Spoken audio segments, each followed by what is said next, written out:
Bovary di Gustave Flaubert. Lettura di Cristiana Melli, 27 novembre 2018. Edizione audiolibro YouTube a cura di Beneinst, Onde Letterarie e Audiolibri.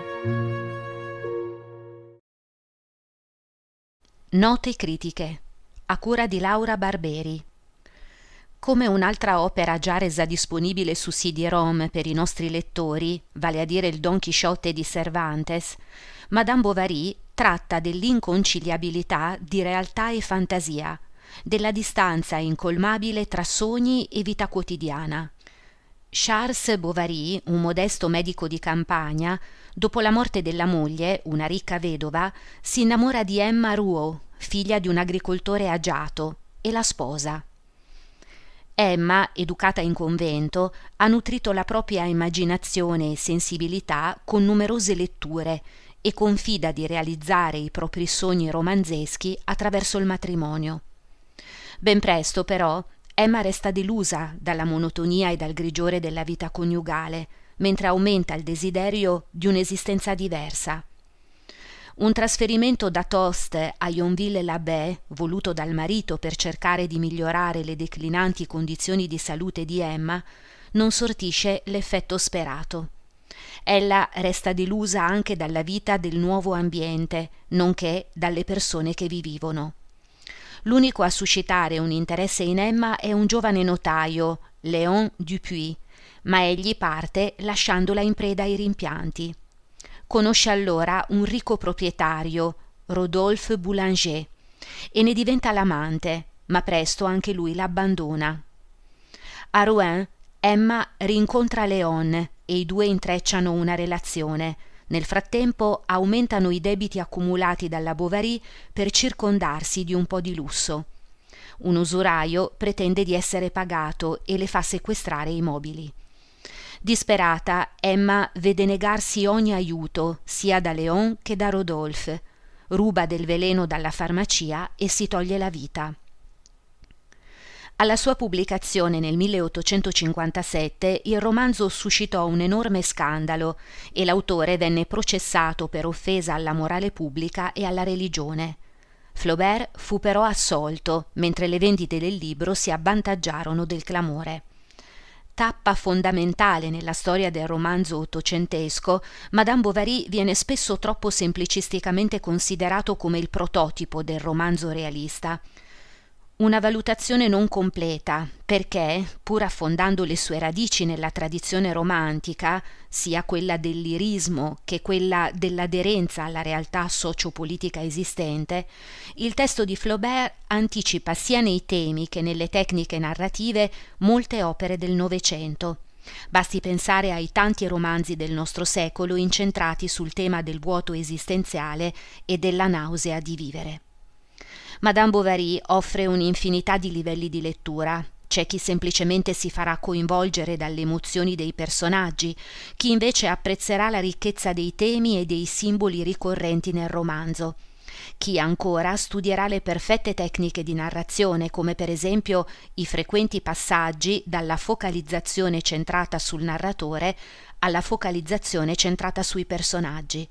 Non resta quindi che augurare buona lettura a tutti.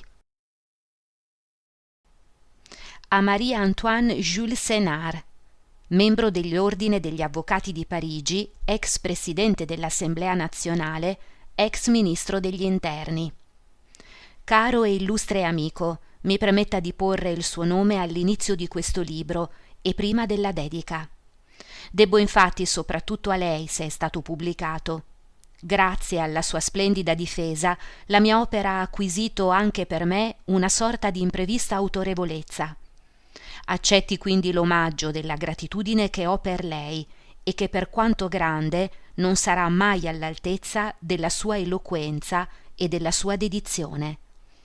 Gustave Flaubert, Parigi, 12 aprile 1857.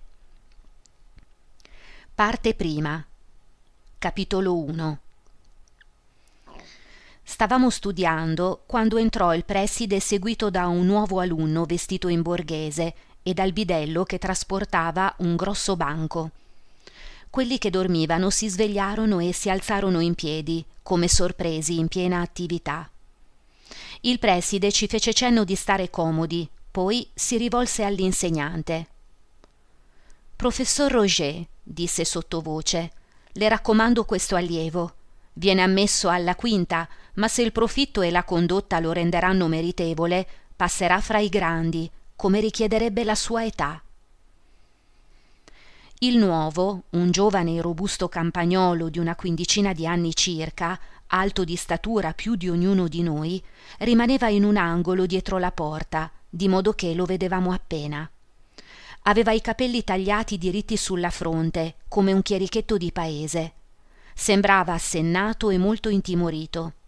Benché non avesse le spalle larghe, dava l'impressione che la giacchetta di panno verde con i bottoni neri lo stringesse sotto le ascelle.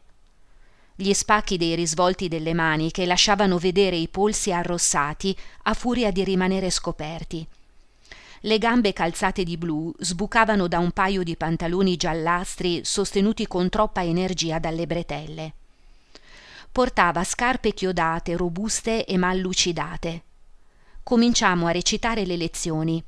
Egli stava tutto orecchi ad ascoltarle, attento come se ascoltasse un sermone, senza osare nemmeno incrociare le gambe o appoggiarsi al gomito, e alle 2, quando suonò la campana, il professore dovette chiamarlo perché si mettesse in fila con noi.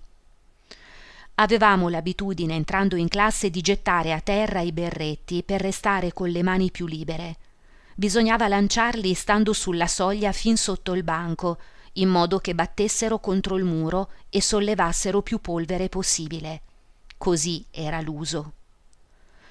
Ma sia che non avesse notato la manovra o che non avesse osato metterla in pratica, alla fine della preghiera il nuovo teneva ancora il berretto sulle ginocchia. Si trattava di uno di quei copricapi non ben definibili, nei quali è possibile trovare gli elementi del cappuccio di pelo, del colbacco, del cappello rotondo, del berretto di lontra e del berretto da notte, una di quelle povere cose, insomma, la cui bruttezza silenziosa ha la stessa profondità d'espressione del viso d'un idiota. Di forma ovoidale e tenuto teso dalle stecche di balena, cominciava con 3 salsicciotti rotondi. Poi, separate da una striscia rossa, si alternavano losanghe di velluto e di pelo di coniglio.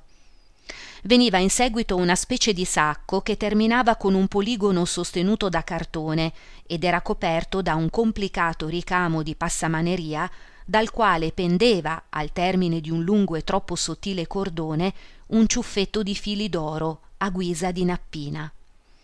Il berretto era nuovo di zecca e la visiera splendeva. «Si alzi», disse il professore. Lo scolaro si alzò. Il berretto cadde per terra. Tutta la classe scoppiò a ridere. Egli si chinò per raccoglierlo. Un compagno con una gomitata lo fece di nuovo cadere. Il ragazzo ancora una volta lo raccattò. «Si sbarazzi del suo casco», disse il professore, che era un uomo di spirito. Un'altra clamorosa risata della scolaresca sconcertò il povero ragazzo, tanto che egli non seppe più se dovesse tenere il berretto in mano, lasciarlo per terra o metterselo in testa. Si rimise a sedere e lo posò sulle ginocchia. «Si alzi», riprese il professore, «e mi dica il suo nome». Il nuovo, farfugliando, pronunciò un nome incomprensibile. «Ripeta». Si udì lo stesso farfugliamento di sillabe, sommerso dagli schiamazzi della classe. «Più forte», gridò l'insegnante, «più forte». Il nuovo, prendendo una decisione eroica, aprì una bocca smisurata e gridò a pieni polmoni, come per chiamare qualcuno, questa parola: «Char Bovary». Di colpo si levò uno strepito che salì in crescendo con acuti scoppi di voce. Chi urlava, chi abbaiava, chi pestava i piedi, mentre tutti ripetevano «Char Bovary, Char Bovary», per smorzarsi poi in note isolate e riprendere all'improvviso in una fila di banchi, ove qualche risata soffocata si levava ancora, simile a un petardo non del tutto spento. Finalmente, sotto una gragnola di castighi, nella classe si ristabilì a poco l'ordine e il professore, dopo essere riuscito ad afferrare il nome di Charles Bovary, dopo esserselo fatto dettare, compitare e rileggere, ordinò al povero diavolo di andare immediatamente a sedersi nel banco dei negligenti ai piedi della cattedra. Il nuovo si avviò, ma ebbe un'esitazione. «Che cosa c'è?» domandò il professore. «Il mio fece timidamente l'alunno guardandosi intorno smarrito. 500 versi a tutta la classe». Questa frase, gridata con voce furiosa, arrestò come il quo sego una nuova tempesta. «Su via, calmatevi», continuò il professore indignato, asciugandosi la fronte con un fazzoletto che aveva tirato fuori dalla berretta accademica. «Quanto all'ultimo arrivato, mi copierà 20 volte la frase ridiculus sum». Poi, in tono più dolce, soggiunse: «Ritroverà il suo berretto, nessuno l'ha rubato». Tutto tornò tranquillo. Le teste si chinarono sui fogli e il nuovo mantenne per 2 ore una condotta esemplare, sebbene di tanto in tanto qualche pallina di carta andasse a spiaccicarglisi sul viso, lanciata con l'estremità di un pennino. Il ragazzo, dopo essersi asciugato con la mano, restava immobile, gli occhi bassi. Nell'aula di studio la sera tirò fuori di sotto il banco le mezze maniche, mise in ordine le sue piccole cose e tracciò con diligenza le righe sul foglio.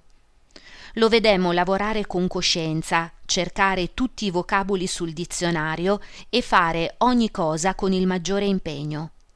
Senza dubbio, grazie alla buona volontà di cui diede prova, gli fu possibile evitare di essere retrocesso alla classe inferiore, poiché, pur conoscendo discretamente le regole, non riusciva a esprimersi con eleganza. Il curato del villaggio lo aveva iniziato allo studio del latino. I suoi genitori, infatti, per non spendere, lo avevano mandato in collegio il più tardi possibile. Il padre, Charles Denis Bartholomé Bovary, un ex maggiore medico compromessosi verso il 1812 in certi loschi affari riguardanti la coscrizione e costretto a lasciare il servizio, sfruttò le sue attrattive fisiche per ghermire al volo una dote di 70.000 franchi che gli veniva offerta con la figlia di un commerciante invaghitasi della sua prestanza.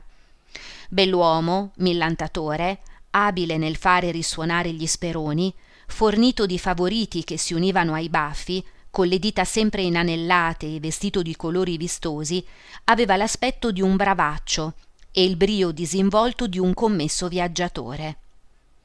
Una volta sposatosi, visse 2 o 3 anni con la dote della moglie, mangiando bene, alzandosi tardi, fumando in grandi pipe di porcellana, rientrando a casa soltanto dopo gli spettacoli a teatro e frequentando i caffè. Il suocero morì lasciando ben poco. Egli ne rimase indignato, volle mettersi nell'industria, ma perdette del denaro e si ritirò allora in campagna con l'intento di valorizzare le terre. Ma siccome si intendeva tanto di agricoltura quanto di industria tessile, montava egli stesso i cavalli invece di mandarli a lavorare nei campi. Beveva il sidro imbottigliato anziché venderlo. Mangiava i più bei polli del suo allevamento e ingrassava gli stivali da caccia con il lardo dei maiali. Non tardò molto a rendersi conto che il miglior partito consisteva nel rinunciare ad ogni speculazione.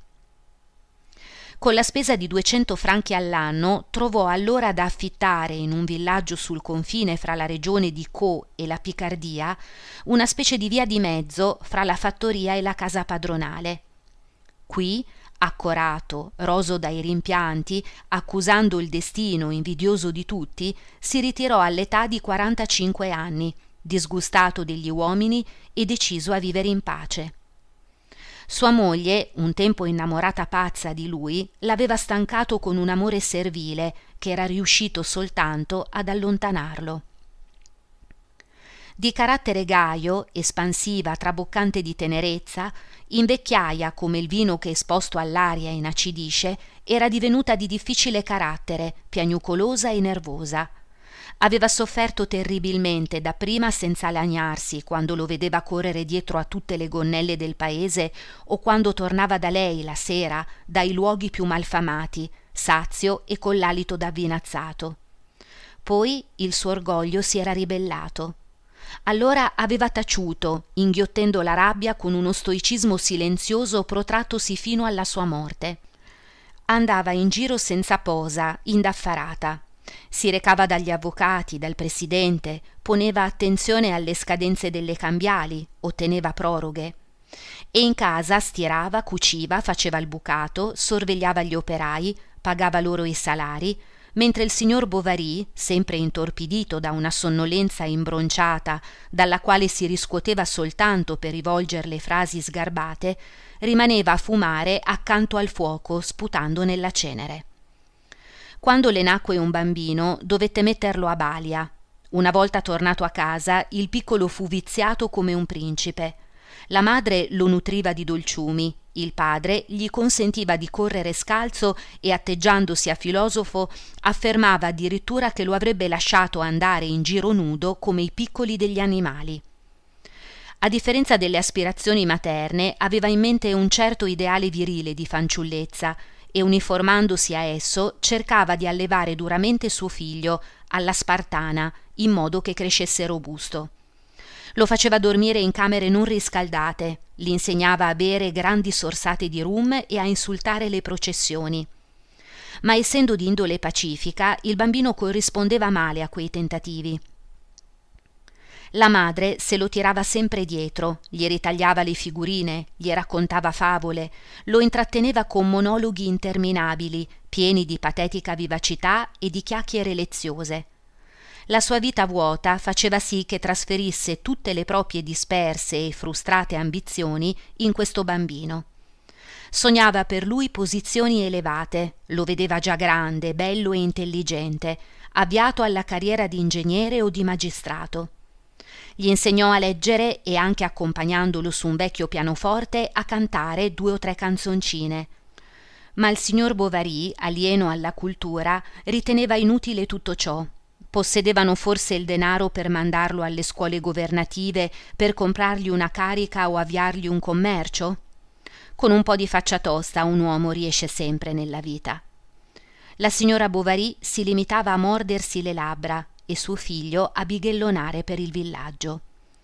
Il bambino andava con i bifolchi, divertendosi a cercare di colpire i corvi che si alzavano al volo, lanciando zolle di terra. Mangiava le more lungo i fossati, custodiva i tacchini armato di una becchetta, rivoltava il fieno tagliato, correva nel bosco, giocava a campana nei giorni di pioggia sotto il portico della chiesa, supplicava il sagrestano di lasciargli suonare le campane nelle feste grandi per appendersi di peso alla lunga corda e farsi trascinare dal suo slancio. In questo modo crebbe come una quercia, aveva mani robuste e un colorito sano. A 12 anni la madre riuscì a fargli cominciare gli studi. Il compito di istruirlo venne affidato al curato, ma le lezioni erano così brevi e saltuarie da servire a ben poco. Venivano impartite a tempo perso nella sagrestia, in piedi, fra un battesimo e un funerale. Oppure il prevosto, se non doveva uscire, mandava a chiamare il suo allievo dopo l'Angelus. Salivano nella camera del sacerdote e prendevano posto. Moscerini e falene turbinavano intorno alla candela. Faceva caldo e il bambino si addormentava. Il brav'uomo si assopiva con le mani incrociate sul ventre e ben presto russava a bocca aperta. Altre volte il curato, tornando dall'aver portato il viatico a qualche malato dei dintorni, scorgeva Charles che faceva il monello nei prati, lo chiamava, gli teneva un predicozzo di un quarto d'ora e approfittava dell'occasione per fargli coniugare i verbi, magari ai piedi di un albero. Talvolta la pioggia li interrompeva o sopraggiungeva un conoscente di passaggio. D'altra parte il maestro si dichiarava soddisfatto dell'allievo e affermava che il giovanotto aveva una gran memoria. Charles non poteva fermarsi lì. La signora Bovary fu drastica. Vergognoso e forse stufo, suo marito cedette senza opporre resistenza e trascorse così ancora un anno, durante il quale il ragazzo fece la prima comunione. Passarono altri 6 mesi. L'anno successivo Charles fu definitivamente mandato al collegio di Rouen, dove l'accompagnò il padre stesso verso la fine di ottobre, all'epoca della fiera di San Romano. Sarebbe impossibile a chiunque ricordare di lui alcunché di memorabile. Era un ragazzo d'indole tranquilla, che giocava durante la ricreazione, lavorava nelle ore di studio, stava attento in classe, dormiva bene e mangiava con appetito. Nelle libere uscite era affidato a un mercante di chincaglierie all'ingrosso, di Rue Ganterie, che lo prendeva con sé una volta al mese, la domenica, quando la bottega era chiusa. Lo mandava a passeggiare al porto, dove poteva guardare i battelli, e lo riportava in collegio alle 7, prima di cena. La sera di ogni giovedì Charles scriveva una lunga lettera alla madre con l'inchiostro rosso e la chiudeva con 3 suggelli. Poi ripassava storia o leggeva un vecchio libro, l'Anacarsi, che girava nell'aula di studio. Durante la passeggiata conversava con il domestico, proveniente come lui dalla campagna. Continuando ad applicarsi con impegno, si mantenne sempre in una posizione intermedia fra i primi e gli ultimi della classe. Una volta meritò anche un premio di storia naturale, ma alla fine della terza i genitori lo ritirarono dal collegio per fargli studiare medicina, convinti che il ragazzo avrebbe saputo badare a se stesso fino al conseguimento del diploma di maturità. Sua madre gli trovò una camera al 5° piano sul Leu de Robec, presso un tintore di sua conoscenza. Si accordò per la pensione, procurò i mobili, un tavolo e 2 sedie, fece portare da casa un vecchio letto di ciliegio e inoltre acquistò una stufetta di ghisa con una provvista di legna che avrebbe scaldato il povero figliolo. Poi, alla fine della settimana, partì, dopo aver raccomandato 1000 volte al ragazzo di comportarsi bene adesso che veniva abbandonato a se stesso. Il programma dei corsi che Charles lesse nell'affisso esposto alla scuola lo lasciò stordito: corsi di anatomia, di patologia, di fisiologia, corsi di farmacia, di chimica, di botanica, di clinica e di terapeutica, senza contare l'igiene e gli altri argomenti medici, tutti nomi dei quali ignorava l'etimologia e che erano per lui come tante porte di santuari pieni di auguste tenebre. Non ci capì niente, e ascoltare con la massima attenzione non serviva a nulla, non gli riusciva di intendere. Ciò nonostante studiava, aveva quaderni ben tenuti, seguiva tutti i corsi senza perdere una sola lezione. Assolveva il suo compito quotidiano così come fa il cavallo della giostra, il quale gira in circolo con gli occhi bendati senza sapere a che serva la sua fatica. Per evitargli spese, sua madre gli mandava, servendosi del corriere, un pezzo di vitello al forno che lui consumava a pranzo, quando rientrava battendo i piedi per il freddo dall'ospedale. Non appena mangiato doveva correre alle lezioni, all'anfiteatro di anatomia, all'ospedale e ritornare attraversando tutta la città. La sera, dopo la magra cena della pensione, saliva in camera sua e si rimetteva al lavoro con gli abiti ancora umidi che gli fumavano addosso al calore della stufa rovente. Nelle belle serate estive, quando l'aria è tiepida e le vie deserte, quando le servette giocano al volano sulla soglia di casa, apriva la finestra e si affacciava. Il fiume che rende questo quartiere di Rouen simile a una piccola ignobile Venezia scorreva in basso sotto di lui, giallo, violetto o azzurro, fra ponti e inferriate. Alcuni operai accoccolati sulla sponda si lavavano le braccia nell'acqua. Stese su bastoni che sporgevano dall'alto degli abbaini, matasse di cotone asciugavano all'aria. Di fronte, al di là dei tetti, si apriva il cielo grande e puro, con il sole rosso al tramonto. Come si deve stare bene laggiù, che frescura sotto i faggi, e dilatava le narici per aspirare i profumi della campagna, che non potevano arrivare fino a lui. Dimagrì, si alzò di statura e il suo viso assunse una sorta di espressione triste che lo rese quasi interessante. Senza quasi accorgersene, per indolenza, finì con l'abbandonare tutti i proponimenti fatti. Una volta rimase assente a una visita, l'indomani a una lezione, e in ultimo, prendendo gusto alla pigrizia, a poco trascurò del tutto gli studi. Prese l'abitudine di frequentare le osterie e si appassionò al gioco del domino. Chiudersi ogni sera in uno sporco locale pubblico per battere sui tavolini di marmo gli ossicini di montone contrassegnati dai punti neri gli sembrava una preziosa manifestazione di libertà che lo innalzava nella stima di se stesso. Era una specie di iniziazione alla vita, l'accesso ai piaceri proibiti. Entrando posava la mano sulla maniglia della porta con un piacere quasi sensuale. E allora molti lati nascosti del suo carattere si rivelarono. Imparò canzonacce che cantava durante le bevute, si entusiasmò per Béranger, imparò a prepararsi il ponche e infine conobbe l'amore. Grazie a una simile preparazione l'esame d'ufficiale sanitario fu un fiasco completo. A casa lo aspettavano la sera stessa per festeggiare la promozione. Partì a piedi e si fermò alle prime case del paese. Fece chiamare la madre e le raccontò tutto. La signora Bovary lo scusò, attribuendo la colpa dell'insuccesso all'ingiustizia degli esaminatori, e lo rassicurò dicendogli che si sarebbe assunta l'incarico di aggiustare le cose. Suo padre seppe la verità soltanto 5 anni dopo. Era ormai cosa vecchia ed egli l'accettò, non potendo ammettere che suo figlio fosse uno sciocco. Charles si rimise subito al lavoro e si preparò senza perdere tempo all'esame, imparando a memoria tutte le risposte. Ottenne la promozione con una discreta media. Che giorno meraviglioso per sua madre. Per l'occasione fu organizzato un grande pranzo. Ma dove avrebbe esercitato la professione? A Tostes. Laggiù infatti c'era un solo vecchio medico. La signora Bovary ne aspettava da tempo la morte e il poveretto non aveva ancora chiuso gli occhi che già Charles si era installato nello studio di fronte come suo successore.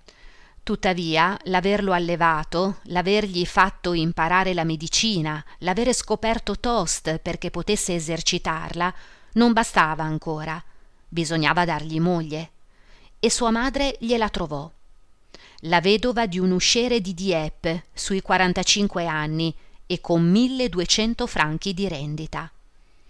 Per quanto fosse brutta, secca come una fascina e fiorita come una primavera, alla signora Dubuc non mancavano certo pretendenti fra cui scegliere. Per raggiungere il suo scopo, mamma Bovary fu costretta a eliminarli tutti e riuscì con molta abilità a sventare perfino gli intrighi di un salumiere spalleggiato dai preti. Charles aveva intravisto nel matrimonio la possibilità di migliorare la propria situazione, immaginando una maggiore libertà e la facoltà di disporre a suo piacere della propria persona e del proprio denaro. Ma la padrona era la moglie. Egli doveva in pubblico dire questo e non quello, mangiare di magro il venerdì, vestirsi come voleva lei e non dar pace per suo ordine ai clienti che non pagavano. Era lei ad aprire la corrispondenza, spiava le mosse del marito e origliava contro la tramezza quando venivano delle donne a farsi visitare. Bisognava portarle tutte le mattine la cioccolata a letto e avere per lei ogni sorta di riguardi.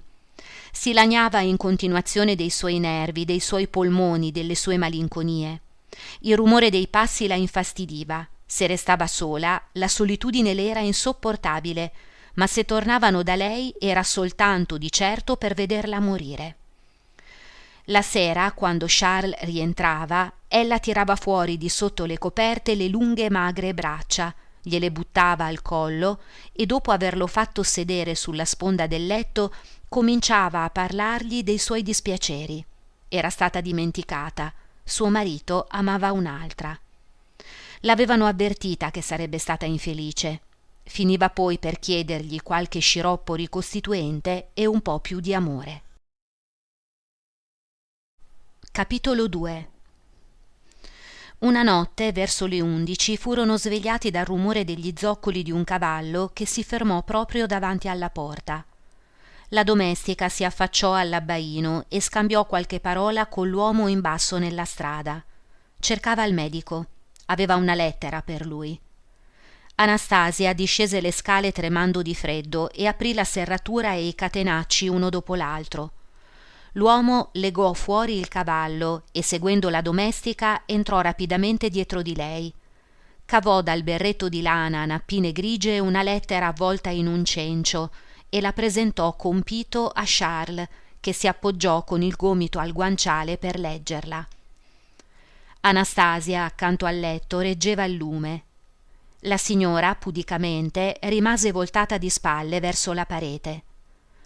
La lettera, sigillata con un piccolo bollo di ceralacca blu, supplicava il signor Bovary di recarsi subito alla fattoria dei Berthaud per curare una gamba rotta.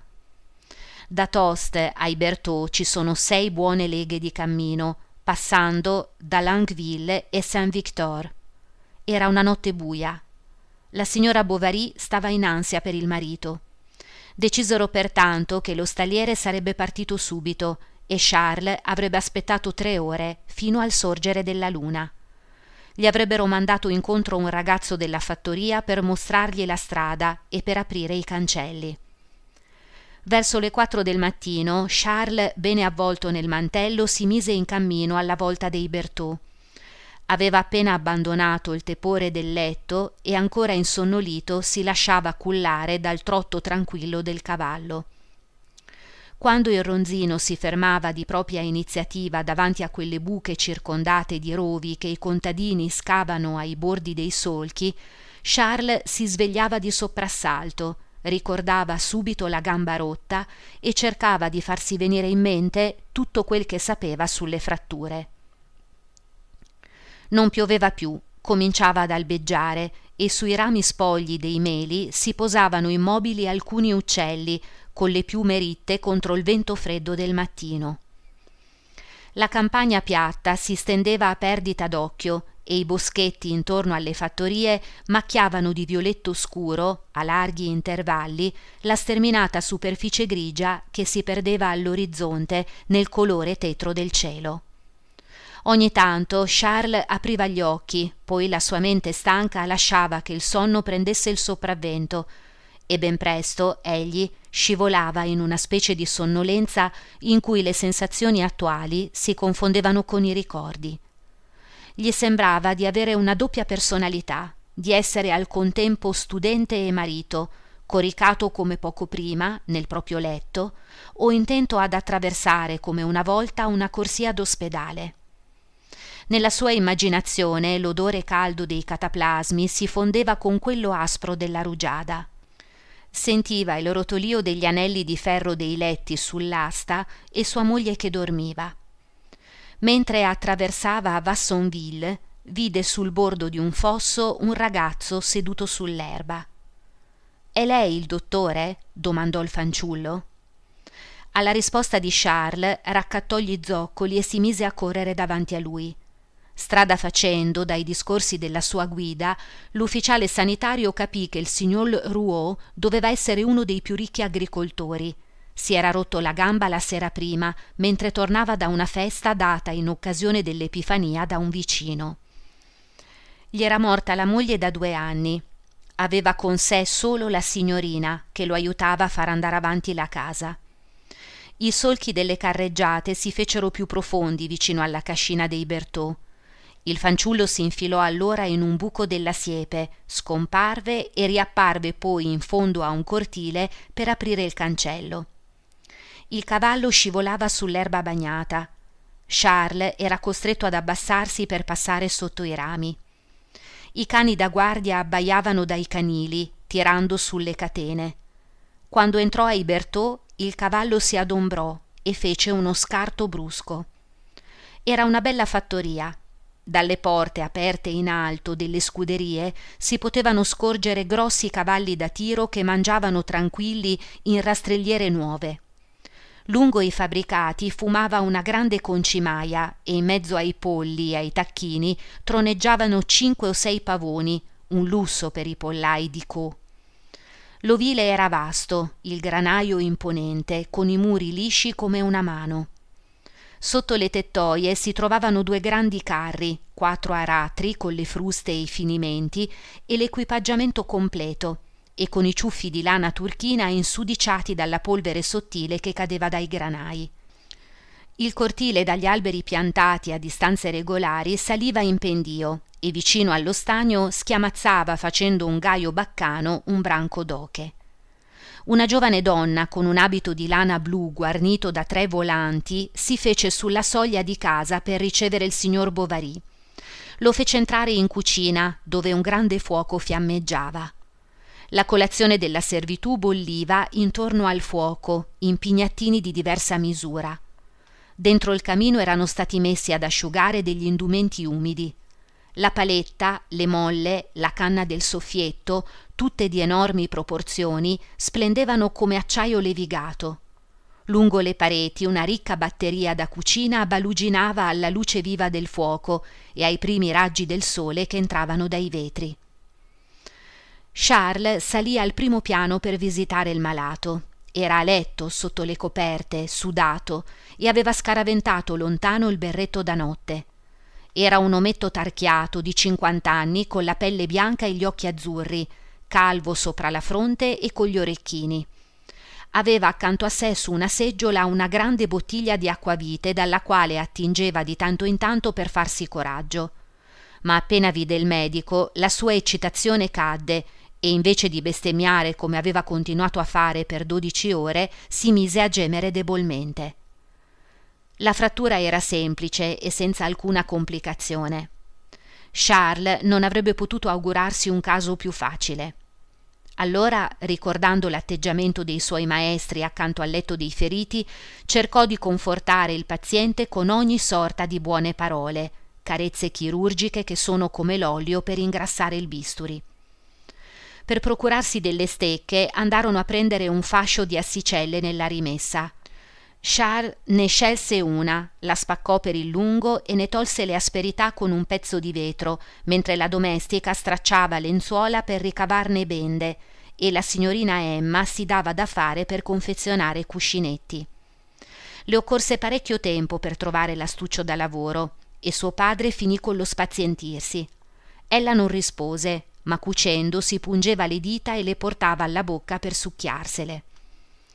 Charles rimase colpito dal candore delle sue unghie. Erano lucide, appuntite, più levigate degli avori di Dieppe e fatte a mandorla.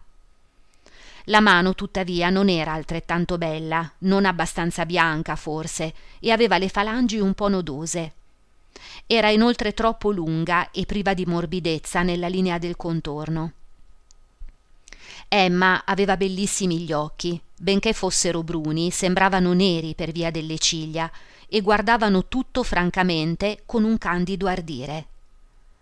Terminata la medicazione, il medico fu invitato dallo stesso signor Rouault a mangiare un boccone prima di andarsene.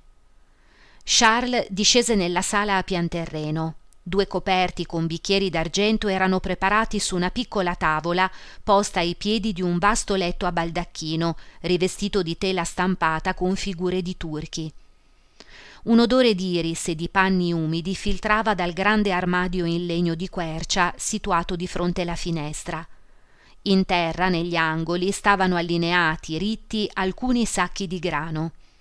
Costituivano quanto era avanzato dopo aver riempito il granaio vicino, al quale si accedeva per mezzo di 3 gradini di pietra.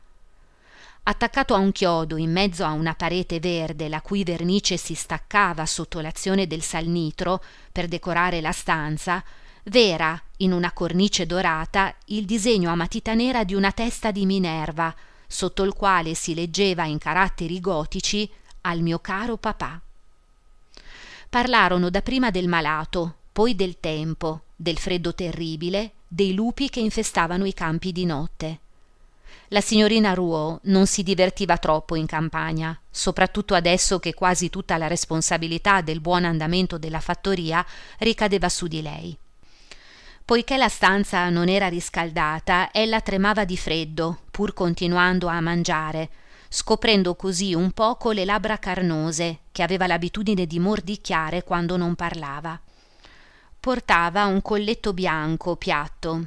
I capelli erano divisi a metà da una scriminatura sottile che seguiva la curva del capo e scendevano in 2 bande, neri e compatti, così da sembrare un tutto unico, tanto erano lisci. Lasciavano a malapena scorgere il lobo dell'orecchio prima di fondersi dietro in una crocchia voluminosa e formavano sulle tempie delle onde che il medico di campagna vide là per la prima volta in vita sua. Emma Rouault aveva le guance rosate e portava, come un uomo, infilato fra due bottoni del corsetto, un occhialino di tartaruga. Quando Charles, dopo essere salito a salutare papà Rouault, rientrò nella stanza prima di andarsene, la trovò in piedi, con la fronte appoggiata ai vetri, che guardava nell'orto dove il vento aveva fatto cadere i sostegni dei fagioli. Si voltò. «Cerca qualcosa?» «Il frustino, se non le dispiace», egli rispose, mettendosi a frugare sul letto, dietro le porte, sotto le sedie. Il frustino era caduto per terra, fra i sacchi e il muro. La signorina Emma lo vide e si chinò sui sacchi di grano. Charles, per cavalleria, si precipitò e mentre allungava il braccio nell'identico movimento di lei, si accorse che sfiorava con il petto il dorso della giovane donna. Ella si rialzò tutta rossa, guardando di sopra la spalla mentre gli porgeva il nerbo di bue.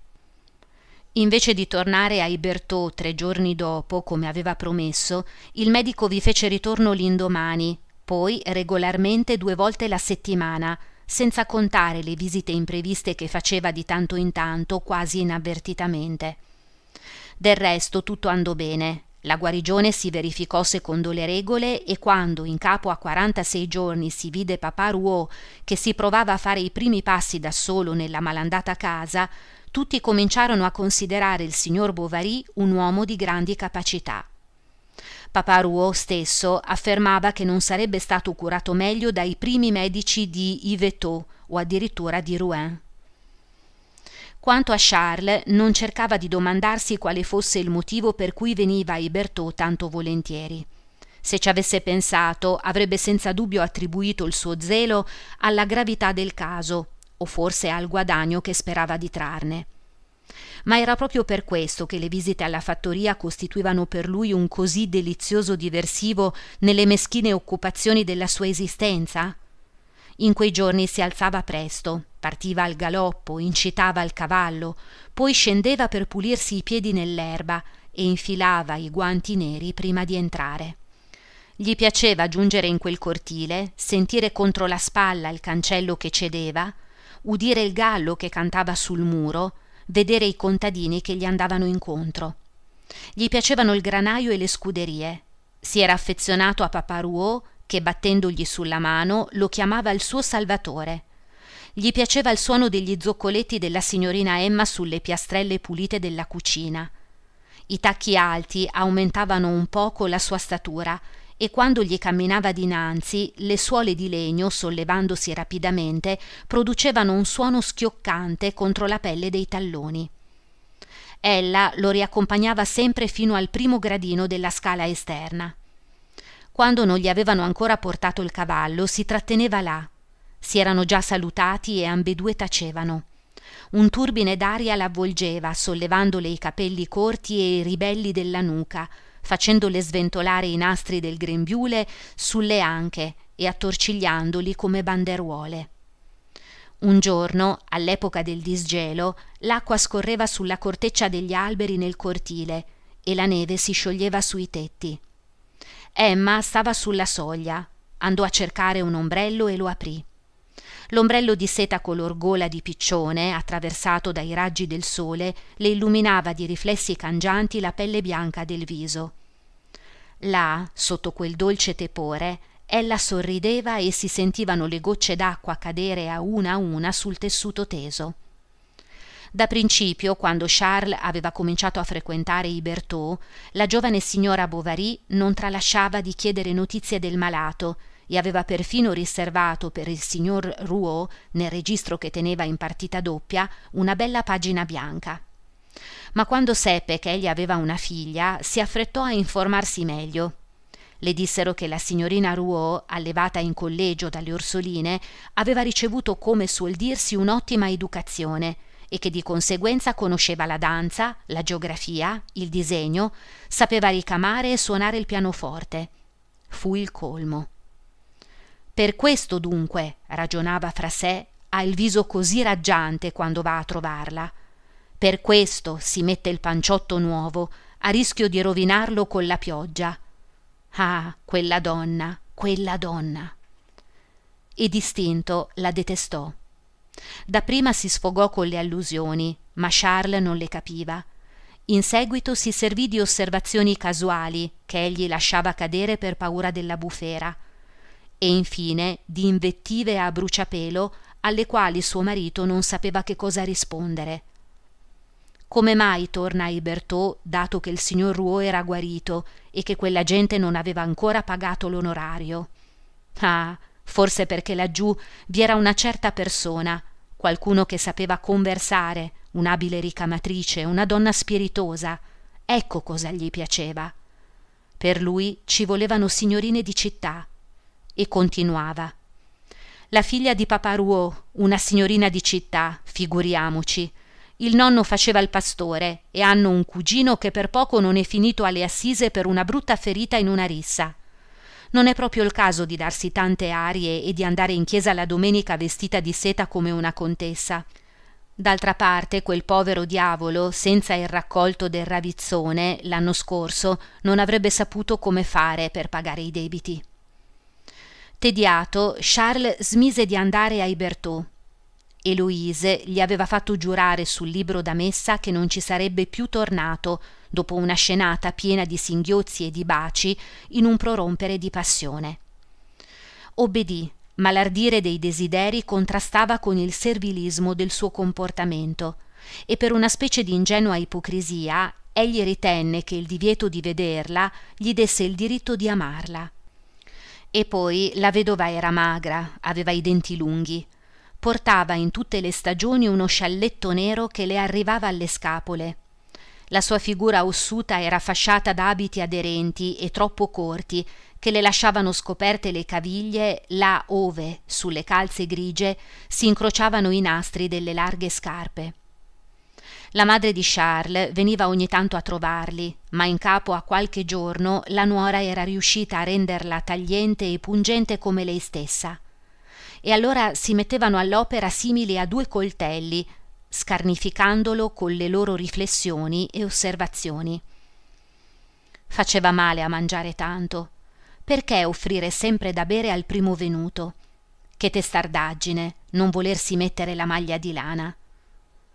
All'inizio della primavera accadde che un notaio di Ingouville, al quale erano affidati i fondi della vedova Dubuc, prendesse il volo portando con sé tutti i denari del suo studio.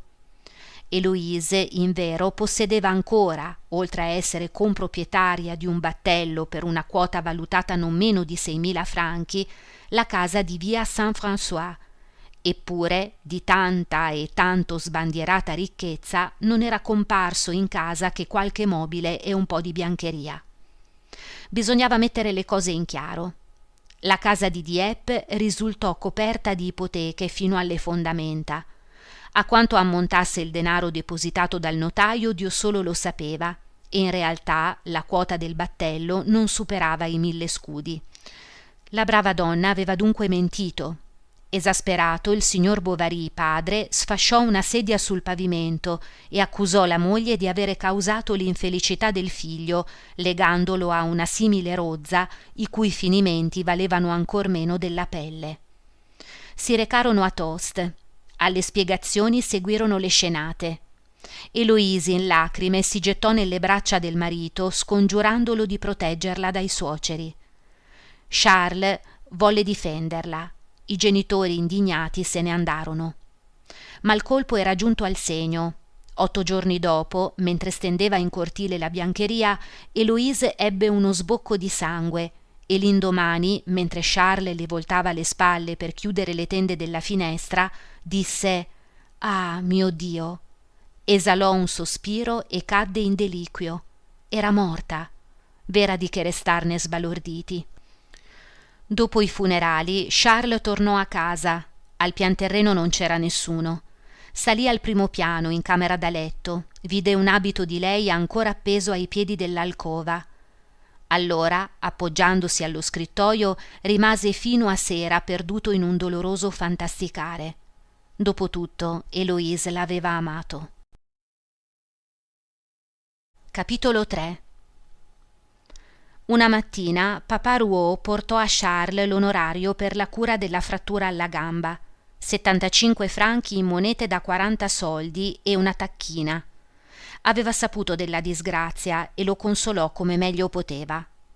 «So cosa vuol dire», disse battendogli una mano sulla spalla. «Mi sono trovato anch'io nelle stesse condizioni. Quando mancò la mia povera moglie, andavo nei campi per restare solo, mi gettavo ai piedi di un albero, piangevo, invocavo Dio, lo bestemmiavo. Avrei voluto essere come le talpe che vedevo appese ai rami degli alberi, con il ventre brulicante di vermi, crepato, insomma. E quando pensavo che in quello stesso momento altri se ne stavano con le loro mogliettine e le tenevano abbracciate contro di sé, io battevo grandi colpi per terra con il bastone. Ero come pazzo, non mangiavo più. Lei non mi crederebbe, ma soltanto l'idea di andare al caffè mi ripugnava. Beh, piano piano, un giorno dietro l'altro, una primavera dopo un autunno appresso a un'estate, tutto ha preso a scorrere via, briciola a briciola, filo dopo filo. Se n'è andato, si è allontanato, o meglio, è diminuito, perché resta sempre qualcosa in fondo, come potrei spiegare, un peso sul cuore. Ma dal momento che è il nostro destino, non bisogna lasciarsi andare, e perché gli altri sono morti desiderare di morire. È necessario che lei si scuota, signor Bovary. Passerà anche questo. Venga a trovarci. Mia figlia la ricorda spesso, sa, e dice che lei l'ha dimenticata. Tornerà presto la primavera. Venga a sparare qualche fucilata ai conigli nella Garenna per distrarsi un po'. Charles seguì il suo consiglio, ritornò ai Bertaux, ritrovò tutto come prima, cioè tutto come era stato 5 mesi prima. I peri erano già in fiore e il buon Rouault, di nuovo in piedi, andava e veniva, e questo rendeva la fattoria più animata. Convinto che fosse suo dovere prodigare al medico il maggior numero di gentilezze a causa del suo lutto, lo pregò di non scoprirsi il capo, gli parlò a bassa voce come se fosse malato, e fece mostra addirittura di adirarsi perché non avevano preparato, come era suo desiderio, qualcosa di più leggero dei soliti cibi, una tazza di crema o delle pere cotte. Raccontò alcune storielle. Charles si sorprese a ridere, ma il ricordo della moglie, ritornatogli all'improvviso nella memoria, lo rattristò. Servirono il caffè, non ci pensò più. Ci pensava sempre meno via via che si abituava a vivere solo. Il piacere nuovo di sentirsi indipendente gli rese ben presto più sopportabile la solitudine. Adesso poteva pranzare e cenare quando voleva, entrare o uscire senza dare spiegazioni, e quando si sentiva stanco morto poteva sdraiarsi a gambe e braccia distese sul letto. Pertanto si viziava, si coccolava e accettava tutta la consolazione che gli veniva offerta. D'altra parte la morte della moglie non lo aveva affatto danneggiato nella professione, poiché per un mese intero la gente aveva continuato a ripetere «Pover'uomo, che disgrazia». Tutti parlavano di lui, la clientela era aumentata. E poi andava ai Bertaux quando gli pareva. Sperava in qualcosa di indefinito, lo pervadeva una vaga felicità. Spazzolandosi i favoriti davanti allo specchio, aveva l'impressione di avere un viso più simpatico. Andò laggiù un giorno verso le 3, tutti erano al lavoro nei campi. Entrò in cucina ma non vide subito Emma, le imposte erano chiuse. Attraverso le fessure del legno il sole disegnava sul pavimento lunghe linee sottili di luce che si spezzavano contro gli angoli dei mobili e tremolavano sul soffitto. Sulla tavola le mosche salivano lungo i bicchieri sporchi e ronzando affogavano nel sidro rimastovi. La luce che filtrava dal camino rendeva simile a un velluto la fuliggine della piastra e colorava di un pallido azzurro la cenere fredda. Emma cuciva fra il focolare e la finestra. Non portava il fazzoletto da collo e sulle spalle nude aveva piccole gocce di sudore. Come si usa in campagna, Emma gli offrì di bere qualcosa. Charles rifiutò Ella insistette e ridendo gli propose di bere con lei un bicchierino di liquore. Andò a prendere nell'armadio una bottiglia di curaçao con 2 bicchieri, ne riempì uno fino all'orlo, versò nell'altro una piccolissima dose e dopo avere brindato lo portò alla bocca. Poiché era quasi vuoto, fu costretta ad arrovesciare il capo per bere, con la testa all'indietro, le labbra protese, il collo reclinato. Rideva perché non sentiva nessun sapore e allungando la punta della lingua fra i denti minuti dava leccatine al fondo del bicchiere. Poi si rimise a sedere e ricominciò a rammendare una calza bianca di cotone. Lavorava in silenzio, a capo chino. Anche Charles taceva. L'aria, passando sotto la porta, spingeva un bioccolo di polvere sulle lastre del pavimento e lui lo guardava spostarsi. Riusciva soltanto a sentire la testa che gli pulsava e il gridare lontano di una gallina che aveva fatto l'uovo in qualche aia. Di tanto in tanto Emma si rinfrescava le gote premendovi il palmo delle mani fatte raffreddare sui pomoli di ferro dei grandi alari. Si lagnava di provare talvolta con il cambiamento della stagione un senso di stordimento. Gli domandò se i bagni di mare le avrebbero giovato. Poi prese a parlare del convento e Charles del suo collegio. La conversazione si avviò. Salirono nella camera di lei. Ella gli mostrò i suoi vecchi libri di musica, i volumetti ricevuti in premio e le corone di foglie di quercia abbandonate in fondo a un armadio. Gli parlò anche di sua madre, del cimitero, e infine gli mostrò l'aiuola in giardino, dove ogni primo venerdì del mese coglieva i fiori da portare sulla tomba. Ma il giardiniere che avevano non capiva niente, la servitù non valeva più nulla.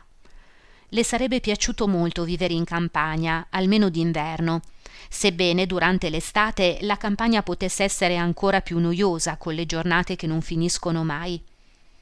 A seconda degli argomenti la sua voce si faceva limpida, acuta, si colmava d'improvviso languore, si trascinava in modulazioni che finivano quasi in un sussurro quando ella parlava fra sé, ora allegra, con i candidi occhi spalancati, poi con le palpebre socchiuse su uno sguardo sommerso dalla noia e i pensieri vaganti chissà dove. Tornato a casa la sera, Charles ripensò a tutte le frasi che Emma aveva detto, sforzandosi di ricordarle una per una, di completarne il senso, per rendersi conto del periodo della sua esistenza quando non la conosceva ancora. Ma non riusciva a immaginarla diversa da come l'aveva vista la prima volta o da come l'aveva lasciata poche ore prima. Poi si domandò che cosa sarebbe stato di lei, si sarebbe sposata e con chi? Ahimè. Papà Rouault era molto ricco e lei così bella. Il viso di Emma gli tornava di continuo davanti agli occhi e qualcosa di monotono come il ronfare di una trottola gli ronzava negli orecchi. Se ti sposassi, però, se ti sposassi. La notte non riuscì a dormire, aveva la gola serrata, lo tormentava la sete. Si alzò per andare a bere e spalancò la finestra. Il cielo era pieno di stelle, soffiava un vento caldo. Lontano i cani abbaiavano. Voltò il capo dalla parte dei Berthaud. Pensando che in fin dei conti non rischiava niente, decise di chiedere la mano della ragazza alla prima occasione, ma ogni volta la paura di non trovare le parole adatte gli suggellava le labbra. Papà Rouault non sarebbe stato scontento di sbarazzarsi della figlia che in casa non era di grande aiuto. In cuor suo la scusava, ritenendola troppo intellettuale per occuparsi di agricoltura, mestiere maledetto da Dio, dato che esercitandolo nessuno è mai diventato milionario. Ben lontano dall'aver fatto fortuna, il brav'uomo ci rimetteva tutti gli anni. Infatti era abilissimo nelle compravendite e si compiaceva di tutte le astuzie di chi contratta, mentre l'agricoltura vera e propria e le cure per il buon andamento della fattoria erano fatte per lui meno che per chiunque altro. Non spendeva volentieri il suo denaro, ma non faceva economia quando si trattava delle proprie comodità. Voleva mangiare bene e avere una casa confortevole. Gli piacevano il sidro forte, gli arrosti sanguinolenti, il caffè con l'acquavite ben dosato.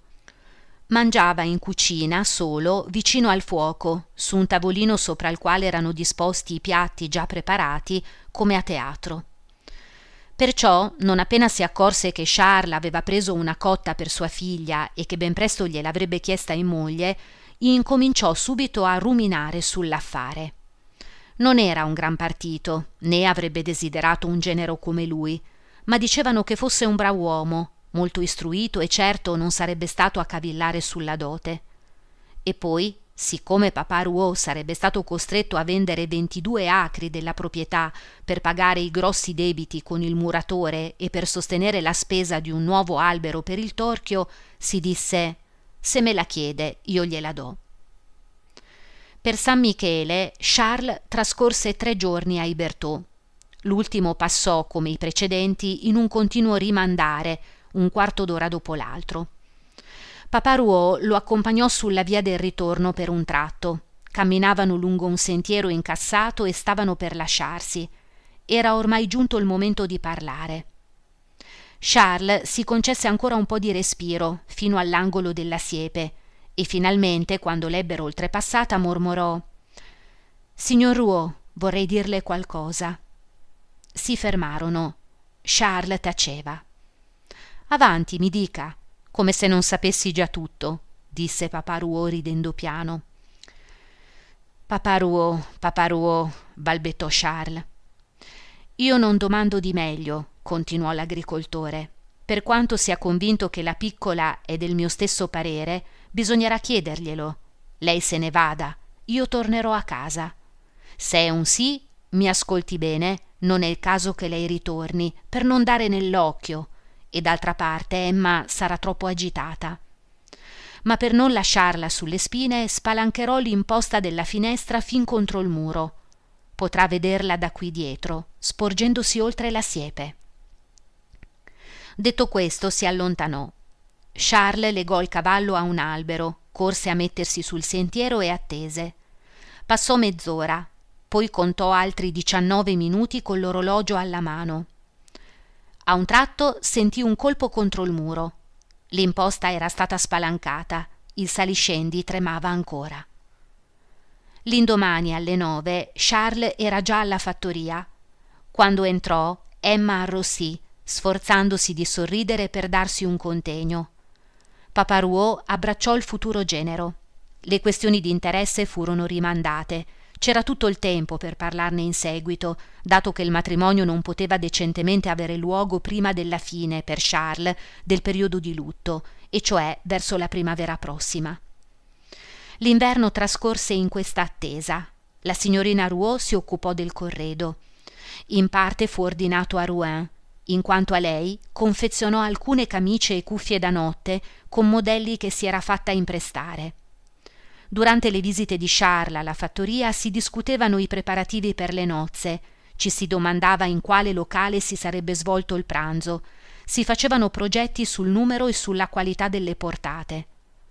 Emma invece avrebbe desiderato un matrimonio celebrato a mezzanotte, alla luce delle fiaccole, ma papà Rouault non riuscì a capacitarsi di una simile idea. Fu celebrato quindi un matrimonio al quale parteciparono 43 invitati, i quali restarono per 16 ore a tavola, ricominciarono il festino il giorno dopo con qualche strascico anche nei giorni successivi. Capitolo 4.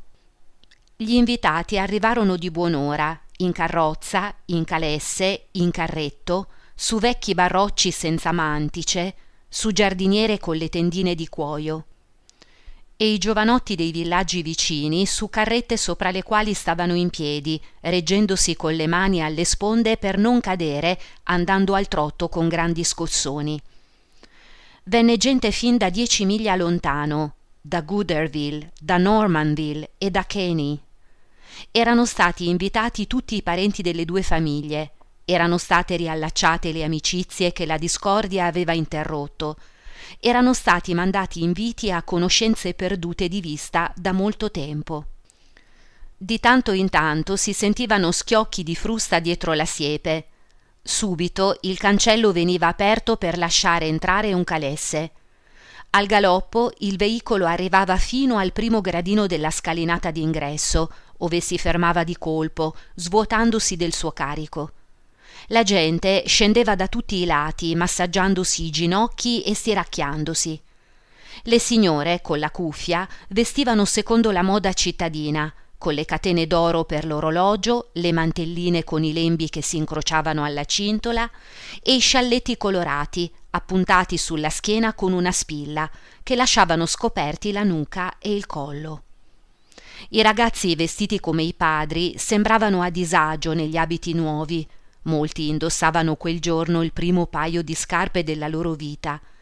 E accanto a essi, senza osare pronunciare parola, nell'abito bianco della prima comunione allungato per l'occasione, si vedeva qualche fanciulla di 14 o 16 anni, senza dubbio la sorella o la cugina di uno di loro, rossa in viso, smarrita, con i capelli unti di unguento di rose e con una gran paura di sporcarsi i guanti. Non essendoci abbastanza stallieri per staccare i cavalli da tutte le carrozze, gli uomini si rimboccavano le maniche e lo facevano essi stessi. Secondo la posizione sociale indossavano marsine, finanziere, giacche corte, giacche di media lunghezza, abiti buoni circondati dalla considerazione di tutta la famiglia, che uscivano dall'armadio soltanto per le solennità. Finanziere a grandi falde fluttuanti al vento, con il colletto cilindrico e tasche grandi come sacchi. Giacche di panno spesso, che di solito si accompagnavano con berretti dalla visiera cerchiata di rame. Giacchette cortissime con sul dorso 2 bottoni ravvicinati come un paio d'occhi e con le falde che sembravano tagliate da un unico blocco dall'ascia di un carpentiere. Qualcuno, certo destinato agli ultimi posti a tavola, indossava delle bluse da cerimonia, cioè con il collo rovesciato sulle spalle, il dorso pieghettato, la vita molto bassa attaccata a una fascia cucita. Le camicie si gonfiavano sui petti come corazze. Tutti si erano fatti tagliare i capelli per l'occasione e gli orecchi spiccavano staccati dalla testa nel vuoto creato loro intorno. Qualcuno, che si era alzato addirittura prima dell'alba, essendosi rasato al buio, mostrava dei tagli diagonali sotto il naso, oppure lungo le mascelle, scorticature larghe come uno scudo da 3 franchi, che l'aria aveva infiammato durante il viaggio e che ora chiazzavano di rosa tutte quelle larghe e allegre facce smorte. Il municipio si trovava a mezzo miglio dalla fattoria e tutti ci andarono e tornarono a piedi dopo la cerimonia in chiesa. Il corteo, dapprima ininterrotto come una sciarpa colorata che ondeggiasse nella campagna lungo lo stretto sentiero serpeggiante in mezzo al grano verde, ben presto si allungò e si spezzettò in diversi gruppi che si attardarono a chiacchierare. In testa veniva il suonatore di violino con lo strumento ornato di nastri legati al riccio, poi gli sposi, i parenti e gli amici disposti a caso.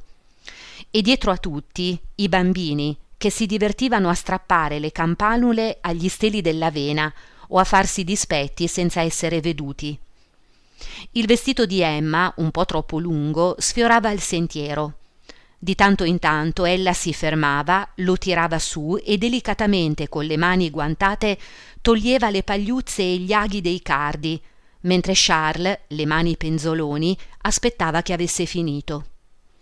Papà Rouault, con in capo un cappello a cilindro nuovo e i polsi della marsina nera che gli coprivano le mani fino alle unghie, dava il braccio alla signora Bovary madre. Il signor Bovary padre disprezzava in fondo al cuore tutta quella gente. Era venuto indossando una semplice finanziera di taglio militare, con una sola fila di bottoni, e snocciolava triviali galanterie a una forosetta bionda, la quale si inchinava, arrossiva e non sapeva cosa rispondere. Gli altri invitati chiacchieravano dei loro affari, si facevano di soppiatto scherzi per creare in anticipo quell'atmosfera di eccitazione indispensabile alla festa. E tendendo l'orecchio era possibile sentire il frin frin del violinista che continuava a suonare nell'aperta campagna. Questi, quando si accorgeva di essersi lasciato indietro il corteo, si fermava per riprendere fiato, strofinava a lungo l'archetto sulla colofonia affinché le corde vibrassero di più, poi si rimetteva in cammino, alzando e abbassando il manico del violino per dargli meglio il ritmo. Il suono dello strumento faceva fuggire lontano gli uccellini. La tavola era apparecchiata sotto la tettoia dei carri. C'erano 4 lombate di bue, 6 fricassee di pollo, un umido di vitello, 3 cosciotti di arrosto e nel mezzo un bel maialino di latte allo spiedo, circondato da 4 salsicciotti alla cetosella. Negli angoli troneggiavano le bottiglie di acquavite e il sidro dolce imbottigliato premeva con la sua spuma densa contro i turaccioli. Tutti i bicchieri erano già stati riempiti di vino fino all'orlo. Grandi piatti di crema gialla tremolavano alla più piccola scossa della tavola e mostravano sulla liscia superficie le iniziali degli sposi novelli tracciate con un sottile arabesco. Era venuto un pasticcere di Yvetot per occuparsi delle torte e dei torroni. Questi si era dato un gran da fare non essendo conosciuto nel paese e al dolce servì personalmente una torta decorata che strappò grida di meraviglia. La base era costituita da un cartone quadrato azzurro, raffigurante un tempio con portici, colonnati, statuette di stucco disposte tutto intorno in nicchie costellate di stelle di carta dorata. Al secondo ripiano vi era un torrione di pasta di savoiardi circondato da minute fortificazioni di angelica, mandorle, uva passa, spicchi d'arancia. Infine, sulla piattaforma superiore, costituita da un prato verde con rocce e laghi di marmellata, ove navigavano barchette di gusci di nocciole, un amorino si dondolava su un'altalena di cioccolata, i cui pali di sostegno terminavano con 2 boccioli di rose fresche, poste lì sopra a guisa di pomoli. Continuarono a mangiare fino a sera. Quando erano stanchi di stare seduti, i commensali si alzavano, andavano a passeggiare nei cortili o a fare una partita al gioco del turacciolo nel granaio, per poi rimettersi a tavola. Verso la fine qualcuno si addormentò e si mise anche a russare, ma arrivati al caffè tutti si rianimarono. Intonarono canti, fecero gare di forza sollevando pesi, passando sotto il proprio pollice, tentando di sollevare i carretti sulle spalle, raccontarono storielle salaci, abbracciarono le proprie dame. Quando giunse il momento di andarsene la sera, i cavalli ingozzati di avena fino agli occhi non entrarono tanto facilmente fra le stanghe. Si inalberavano, sgroppavano, rompevano i finimenti.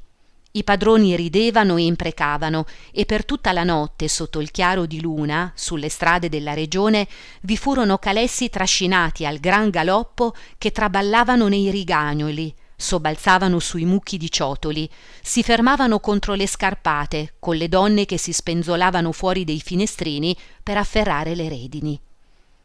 Quelli che si erano fermati ai Bertaux trascorsero la notte bevendo, in cucina. I ragazzi si erano addormentati sotto le panche. La sposa aveva supplicato suo padre perché le fossero risparmiati gli scherzi consueti.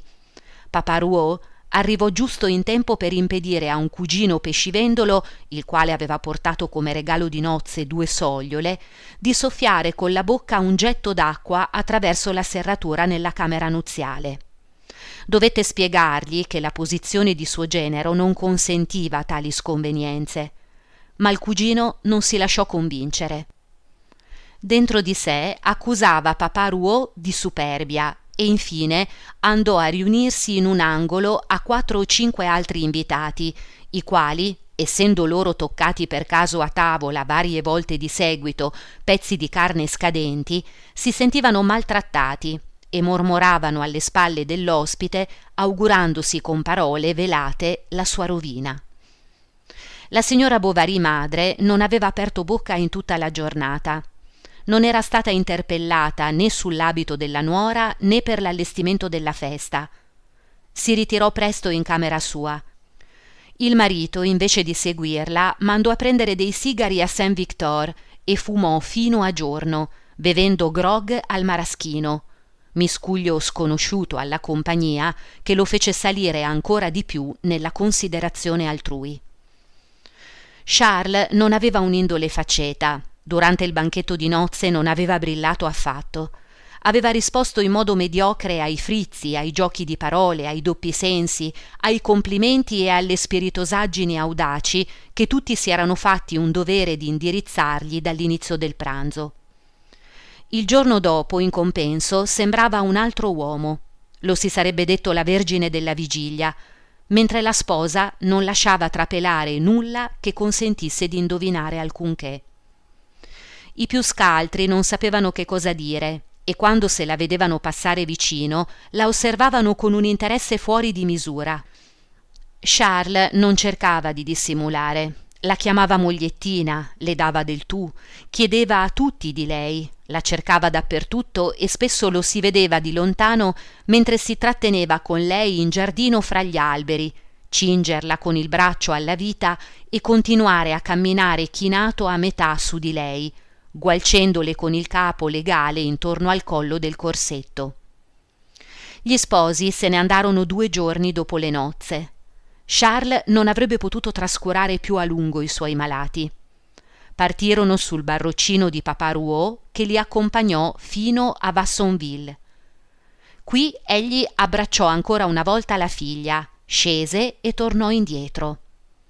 Ma fatti un centinaio di passi, si fermò e guardando il barroccio che si allontanava con le ruote turbinanti nella polvere, emise un gran sospiro. Ricordava il suo matrimonio, i tempi di una volta, la prima gravidanza della moglie. Era stato felice anche lui, il giorno in cui l'aveva condotta dalla casa paterna alla sua, in groppa al cavallo che galoppava nella neve. Mancava poco a Natale e la campagna era tutta bianca. Ella gli si teneva aggrappata con un braccio, mentre l'altro reggeva un paniere. Le lunghe trine dell'acconciatura tipica delle donne di Caux le passavano sulla bocca, agitate dal vento, e quando lui voltava la testa vedeva sopra la propria spalla il minuto viso roseo che sorrideva in silenzio sotto la fascia d'oro della cuffia. Per scaldarsi le mani ogni tanto ella gliele infilava nella bottonatura della giacca. Com'era lontano tutto questo. Adesso il loro figliolo avrebbe avuto 30 anni. Si voltò ancora una volta, ma sulla strada non c'era più nessuno. Si sentì triste, come una casa vuota. I pensieri neri si mescolarono con i teneri ricordi nel suo cervello offuscato dai vapori della baldoria, e per un momento sentì il desiderio di andare a fare un giro dalla parte della chiesa. Ma ebbe paura di diventare ancora più malinconico e tornò subito a casa. Charles e sua moglie arrivarono a Tostes verso le 6. I vicini vennero alle finestre per vedere la nuova sposa del medico. La vecchia governante si presentò, porse loro il benvenuto, si scusò perché la cena non era ancora pronta ed esortò la signora a visitare intanto la casa. Capitolo 5. La facciata in mattoni dava direttamente sulla via, o meglio, sulla strada maestra. Dietro la porta si trovavano appesi un pastrano con il bavero piccolo, una briglia, un berretto di pelle nero e in un angolo per terra un paio di stivali ancora coperti di fango secco. A destra c'era la sala, e cioè la stanza dove si mangiava e si passavano le giornate. Una tappezzeria giallo canarino, ravvivata in alto da una ghirlanda di fiori a tinte delicate, tremolava da cima a fondo sulla tela maltesa. Le tende di calicò, orlate di rosso, si incrociavano alle finestre e sulla stretta mensola del caminetto luccicava una pendola che rappresentava una testa di Ippocrate fra 2 lampade di argento placcato sormontate da globi di forma ovale. All'altro lato del corridoio v'era lo studio di Charles, una stanzetta larga circa 6 passi, arredata con 3 sedie, un tavolo e una poltrona da ufficio. I volumi del dizionario della scienza medica, intonsi, ma con la rilegatura rovinata per essere passati fra le mani di troppi padroni, occupavano quasi da soli i 6 ripiani di una libreria in legno di abete. Gli odori dei cibi penetravano nello studio durante le consultazioni e in cucina si udivano i malati tossire e raccontare tutte le loro afflizioni. Uno stanzone mal tenuto si apriva direttamente sul cortile dove c'era la scuderia. Conteneva un forno e serviva da legnaia, cantina e ripostiglio. Era pieno di ferri vecchi, barili vuoti, attrezzi agricoli fuori uso e di una gran quantità di cose coperte di polvere delle quali sarebbe stato impossibile indovinare l'uso.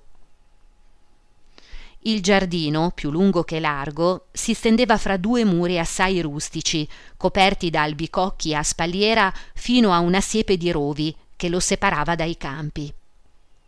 In mezzo una meridiana d'ardesia era posata su un piedistallo in muratura. 4 stente aiuole di rose canine circondavano simmetricamente il terreno destinato alle coltivazioni più utili degli ortaggi. In fondo, sotto gli abeti nani, un curato di pietra leggeva il breviario. Emma salì nelle camere. La prima era vuota, ma la seconda, quella matrimoniale, conteneva un letto di mogano sotto un'alcova disegnata, drappeggiata di rosso. Una scatola coperta di conchiglie decorava il cassettone e sullo scrittoio vicino alla finestra, infilato in una bottiglia, c'era un mazzolino di fiori d'arancio legato con un nastro di raso bianco. Un mazzolino da sposa, quello dell'altra. Emma lo guardò. Charles se ne accorse, lo prese e lo portò in solaio, mentre sua moglie, accomodata in una poltrona, le sue cose venivano intanto sistemate intorno a lei, pensava al proprio mazzolino, riposto in una scatola di cartone, e si domandava, fantasticando, che fine avrebbe fatto se per caso fosse morta. Durante i primi giorni fu occupata a studiare i cambiamenti da apportare alla casa. Tolse i globi dai candelabri, fece tappezzare di nuovo le camere, ridipingere la scala e mettere panchine nel giardino, tutto intorno alla meridiana. Domandò come avrebbe potuto fare per avere una vasca con lo zampillo e i pesci rossi. E poi suo marito, sapendo che ella amava le passeggiate in carrozza, trovò un carrozzino d'occasione che, per aver avuto un tempo i fanali nuovi e i parafanghi di cuoio impunturato, sembrava quasi un Tilbury. Charles era felice e senza pensieri. Una cenetta a 2, una passeggiata la sera sulla strada maestra, un gesto della mano di Emma sui capelli, la vista del suo cappellino di paglia appeso alla maniglia di una finestra e un'infinità di altre cose dalle quali non aveva mai immaginato di poter trarre piacere, formavano il tessuto della sua felicità. Al mattino a letto, con il capo accanto a quello di lei sul guanciale, guardava la luce del sole filtrare attraverso la peluria bionda delle sue gote, per metà nascoste dai lembi della cuffietta. Visti così da vicino, i suoi occhi gli sembravano più grandi, soprattutto quando Emma, svegliandosi, apriva e chiudeva più volte le palpebre. Erano neri all'ombra e blu scuri nella luce piena. Sembravano fatti a strati sovrapposti di colore, più denso dapprima e poi sempre più chiaro verso la superficie della cornea. Lo sguardo di lui si perdeva in quegli specchi profondi nei quali scorgeva rimpicciolita la propria immagine, fino alle spalle, con il fazzoletto di seta che le copriva il capo e il collo della camicia aperto. E poi veniva l'ora di alzarsi. Lei si affacciava alla finestra per vederlo andare via. Stava con i gomiti appoggiati al davanzale fra 2 vasi di gerani, indossando una vestaglia ampia. Charles in strada si allacciava agli speroni appoggiando il piede al paracarro, mentre ella continuava a conversare con lui dall'alto, strappando con la bocca pezzetti di fiore o d'erba che soffiava dalla sua parte. Volteggiavano, planavano, disegnavano semicerchi nell'aria, come un uccello, e andavano prima di cadere ad attaccarsi ai crini mal strigliati della vecchia cavalla bianca, immobile davanti alla porta. Montato a cavallo, Charles le mandava un bacio, Lei rispondeva con un gesto, chiudeva la finestra ed egli se ne andava. Sulla strada maestra, simile a un interminabile nastro di polvere, nei sentieri profondi lungo i quali gli alberi, curvandosi, formavano una cortina, nei viottoli ove il grano gli arrivava ai ginocchi, sotto il sole e con il profumo del mattino nelle narici, con il cuore pieno della gioia della notte, con l'animo in pace e i sensi appagati, se ne andava ruminando la sua felicità, come chi assapori, dopo mangiato, il gusto dei tartufi che sta digerendo. Fino a quel giorno, che cosa gli aveva dato la vita?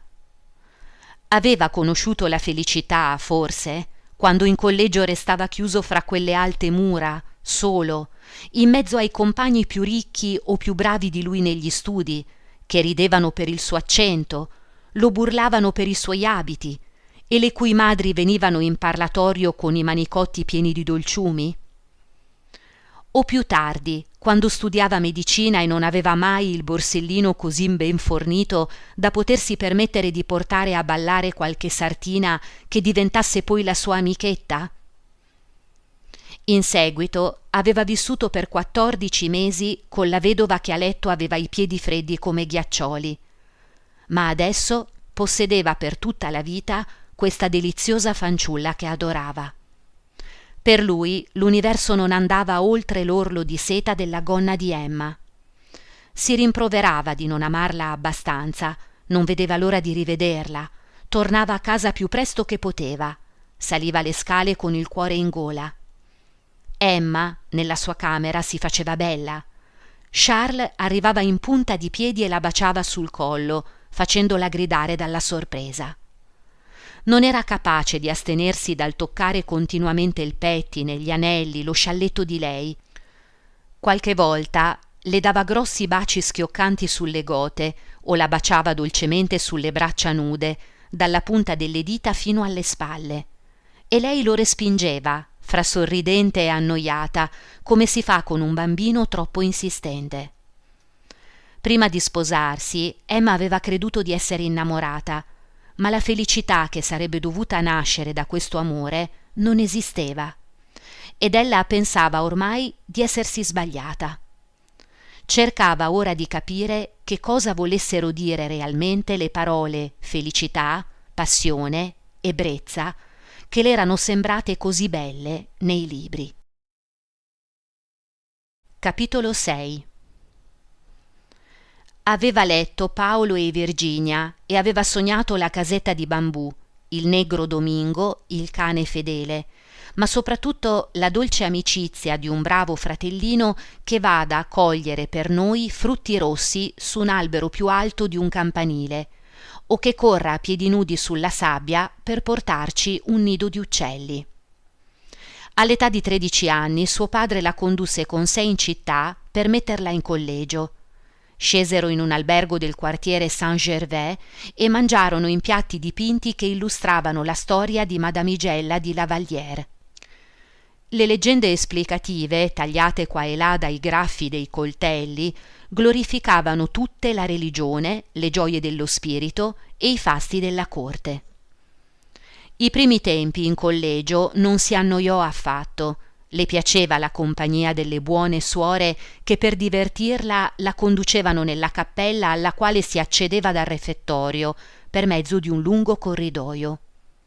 Giocava pochissimo durante la ricreazione, imparava bene il catechismo ed era sempre lei a rispondere a Monsignor Vicario nelle domande difficili.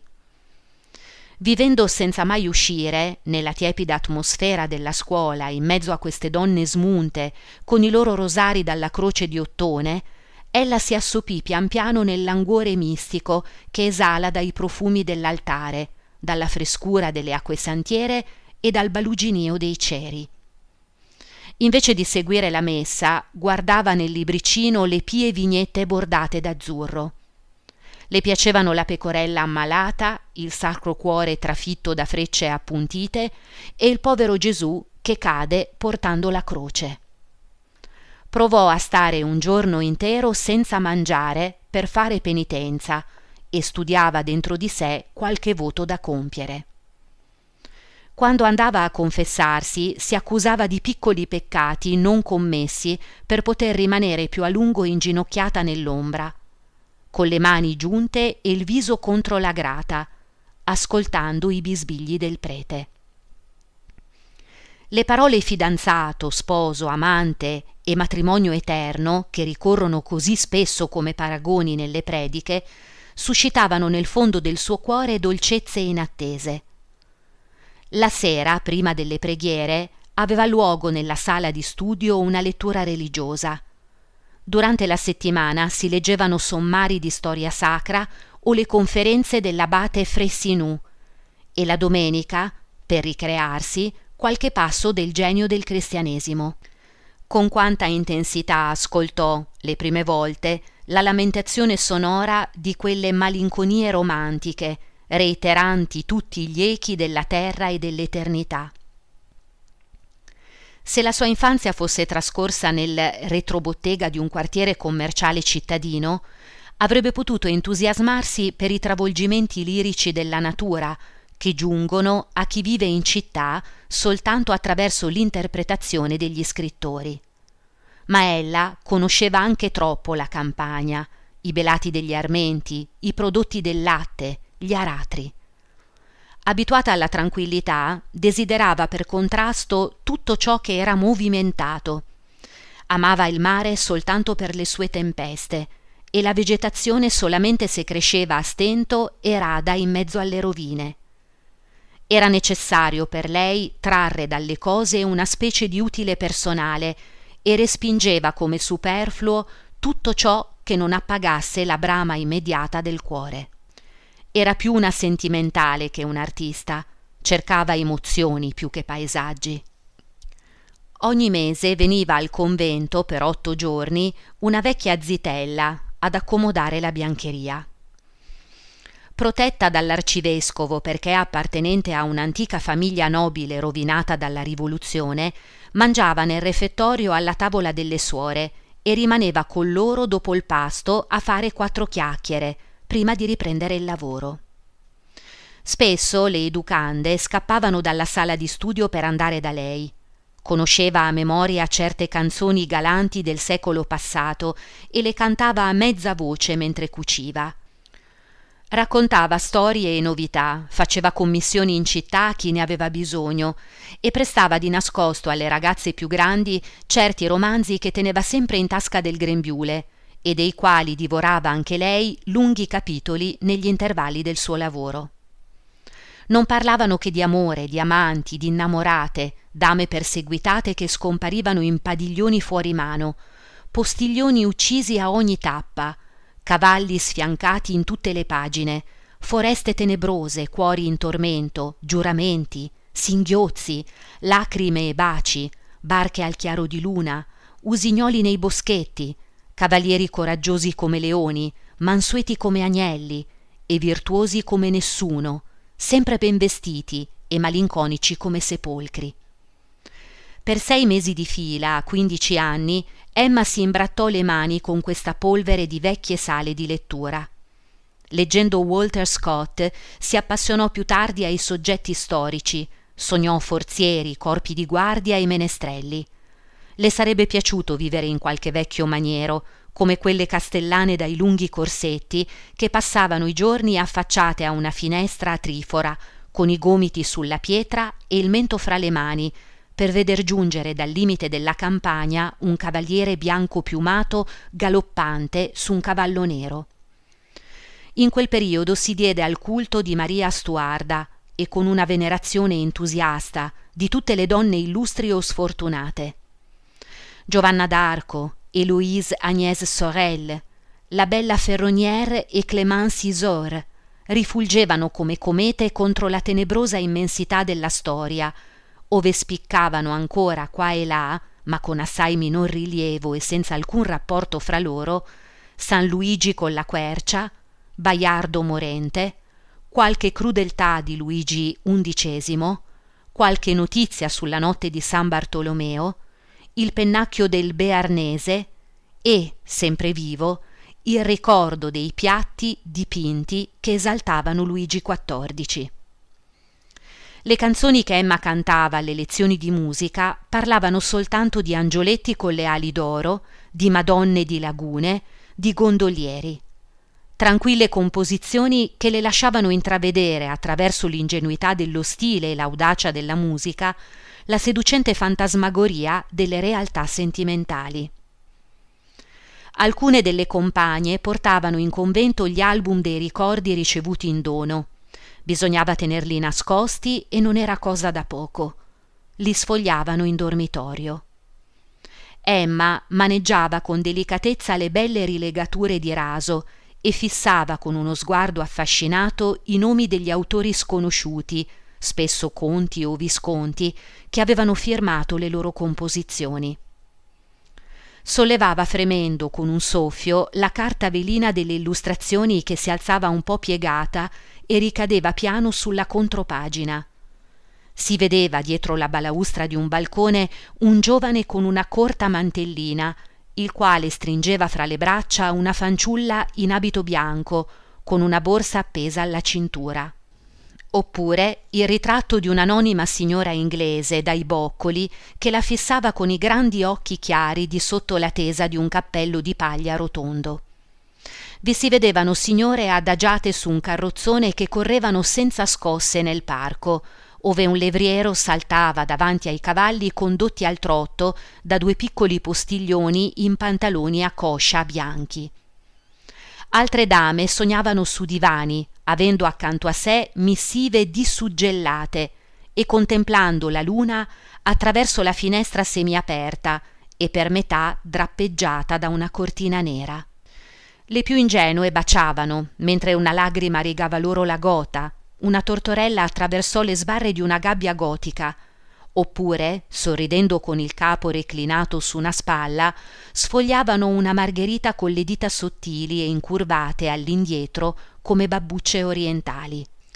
E c'eravate anche voi, sultani dalle lunghe pipe, in estasi sotto le volte a tutto sesto fra le braccia delle baiadere, e poi giaurri, scimitarre, fez, ma soprattutto voi, paesaggi sbiaditi di contrade esaltate all'eccesso, che spesso mostrate palmizi vicino a pinete, tigri a destra e un leone a sinistra, minareti tartari all'orizzonte e in primo piano rovine romane e cammelli accovacciati, il tutto inquadrato da una foresta vergine molto linda, con un raggio di sole tremolante nell'acqua sulla quale spiccano, come scalfitture bianche qua e là, su un fondo grigio acciaio, alcuni cigni che nuotano. E la lucerna applicata alla parete sopra il capo di Emma rischiarava queste visioni del mondo che si susseguivano sotto i suoi occhi, una dopo l'altra, nel silenzio del dormitorio rotto soltanto dal rumore lontano di una carrozza ritardataria che rotolava ancora per le vie. Quando sua madre morì, i primi giorni, ella pianse a lungo. Si fece dare un quadretto con i capelli della morta e in una lettera indirizzata ai Bertaux, tutta piena di tristi riflessioni sulla vita, chiese di essere seppellita nella stessa tomba quando fosse venuto il momento. Suo padre, credendola malata, venne a trovarla.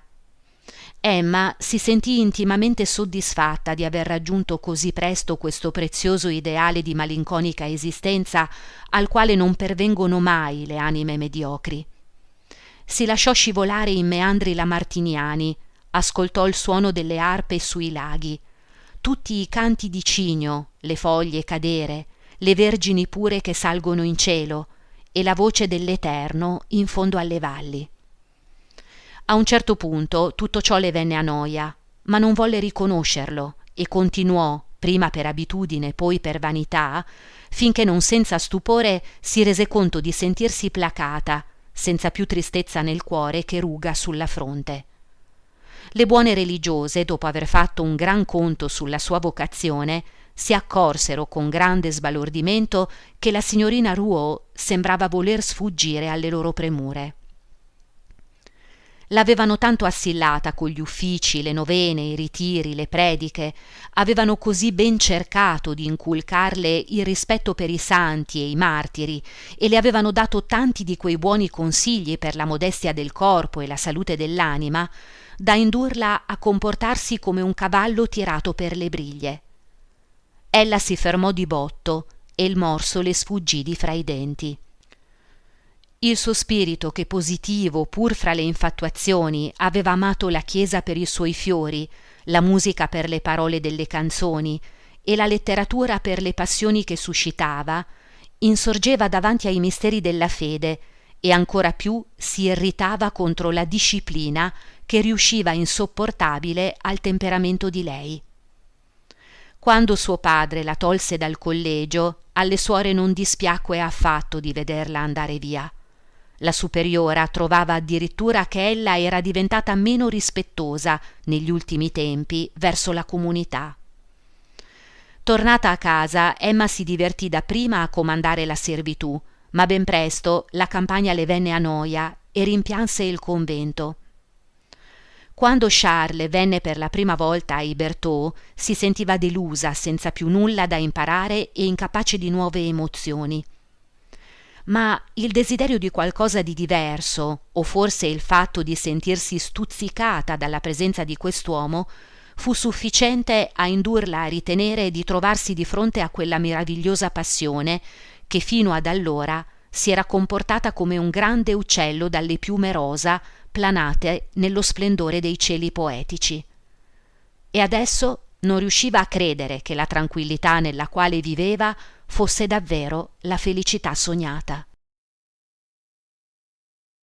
Capitolo 7. A volte si diceva che questi sarebbero dovuti essere i giorni più felici della sua vita, la cosiddetta luna di miele. Per poterne gustare davvero la dolcezza, senza dubbio, bisognava partire per quei paesi dai nomi altisonanti, dove i primi giorni di matrimonio hanno più soavi pigrizie. In diligenza, all'ombra di tendine di seta azzurra, si sale per ripide strade, ascoltando la canzone del postiglione che echeggia fra le montagne, insieme con le campanelle delle capre e il rombo sordo delle cascate. Al tramonto, sulla riva dei golfi marini, ci si può inebriare con la fragranza dei limoni. La sera, sulla terrazza di una villa, soli, le mani dell'uno intrecciate con le mani dell'altra, si possono fare progetti guardando le stelle.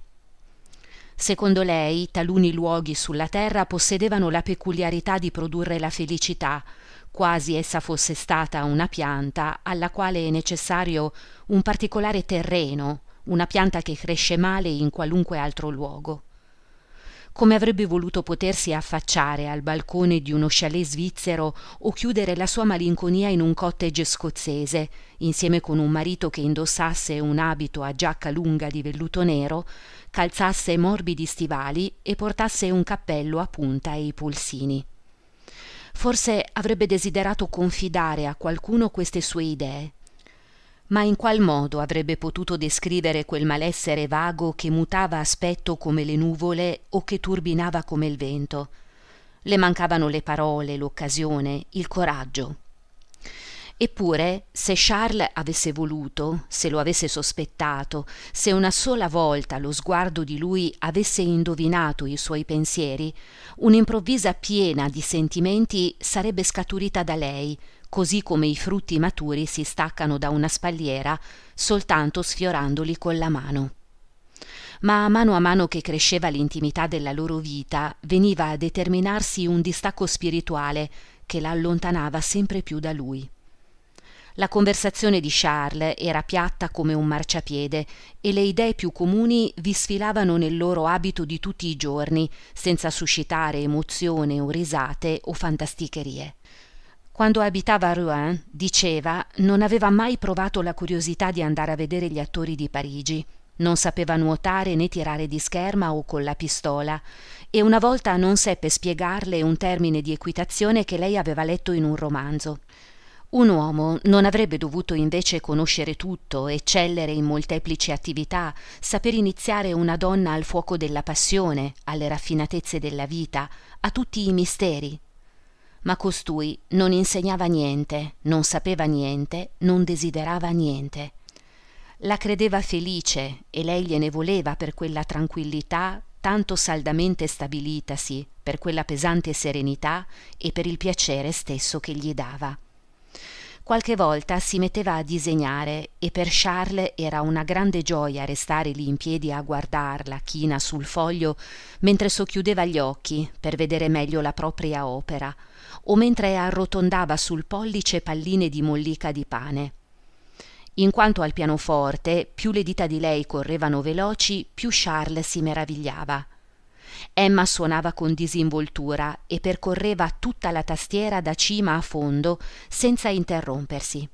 Il vecchio strumento, le cui corde minacciavano di spezzarsi, così scosso da lei, si sentiva, se le finestre erano aperte, fino in fondo al villaggio, e spesso il galoppino del messo comunale che passava sulla via maestra, senza cappello e in pantofole, si fermava con le scartoffie in mano ad ascoltare. Emma, d'altronde, sapeva dirigere bene la casa, mandava ai malati il conto delle visite con lettere ben compilate che non avevano l'aspetto di fatture. Quando la domenica avevano qualche vicino a pranzo, riusciva sempre a offrire piatti presentati con garbo, le piaceva disporre piramidi di prugne Regina Claudia su foglie di vite, serviva la marmellata già rovesciata dai vasetti nel piatto e parlava addirittura di comperare degli sciacquabocca per il dessert. Tutto questo contribuiva a procurare a Bovary una maggiore considerazione. Charles si sentiva ora più importante perché possedeva una donna simile. Mostrava con orgoglio 2 schizzi a matita disegnati da sua moglie.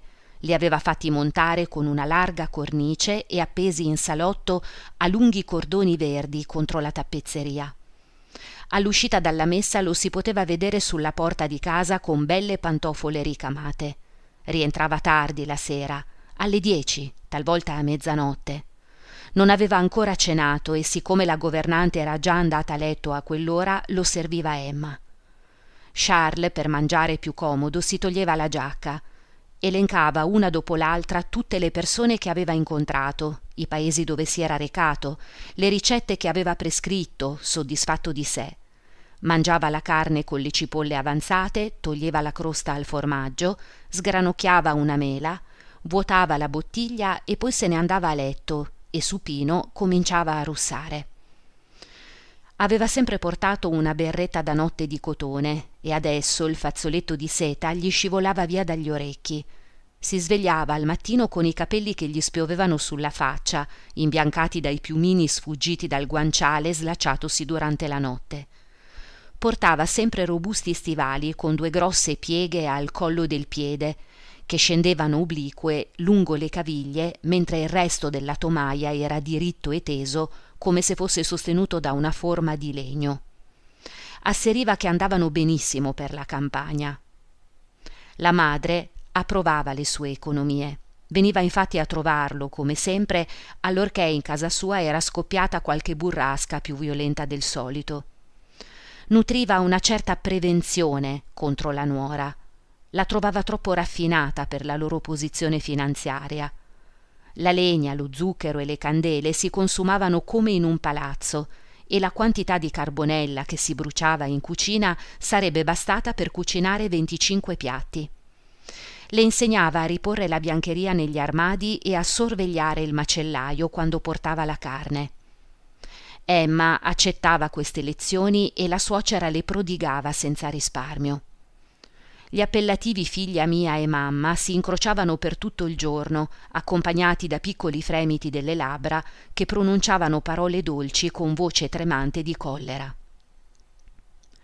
Ai tempi della signora Dubuc, la vecchia Bovary si sentiva la preferita nel cuore del figlio, ma ora l'amore di Charles per Emma le sembrava un tradimento alla sua tenerezza, un'invasione di ciò che le apparteneva. Considerava la felicità di suo figlio con un silenzio triste, come chi, caduto in rovina, si trovi a guardare attraverso i vetri estranei a tavola nella sua antica dimora. Rammentava a Charles, quando era in vena di rievocazioni, le proprie pene e i sacrifici sopportati, paragonandoli alla negligenza di Emma, Perveniva alla conclusione che non era davvero il caso di adorarla in modo così esclusivo. Charles non sapeva che cosa rispondere, rispettava la madre e amava profondamente la moglie. Considerava infallibile il giudizio dell'una e irreprensibile il comportamento dell'altra. Quando la madre non era più con loro, azzardava timidamente e negli stessi termini qualcuna delle più innocenti osservazioni che le aveva sentito fare. A Emma bastava una parola per dimostrargli che si sbagliava e per rispedirlo ai suoi malati. Intanto, seguendo le teorie nelle quali credeva, ella cercò di crearsi l'amore. In giardino, al chiaro di luna, recitava tutte le rime amorose che sapeva a memoria e sospirava romanze malinconiche, ma non sentiva agitarsi dentro di sé nessuna passione, e Charles non sembrava né scosso né più innamorato.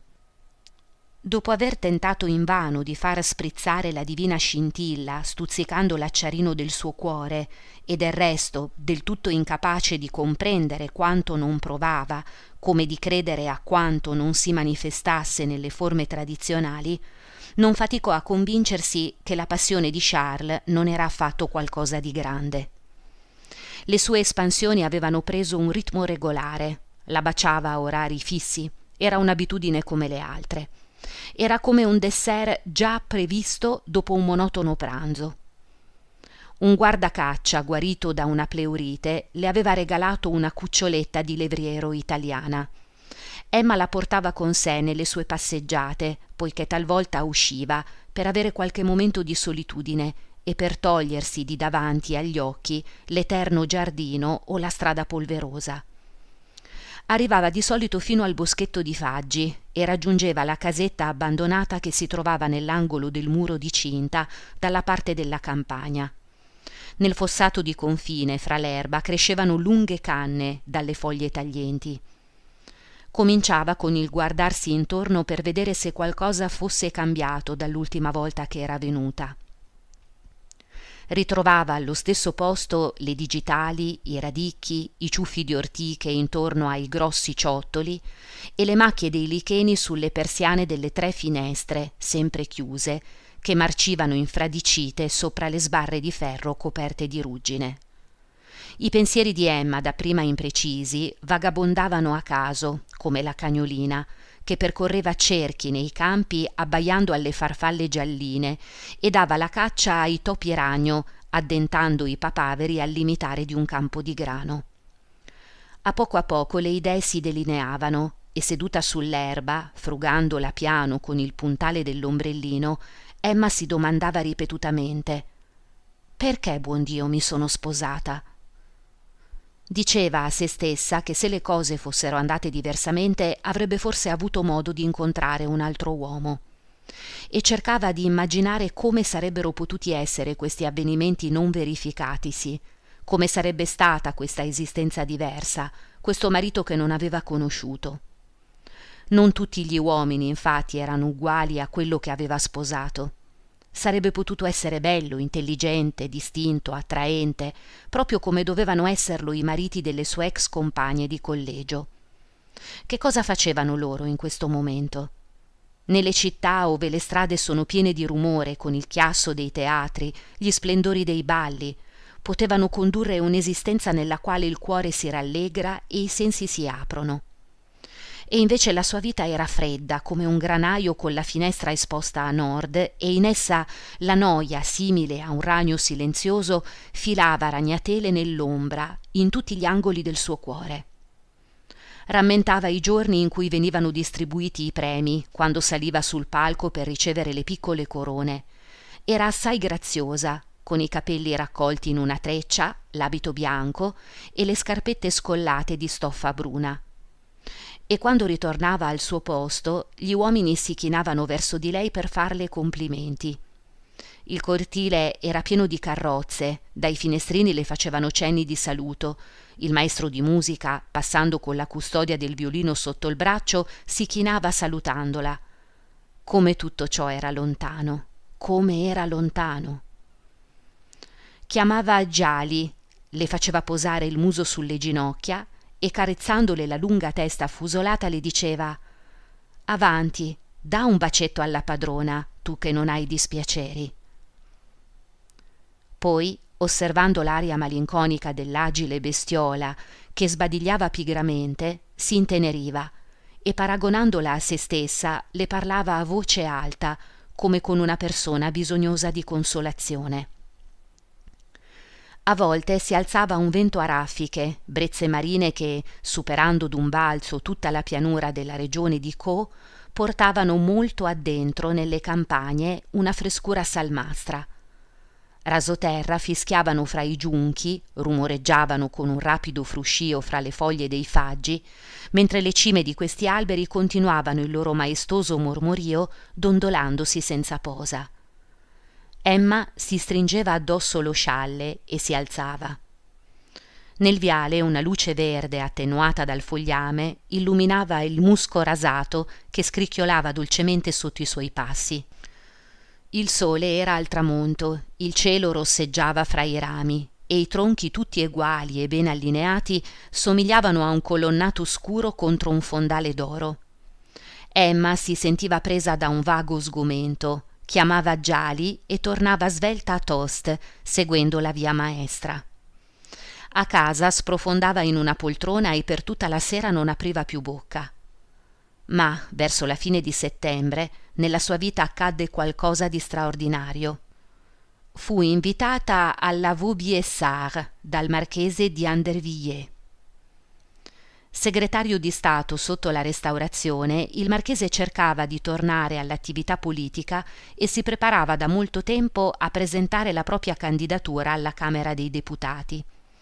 D'inverno faceva molte distribuzioni di legna e al Consiglio generale reclamava con gran foga nuove strade per il suo distretto. Nel periodo più caldo dell'estate aveva sofferto di un ascesso in bocca, dal quale Charles l'aveva liberato, come per miracolo, con un preciso colpo di bisturi. L'amministratore del marchese, mandato a Tostes per pagare l'operazione, raccontò al suo ritorno, la sera, di avere visto ciliegie magnifiche nel giardino del medico. Ora, poiché i ciliegi della Vaubyessard crescevano stenti, il marchese fece chiedere a Bovary qualche ramoscello per innestarli e in seguito si fece un dovere di andare di persona a ringraziarlo. Vide Emma e ne trovò l'aspetto assai grazioso, i modi tutt'altro che provinciali, tanto che al castello non si ritenne di eccedere in condiscendenza né di fare uno sgarbo a nessuno invitando la giovane coppia. Un mercoledì alle 3 il signore e la signora Bovary salirono sul loro carrozzino e si partirono per la Vaubyessard. Dietro la vettura era stato sistemato un grande baule, davanti, sul grembialino, v'era una cappelliera e Charles teneva fra le gambe una scatola di cartone. Giunsero a destinazione al calar della notte, mentre incominciavano ad accendere i lampioni del parco per illuminare la via alle carrozze. Capitolo 8. Il castello, una costruzione moderna all'italiana, con 2 ale che si protendevano in avanti e 3 scaloni, si ergeva in fondo a un immenso prato, nel quale pascolavano alcune mucche fra gruppi di grandi alberi distanziati fra loro. Arbusti a cespuglio, rododendri, siringhe, palle di neve gonfiavano i loro irregolari ciuffi di vegetazione sulla linea curva del sentiero cosparso di sabbia. Un fiumicello scorreva sotto un ponte.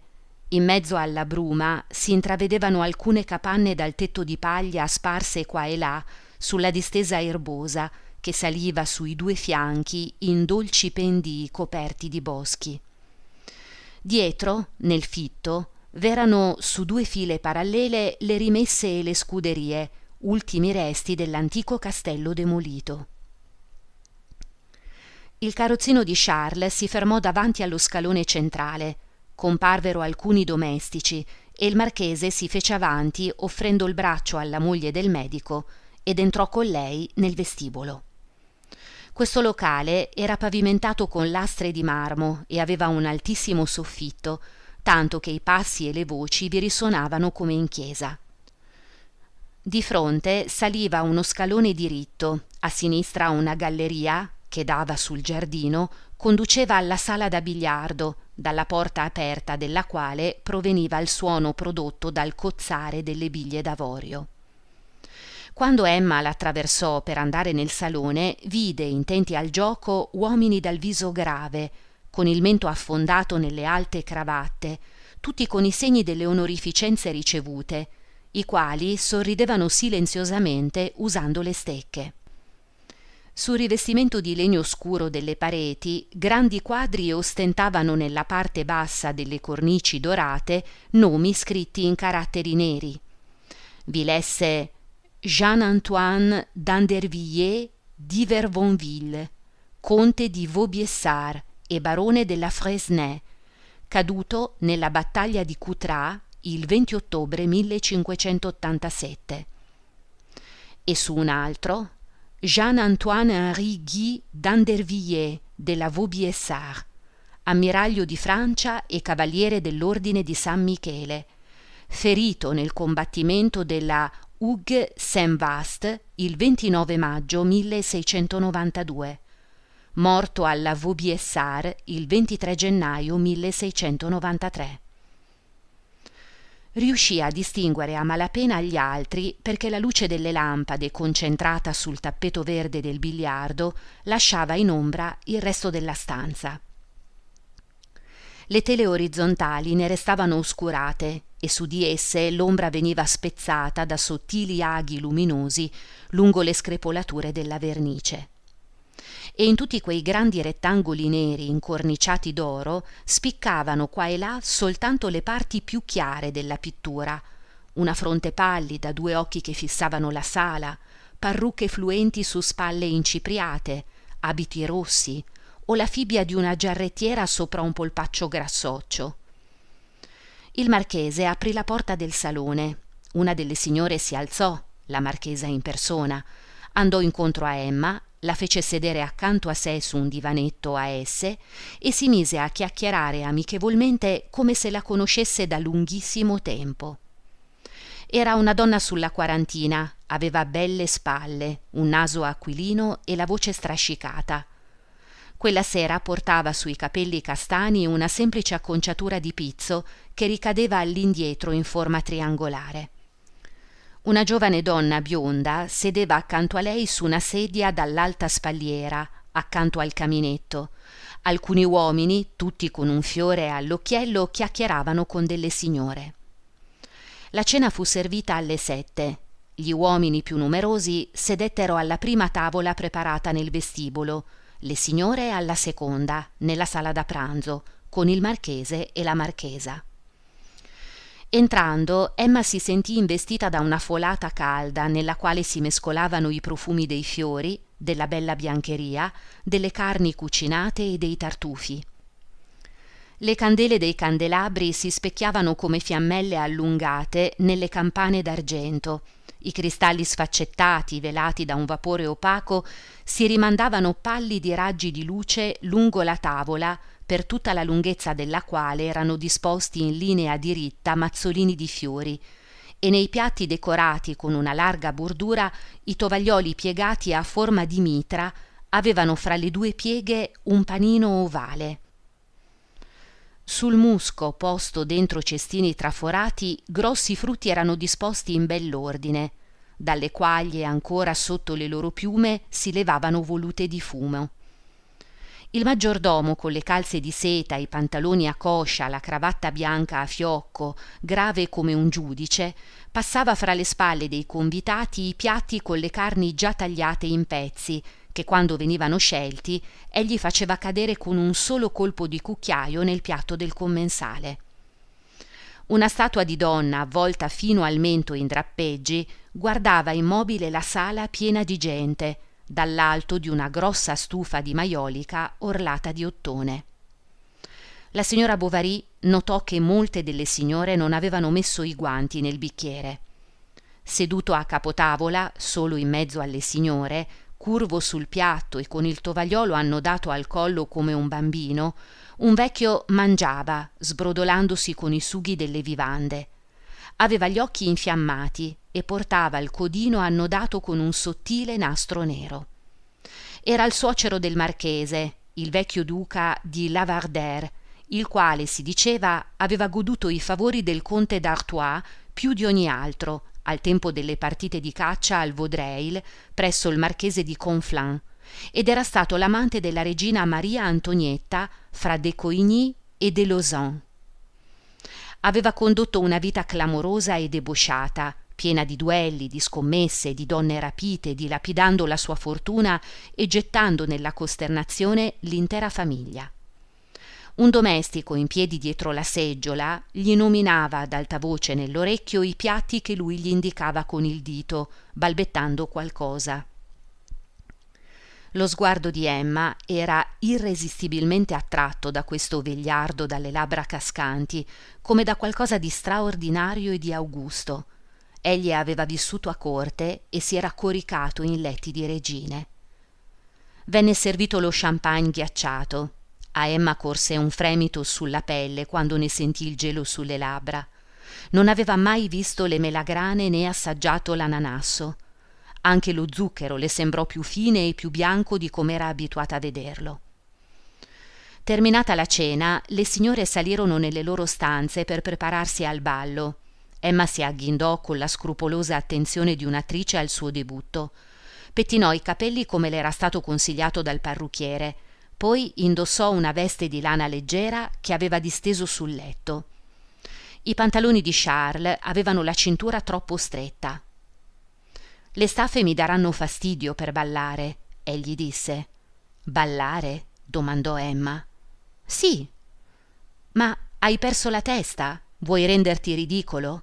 Rimani a sedere. È più dignitoso per un medico», soggiunse. Charles tacque, camminava su e giù aspettando che Emma fosse pronta. Standole alle spalle la vedeva nello specchio fra due candelabri. Gli occhi neri parevano più fondi ancora. I capelli dolcemente rigonfi sugli orecchi splendevano di riflessi azzurri.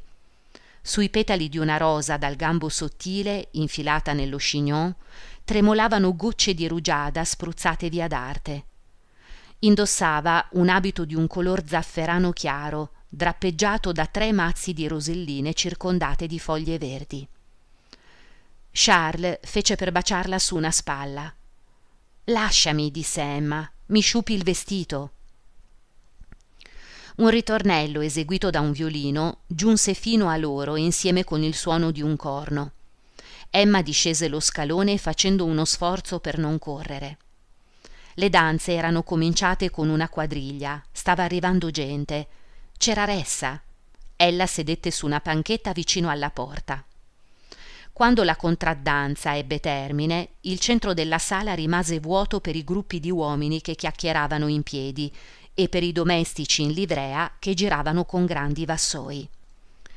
Le signore, sedute in fila, agitavano i ventagli dipinti, nascondevano a metà i sorrisi dietro i loro bouquet e facevano circolare con gesti graziosi i flaconcini dal tappo d'oro fra le mani strette nei guanti bianchi che rivelavano la forma delle unghie e serravano i polsi. Le guarnizioni di pizzo fremevano sui corsetti, le spille di diamanti scintillavano sui petti, i braccialetti a ciondoli tintinnavano sulle braccia nude. Le pettinature aderenti sulla fronte e raccolte in chignon sulla nuca erano ornate da coroncine, grappoli o ramoscelli di non ti scordar di me, di gelsomini, di fiori di melograno, spighe e fiordalisi. Tranquille al proprio posto, madri dal viso arcigno sfoggiavano turbanti rossi. Emma aveva un po' di batticuore quando, mentre il suo cavaliere la teneva per la punta delle dita, si allineò con gli altri, in attesa del colpo di archetto che dava inizio alla danza. Ben presto l'emozione svanì. Ondeggiando al ritmo dell'orchestra scivolò in avanti muovendo lievemente il capo. Mentre ascoltava i virtuosismi del violino che di tanto in tanto suonava una solo quando gli altri strumenti tacevano, un sorriso le salì alle labbra. In questi istanti era possibile udire il suono prodotto dai Luigi d'oro che si rovesciavano sul tappeto verde della vicina sala da gioco. Poi, con uno squillo sonoro della cornetta, tutta l'orchestra riprendeva a suonare. I piedi segnavano ancora una volta il ritmo Le gonne si gonfiavano e frusciavano, le mani si stringevano e si lasciavano, gli occhi, che un momento prima si erano abbassati, si rialzavano e fissavano altri occhi. Alcuni uomini, una quindicina, di un'età che andava dai 25 ai 40 anni, sparsi fra i cavalieri o fra coloro che chiacchieravano sulla soglia delle porte, si facevano notare nella folla per una certa qualaria di famiglia, evidente a prescindere dall'età, dall'abbigliamento o dalla fisionomia. Gli abiti di queste persone di ottimo taglio sembravano fatti di un panno più morbido, i capelli ondulati sulle tempie trattati con lozioni più fini.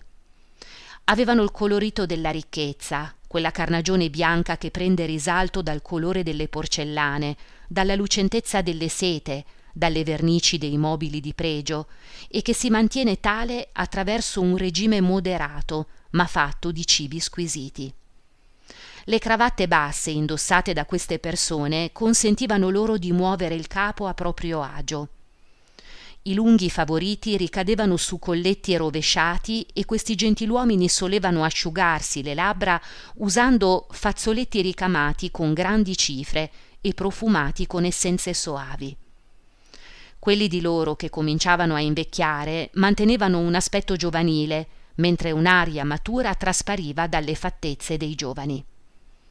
Nei loro sguardi indifferenti aleggiava la tranquillità delle passioni sempre soddisfatte, e attraverso le maniere piacevoli traspariva quella particolare durezza che deriva dal dominio delle cose non del tutto facili, in cui la forza si esercita o la vanità si diverte. La doma dei cavalli di razza o l'amicizia delle donne perdute. A pochi passi da Emma un gentiluomo in abito blu parlava dell'Italia con una giovane fanciulla pallida ingioiellata di perle. Magnificavano l'imponenza del colonnato di San Pietro, Tivoli, il Vesuvio, Castellammare e le Cascine, le rose di Genova e il Colosseo al chiaro di luna. Con l'altro orecchio Emma ascoltava una conversazione piena di parole per lei incomprensibili. C'era ressa intorno a un giovanotto che aveva battuto la settimana precedente Miss Arabelle e Romulus e aveva guadagnato 2000 luigi saltando un fosso in Inghilterra.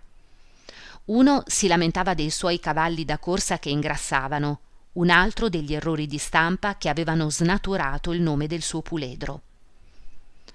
L'aria nella sala da ballo era divenuta greve, la luce dei lampadari si affievoluva. Molti invitati andavano ad affollare la sala del biliardo. Un domestico salì su una sedia e ruppe 2 vetri. Il rumore del cristallo in frantumi fece volgere il capo alla signora Bovary, che vide attraverso le vetrate i volti curiosi dei contadini. Questo le ricordò i Bertaux. Rivide la fattoria, lo stagno melmoso, suo padre con il camiciotto nel frutteto, e lei stessa nell'atto di scremare come faceva un tempo con un dito le ciotole di latte nella latteria. Ma nello sfolgorio dell'attuale realtà la vita di un tempo così nitida nel ricordo fino a un attimo prima si dissolveva senza lasciar tracce, tanto da farle dubitare di averla davvero vissuta. Era qui.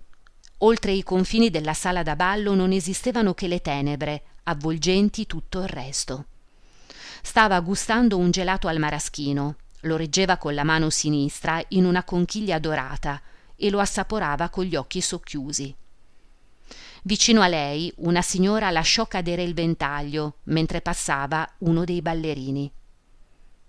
«Sarebbe così gentile, signore», disse la dama, «da volermi raccogliere il ventaglio? Mi è caduto dietro il divano».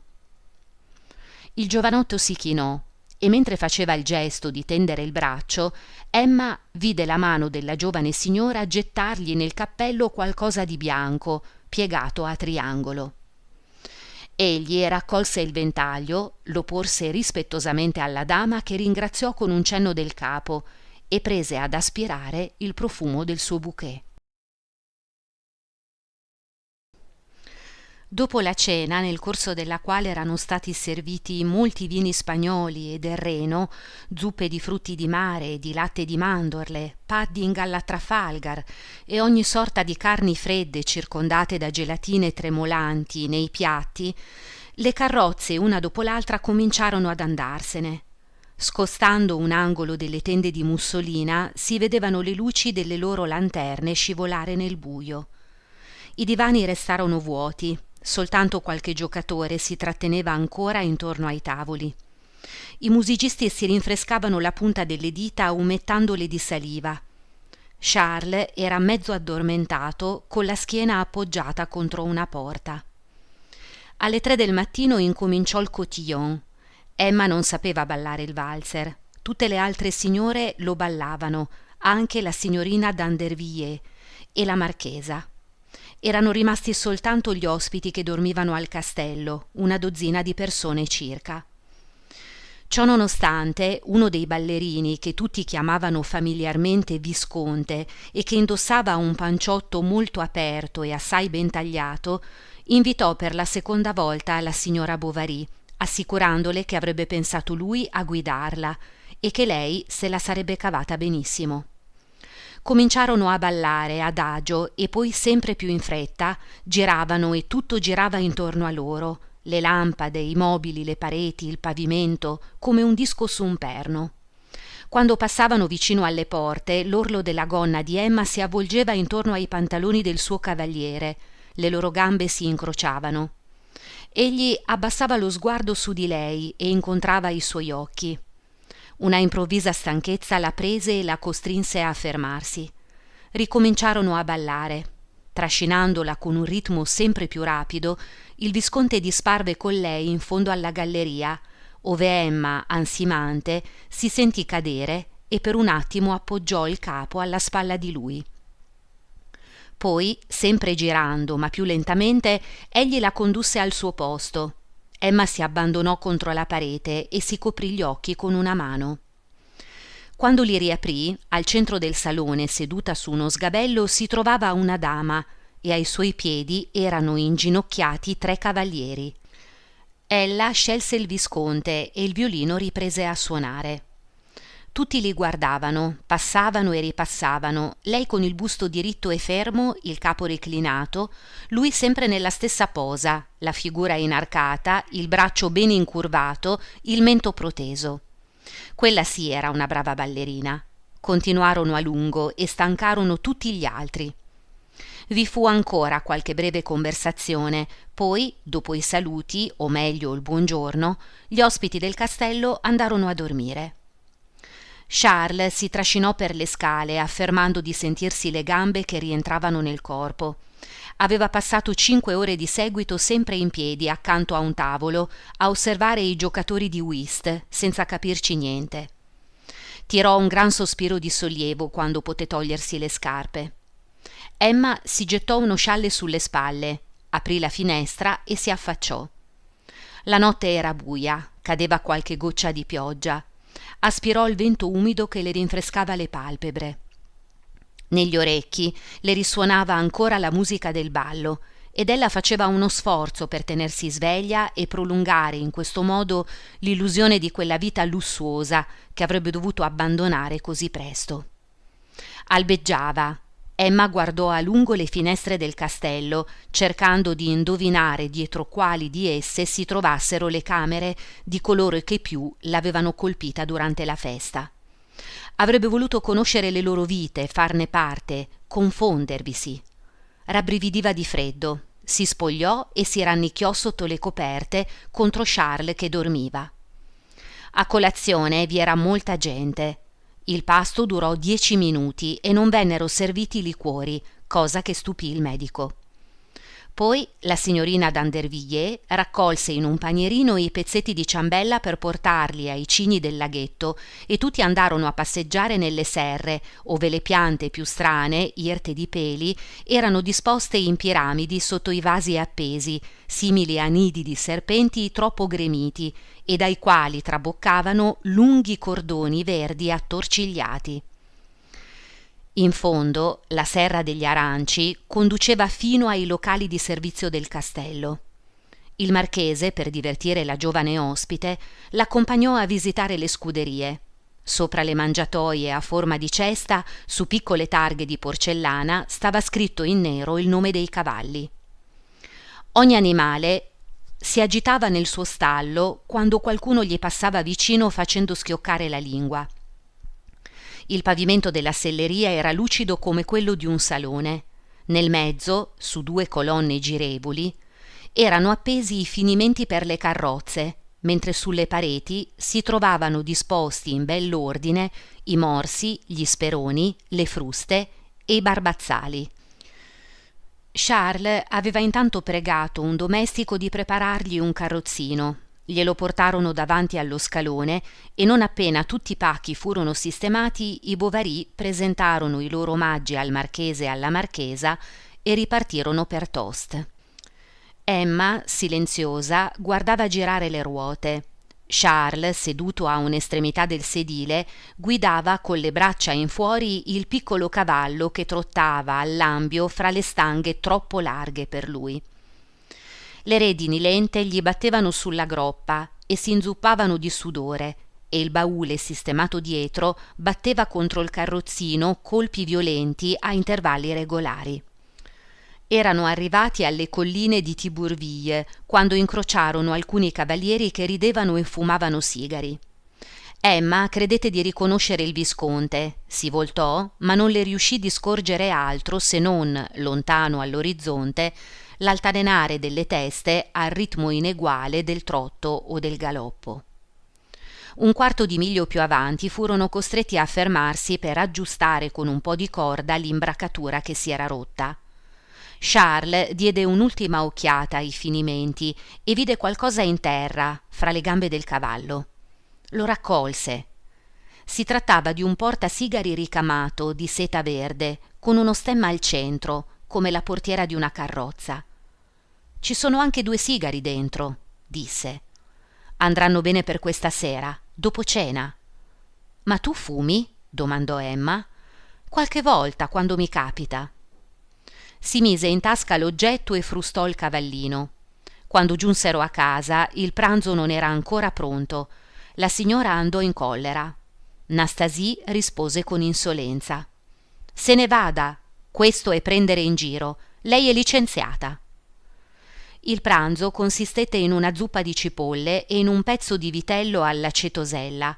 Charles, seduto di fronte a Emma, fregandosi le mani con aria soddisfatta, disse: «Com'è piacevole ritrovarsi a casa propria». Dalla cucina giungevano i singhiozzi di Nastasie. Charles era affezionato a questa povera donna, che si era occupata di lui e gli aveva tenuto compagnia per tante sere nell'inerzia della sua vedovanza. Era la sua prima paziente, la prima persona che aveva conosciuto a Tostes. «Ma l'hai licenziata sul serio?» domandò infine. «Sì, chi me lo impedisce?» rispose Emma. Poi, mentre veniva preparata la camera da letto, andarono a scaldarsi in cucina. Charles si mise a fumare. Fumava sporgendo le labbra, sputando ogni minuto e allontanando il fumo a ogni boccata con la mano. «Ti farà male», disse Emma sdegnosamente. Charles posò il sigaro e corse a bere un bicchiere d'acqua fredda alla pompa. Emma afferrò il portasigari e lo gettò in fretta in fondo a un cassetto. L'indomani fu una giornata interminabile. Emma passeggiò nel giardino su e giù sempre per gli stessi vialetti, fermandosi davanti alle aiuole, alle spalliere, al curato di gesso, guardando sbalordita tutte queste vecchie cose che conosceva tanto bene. Come le sembrava lontana la festa al castello. Che cos'era far sembrare tanto distanti il mattino dell'altro ieri e la serata di oggi? La gita alla Vaubyessard aveva aperto una voragine nella sua vita, un crepaccio come quelli che in una sola notte gli uragani riescono a scavare nei fianchi delle montagne, ma era rassegnata. Chiuse religiosamente nel cassettone il suo bell'abito da sera e le scarpine di raso alle quali la cera che rendeva lustro il pavimento del salone aveva ingiallito le suole. Anche al suo cuore era accaduto qualcosa di simile. sfiorato dal lusso, si era velato di un non so che di impalpabile ed indelebile. Ricordare il ballo fu una delle occupazioni di Emma. Ogni mercoledì, svegliandosi, si diceva: «Ah, 8 giorni fa, 15 giorni fa, 3 settimane fa ero laggiù». A poco le fisionomie le si confusero nella memoria. Dimenticò i motivi delle danze, non ricordò più con tanta chiarezza le livree o i saloni. I particolari svanirono, ma il rimpianto non la abbandonò. Capitolo 9. Spesso, quando Charles era fuori, Emma andava a prendere nell'armadio fra le pieghe della biancheria dove lo aveva nascosto il portasigari di seta verde. Lo guardava, lo apriva e ne aspirava l'odore della fodera, un misto di verbena e di tabacco. Di chi era? Del visconte. Un regalo della sua amante, forse. L'avevano ricamato su un telaio di palissandro, piccola suppellettile e facilmente occultabile, e questo lavoro aveva tenuto occupata per lunghe ore una pensosa ricamatrice che su di esso aveva reclinato i morbidi riccioli. Un soffio d'amore era passato fra i fili del canovaccio. Ogni punto aveva fermato una speranza o un ricordo, e tutti i fili di seta intersecantisi rappresentavano l'insieme di una stessa silenziosa passione. E poi, un mattino, il visconte l'aveva portato con sé. Di che cosa avevano parlato, mentre esso era posato sulla larga mensola del caminetto fra i vasi di fiori e la pendola Pompadour? Emma in quel momento si trovava a Tost. Il visconte a Parigi, così lontano. Com'era Parigi? Che nome pieno di smisurate promesse. Le piaceva ripeterlo a mezza voce. Le risuonava negli orecchi come lo scampanio di una cattedrale, fiammeggiava ai suoi occhi perfino sulle etichette dei vasetti delle creme. La notte, quando i pescivendoli sui loro carretti passavano sotto le sue finestre cantando la Marjolaine, Emma si svegliava, ascoltava lo strepito delle ruote cerchiate di ferro che si smorzava sulla terra battuta all'uscita del villaggio e si diceva: «Domani saranno laggiù». Li seguiva con il pensiero, mentre salivano e scendevano nel superare le colline, mentre attraversavano i villaggi, mentre correvano sulla strada maestra al chiarore delle stelle. Al termine di una distanza imprecisata vi era sempre l'immagine confusa di una piazza ove il suo sogno aveva fine. Comperò una piantina di Parigi, facendo scorrere la punta del dito sulla carta, immaginava di fare lunghe passeggiate nella capitale. Risaliva i boulevard, si fermava ad ogni angolo formato dalle linee delle strade, davanti ai quadratini bianchi che rappresentavano le case. Alla fine aveva gli occhi stanchi, chiudeva le palpebre e nel buio vedeva palpitare al vento le fiammelle dei lampioni a gas, o immaginava i predellini delle carrozze che ricadevano con gran fracasso davanti ai colonnati dei teatri. Si abbandonò a un giornale femminile, Il Cestino, e allo spirito dei salotti. Divorava, senza lasciarsi sfuggire nulla, tutte le cronache delle prime, delle corse, delle serate. Si interessava al debutto di una cantante o all'apertura di un negozio. Si teneva al corrente con la moda, conosceva gli indirizzi dei buoni sarti, i giorni in cui il bel mondo andava al Bois o all'Opéra. Studiò gli arredamenti descritti da Eugène Sue, lesse Balzac e Georges Sand, cercando in queste letture un immaginario soddisfacimento alle proprie brame. Portava i libri anche a tavola e li sfogliava mentre suo marito, mangiando, cercava di conversare. Il ricordo del visconte veniva rinnovato di continuo dalle letture. Emma scopriva somiglianze tra lui e i personaggi inventati, ma il cerchio del quale egli era al centro a poco si allargava e l'alone che lo circondava andava espandendosi intorno alla sua figura per illuminare altri sogni. Parigi, più vasta di un oceano, scintillava dunque agli occhi di Emma, avvolta da un'atmosfera purpurea. I molteplici aspetti della vita che si agitava in quel tumulto erano però ben suddivisi e classificati in quadri distinti. Emma ne prendeva in considerazione soltanto 2 o 3, i quali finivano per cancellare tutti gli altri e per rappresentare da soli l'intera umanità. L'ambiente nel quale si muovevano gli ambasciatori erano i saloni dai pavimenti lucidi, dalle pareti rivestite di specchi, in mezzo ai quali si trovavano tavole ovali ricoperte da tappeti di velluto con la frangia d'oro. Non mancavano gli abiti a strascico, i grandi misteri, le angosce dissimulate da un sorriso. Veniva poi il mondo delle duchesse.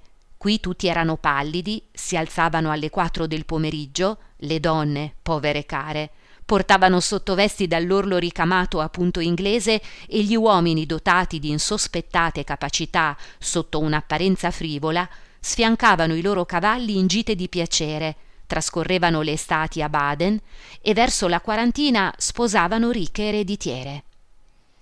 Nei salottini dei ristoranti dove si cena dopo mezzanotte si divertiva al lume della candela la folla eterogenea degli uomini di lettere e delle attrici. Creature prodighe come re, piene di ambizioni idealizzate e di deliri fantastici. Conducevano un'esistenza che si librava al di sopra di tutto fra cielo e terra, in mezzo alle tempeste, qualcosa di veramente sublime. Quanto al resto degli uomini erano tutti nullità, senza una precisa ubicazione, quasi non esistessero affatto. D'altronde, quanto più le cose erano vicine, tanto più i pensieri di lei se ne allontanavano. Tutto ciò che le era prossimo in maniera immediata, la campagna noiosa, i piccoli borghesi imbecilli, la banalità della vita, le sembrava un'eccezione, un caso anormale in cui lei si trovava presa, mentre al di là di ciò si stendeva a perdita d'occhio lo sterminato paese della felicità e delle passioni.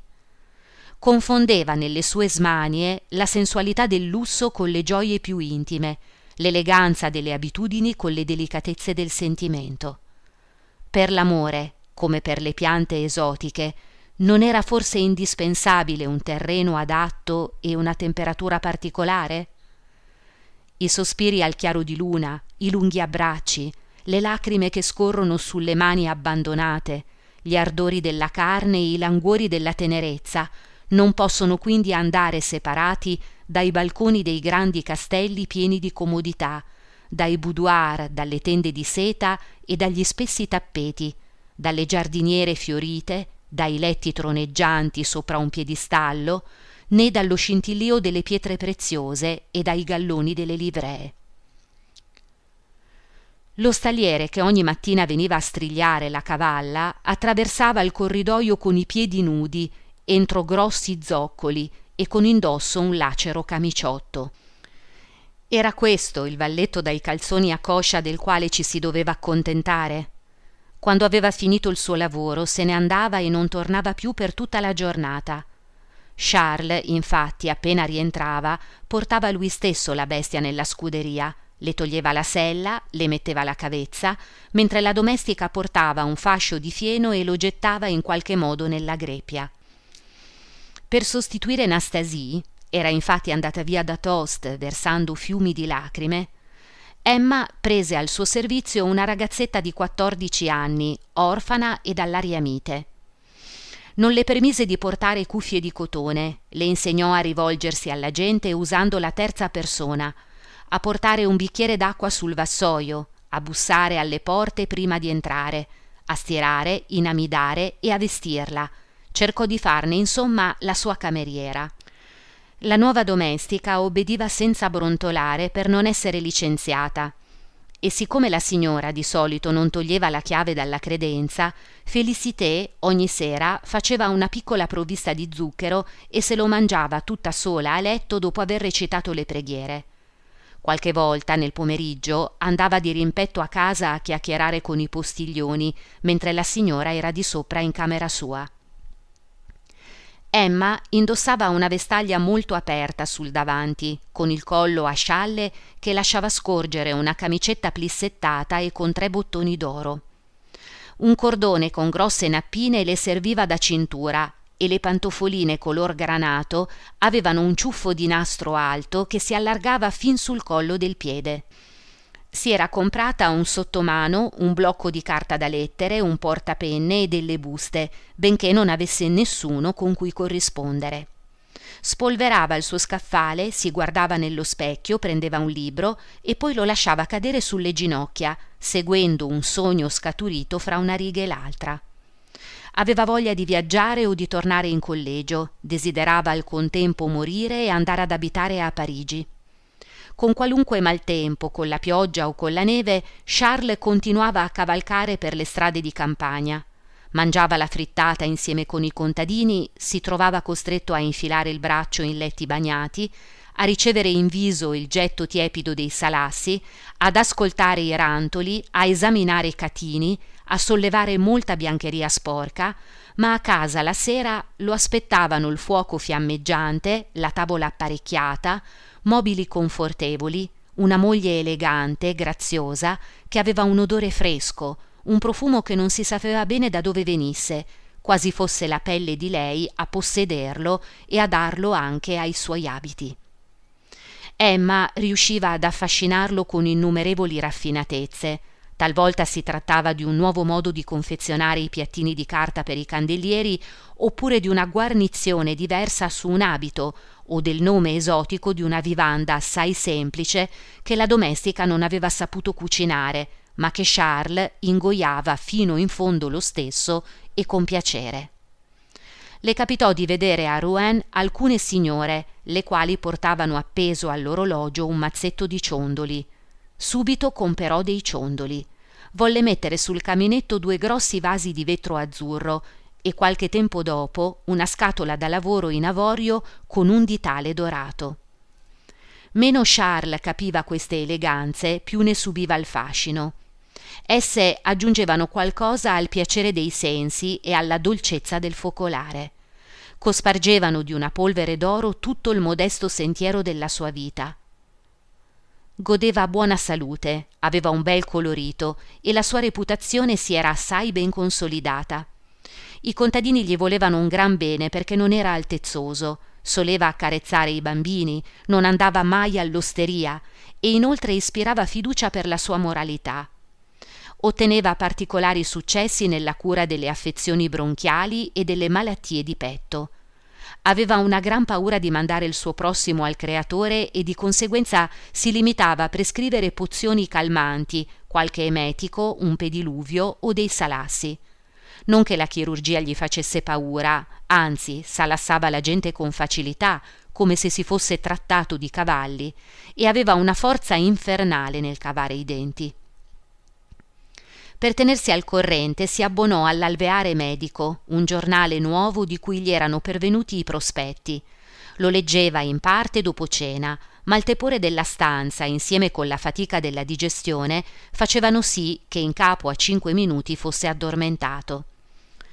Rimaneva là, con il mento appoggiato alle mani e i capelli arruffati, come una criniera, che arrivavano fino al piede della lampada. Emma lo guardava e alzava le spalle. Perché non aveva almeno per marito uno di quegli uomini accesi di taciturno fervore, che lavorano di notte in mezzo ai libri e che giunti ai 60 anni, l'età dei reumatismi, portano finalmente una piccola spilla a forma di croce sull'abito nero di cattivo taglio. Emma avrebbe desiderato che il nome di Bovary, ora il suo nome, fosse illustre. Le sarebbe piaciuto vederlo nelle librerie, leggerlo nei giornali, noto in tutta la Francia. Ma Charles non aveva ambizioni. Un medico di Yvetot con il quale si era trovato ultimamente per un consulto lo aveva quasi mortificato addirittura al capezzale del paziente e davanti a tutti i parenti riuniti. Quando Charles la sera raccontò il fatto, Emma si accalorò molto contro il collega del marito. Quest'ultimo fu intenerito dall'atteggiamento di sua moglie, la baciò sulla fronte con gli occhi pieni di lacrime. Ma Emma era esasperata e piena di vergogna, lo avrebbe preso volentieri a schiaffi. Andò nel corridoio, aprì la finestra e rimase a respirare l'aria fresca per calmarsi. Che disgraziato, povero disgraziato, ripeteva mordendosi le labbra. Si sentiva sempre più irritata dal suo modo di comportarsi. Con il passare degli anni Charles prendeva abitudini grossolane. Alla fine del pranzo era solito tagliuzzare i tappi delle bottiglie vuote. Dopo aver mangiato si passava la lingua sui denti. Sorbiva il brodo producendo gorgoglii chioccianti a ogni cucchiaiata e poiché cominciava a ingrassare, gli occhi già piccoli sembravano spostarsi verso le tempie, spinti verso l'alto dalle gote gonfie di adipe. A volte Emma gli ricacciava nel panciotto il bordo rosso delle maglie, gli raddrizzava la cravatta o buttava via i guanti consumati che egli stava per infilare. Ma non faceva questo per lui, bensì per se stessa, per una specie di estensione del suo egoismo, di irritazione nervosa. Altre volte gli parlava di ciò che aveva letto, un brano di un romanzo, una nuova commedia, oppure l'ultimo aneddoto sul gran mondo riportato dal giornale. Dopotutto, Charles era qualcuno, un orecchio sempre disposto ad ascoltare, un'approvazione sempre pronta. La cagnolina stessa riceveva le sue confidenze ed ella ne avrebbe fatte anche ai ceppi del caminetto e al bilanciere della pendola. In fondo al cuore continuava a sperare che accadesse qualcosa di diverso. Come i marinai in pericolo, volgeva sguardi disperati sulla solitudine della sua vita, cercando di scorgere una vela bianca lontana fra le brume dell'orizzonte. Non sapeva che cosa stava aspettando in verità, quale vento avrebbe spinto verso di lei l'avvenimento desiderato, a quale lido l'avrebbe fatta approdare, se si sarebbe trattato di una scialuppa o di un vascello a tre ponti carico di angosce o pieno di felicità fino ai boccaporti. Ogni mattino al risveglio sperava che ciò avvenisse proprio quel giorno e ascoltava ogni rumore, si alzava di soprassalto e si stupiva che ancora non accadesse nulla. Poi, al tramonto, sempre più triste, desiderava di essere all'indomani. Tornò la primavera. Emma provò a volte un senso di soffocamento ai primi calori, quando fiorirono i peri. Fin dai primi giorni di luglio cominciò a contare sulle dita quante settimane mancavano per arrivare al mese di ottobre, nella speranza che il marchese di Andervilliers forse avrebbe dato ancora un ballo alla Vaubyessard. Ma tutto il mese di settembre trascorse senza che giungessero lettere o visite. Dopo quella delusione il suo cuore rimase vuoto ancora una volta e la serie delle giornate tutte uguali ricominciò. Ormai si sarebbero susseguite dunque così, tutte in fila, monotone, anonime e senza portare con sé proprio nulla? Le altre esistenze, per quanto piatte fossero, avevano almeno la probabilità di un avvenimento imprevisto, e gli avvenimenti imprevisti provocano talora peripezie senza fine, e tutto cambia. Soltanto per lei non succedeva mai niente, Dio aveva voluto così. L'avvenire si presentava come un corridoio nero in fondo al quale vi era una porta sprangata.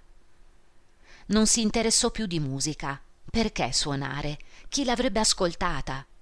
Dal momento che non avrebbe mai potuto esibirsi con un abito di velluto con le maniche corte a un concerto su un pianoforte Erard, facendo correre le dita leggere sui tasti d'avorio e sentire intorno a sé, circondarla come una brezza, un mormorio estatico, non valeva la pena di annoiarsi a studiare.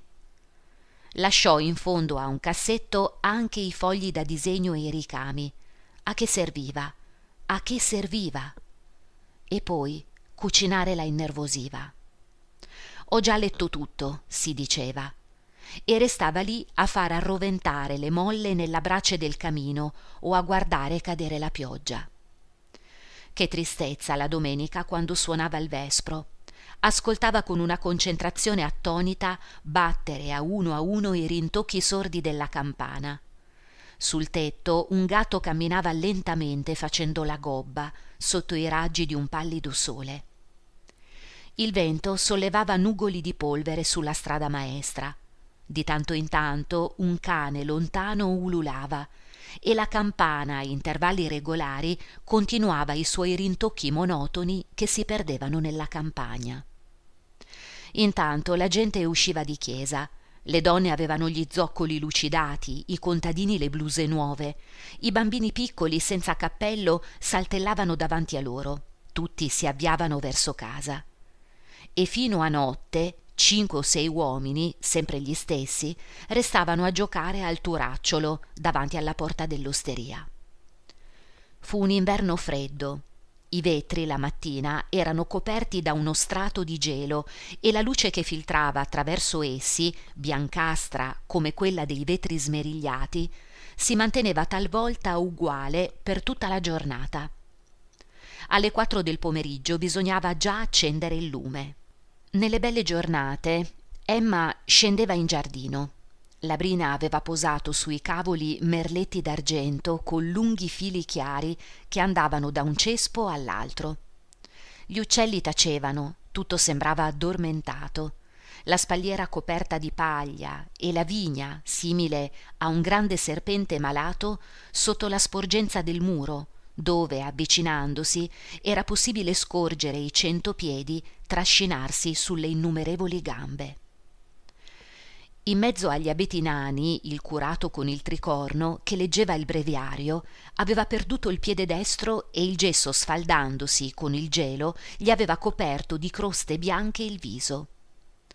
Poi rientrava, chiudeva la porta, attizzava il fuoco e, abbandonandosi al calore del caminetto, sentiva ripiombare su di sé, ancora più pesante, la noia. Desiderava scendere in cucina a chiacchierare con la domestica, ma una specie di pudore la tratteneva. Tutti i giorni alla stessa ora il maestro di scuola, la berretta nera di seta sul capo, apriva le imposte di casa sua e la guardia campestre passava con la sciabola sul camiciotto. La sera e la mattina i cavalli della posta, a 3, attraversavano la strada per andare a bere al fontanile. Di tanto in tanto la campanella della porta di un'osteria tintinnava e quando c'era vento si sentiva cigolare sui ganci che lo reggevano il catino d'ottone che serviva da insegna alla bottega del barbiere. Questa bottega era decorata da una vecchia illustrazione di un giornale di moda incollata contro un vetro e da una testa femminile di cera dai capelli gialli. Anche il parrucchiere si lamentava della sua vocazione soffocata, del suo avvenire rovinato, e sognava una bottega in qualche grande città, come Rouen, per esempio, sul porto, vicino al teatro, e intanto passeggiava su e giù tutto il giorno, fra la chiesa e il municipio, imbronciato e in attesa di clientela. Quando la signora Bovary alzava gli occhi, lo vedeva sempre là, come una sentinella, di guardia, con la papalina di traverso e una giacca di raso. Nel pomeriggio, talvolta, dietro i vetri della sala, nella via, compariva una testa d'uomo dai favoriti neri e dal volto abbronzato, sul quale si stendeva lentamente un largo sorriso dolce che scopriva i denti bianchi. Subito si facevano sentire le note di un valzer e sopra l'organino, in una minuscola sala da ballo, ballerini alti un dito, dame in turbante rosa, tirolesi in giacchettino, scimmie in marsina nera, cavalieri in pantaloni a coscia giravano e giravano fra le poltrone, i divani, le mensole, moltiplicandosi nei pezzetti di specchio tenuti insieme da una carta d'oro. L'uomo girava la manovella guardando a destra e a sinistra e anche verso le finestre. Di tanto in tanto lanciava contro un paracarro un lungo getto di saliva scura e appoggiava su un ginocchio il suo strumento, la cui cinghia, dura, gli stancava la spalla. Ora triste e lenta, ora gioiosa e veloce, la musica dell'organino si diffondeva attraverso una tendina di taffetà rosa o una grata di ottone ad arabeschi. Erano motivi in voga nei teatri, motivi che venivano cantati nei saloni, che accompagnavano la sera le danze sotto i lampadari splendenti, echi del mondo dai quali Emma veniva raggiunta. E allora sarabande senza fine si srotolavano nella sua mente. Come una baiadera su un tappeto a fiori, il suo pensiero saltellava con le note, ondeggiava di sogno in sogno, di malinconia in malinconia. L'uomo, dopo aver ricevuto l'elemosina che gli veniva gettata nel berretto, copriva l'organino con una vecchia coperta turchina, se lo passava sulla schiena e si allontanava con passo pesante. Emma lo guardava andare via. Soprattutto all'ora dei pasti sentiva di non poterne più. In quella stanzetta al pian terreno, dove la stufa faceva fumo, la porta cigolava, i muri trasudavano e i pavimenti erano sempre umidi, le sembrava che tutta l'amarezza della sua esistenza le venisse servita nel piatto e come il fumo del bollito salivano dal fondo dell'anima sua altrettante zaffate di tedio insulso. Charles mangiava con lentezza. Emma sgranocchiava qualche nocciolina o si divertiva, appoggiata a un gomito, a disegnare linee con la punta del coltello sulla tela cerata. Adesso trascurava del tutto l'andamento della casa e la suocera, quando andò a Tost a trascorrere una parte della Quaresima, si stupì molto di questo cambiamento. Infatti la nuora, un tempo tanto diligente e scrupolosa, trascorreva ora intere giornate senza vestirsi, portava calze di cotone grigio e si faceva lume con la candela. Ripeteva che bisognava fare economia perché non erano ricchi, dichiarava di essere del tutto soddisfatta e felicissima, diceva che Tost le piaceva molto e continuava con nuovi argomenti che tappavano la bocca alla suocera. Inoltre Emma non sembrava più disposta a seguire i suoi consigli. Una volta, essendosi la vecchia Bovary azzardata a dire che i padroni devono sorvegliare la religiosità dei domestici, Emma le aveva rivolto uno sguardo così irato e un sorriso tanto gelido che la buona donna non aveva più fiatato. Emma divenne capricciosa e difficile. Ordinava per sé pietanze che poi non toccava nemmeno. Un giorno beveva soltanto latte e il giorno dopo dozzine di tazze di tè. Spesso si ostinava a non voler uscire di casa e subito dopo si sentiva soffocare, apriva le finestre e indossava abiti leggeri. Dopo aver strapazzato duramente la domestica, le faceva dei regali o la mandava a passeggio dalle vicine e talvolta, perfino, gettava ai poveri tutte le monete d'argento che aveva nel borsellino, benché non fosse di animo tenero né si lasciasse commuovere facilmente dalle pene altrui, come del resto la maggior parte di coloro che discendono da una stirpe contadina e conservano nell'anima qualcosa che ricorda la callosità delle mani dei padri. Verso la fine di febbraio papà Rouault, memore della sua guarigione, portò di persona al genero una superba tacchina e si fermò 3 giorni a Tost. Fu Emma a tenergli compagnia perché Charles era occupato con i malati. Papà Rouault fumò in camera, sputò sugli alari, parlò di colture, di vitelli, di mucche, di pollame e di consigli municipali, tanto che Emma, quando gli chiuse la porta alle spalle, fu presa da un senso di soddisfazione tale da lasciare stupita lei stessa. D'altro canto non nascondeva più il suo disprezzo per cose e persone. A volte manifestava opinioni bizzarre, biasimava ciò che otteneva l'approvazione di tutti e giudicava benevolmente perversità e immoralità da tutti riprovate. Questi atteggiamenti facevano spalancare tanto d'occhi a suo marito. Quella miserevole esistenza sarebbe durata per sempre? Non le sarebbe mai stato possibile uscirne? Era convinta di non valere meno di tutte le altre che vivevano felici.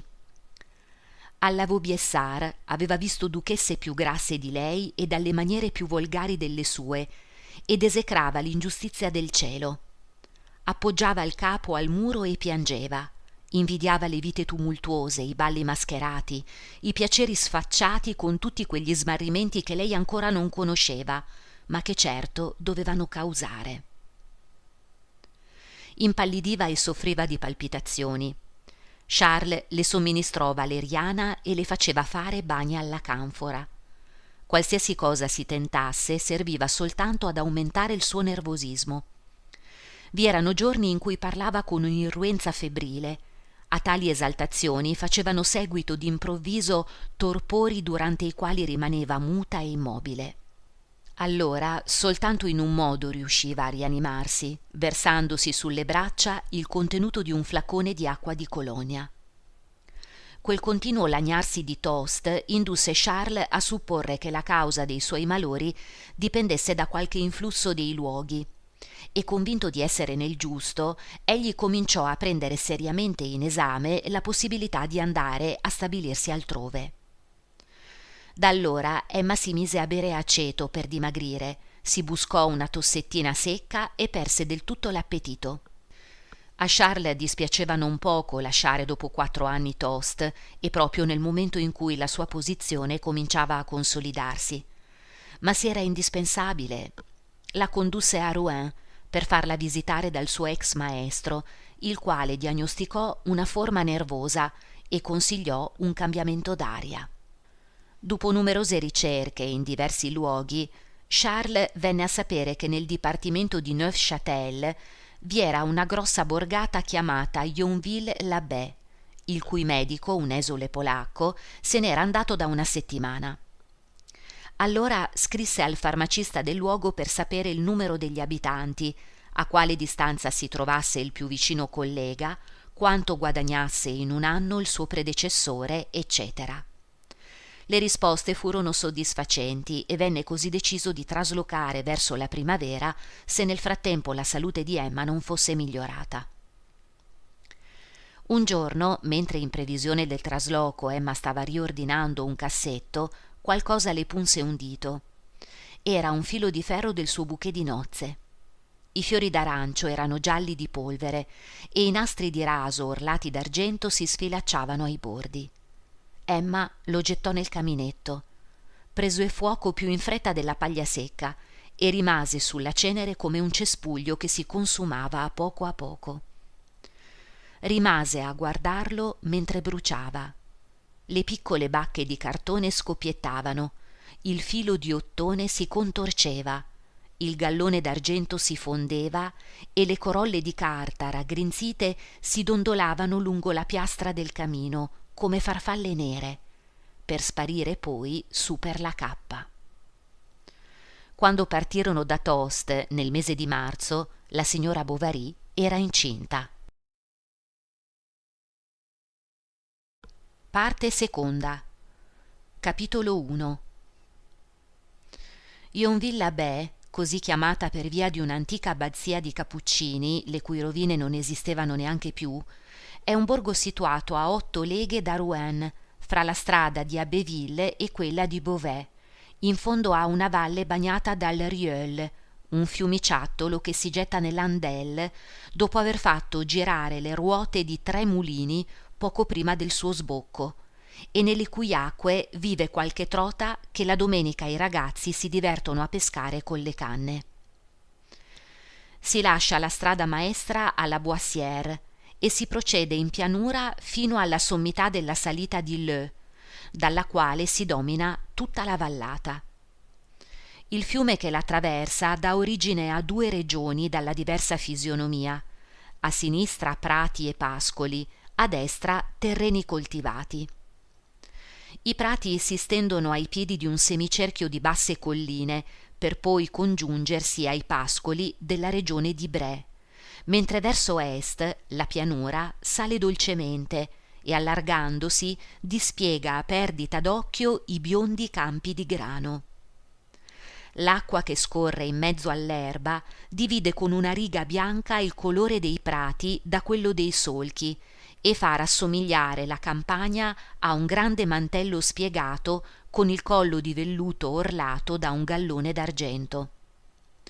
Quando si arriva all'estremo orizzonte si profilano le querce della foresta di Argueil contro i dirupi del colle Saint-Jean, segnato dall'alto in basso da strisce rosse irregolari create dall'acqua piovana. I toni color mattone che risaltano in linee sottili sul grigiore della montagna sono dovuti al gran numero di sorgenti ferruginose che scorrono nella regione circostante.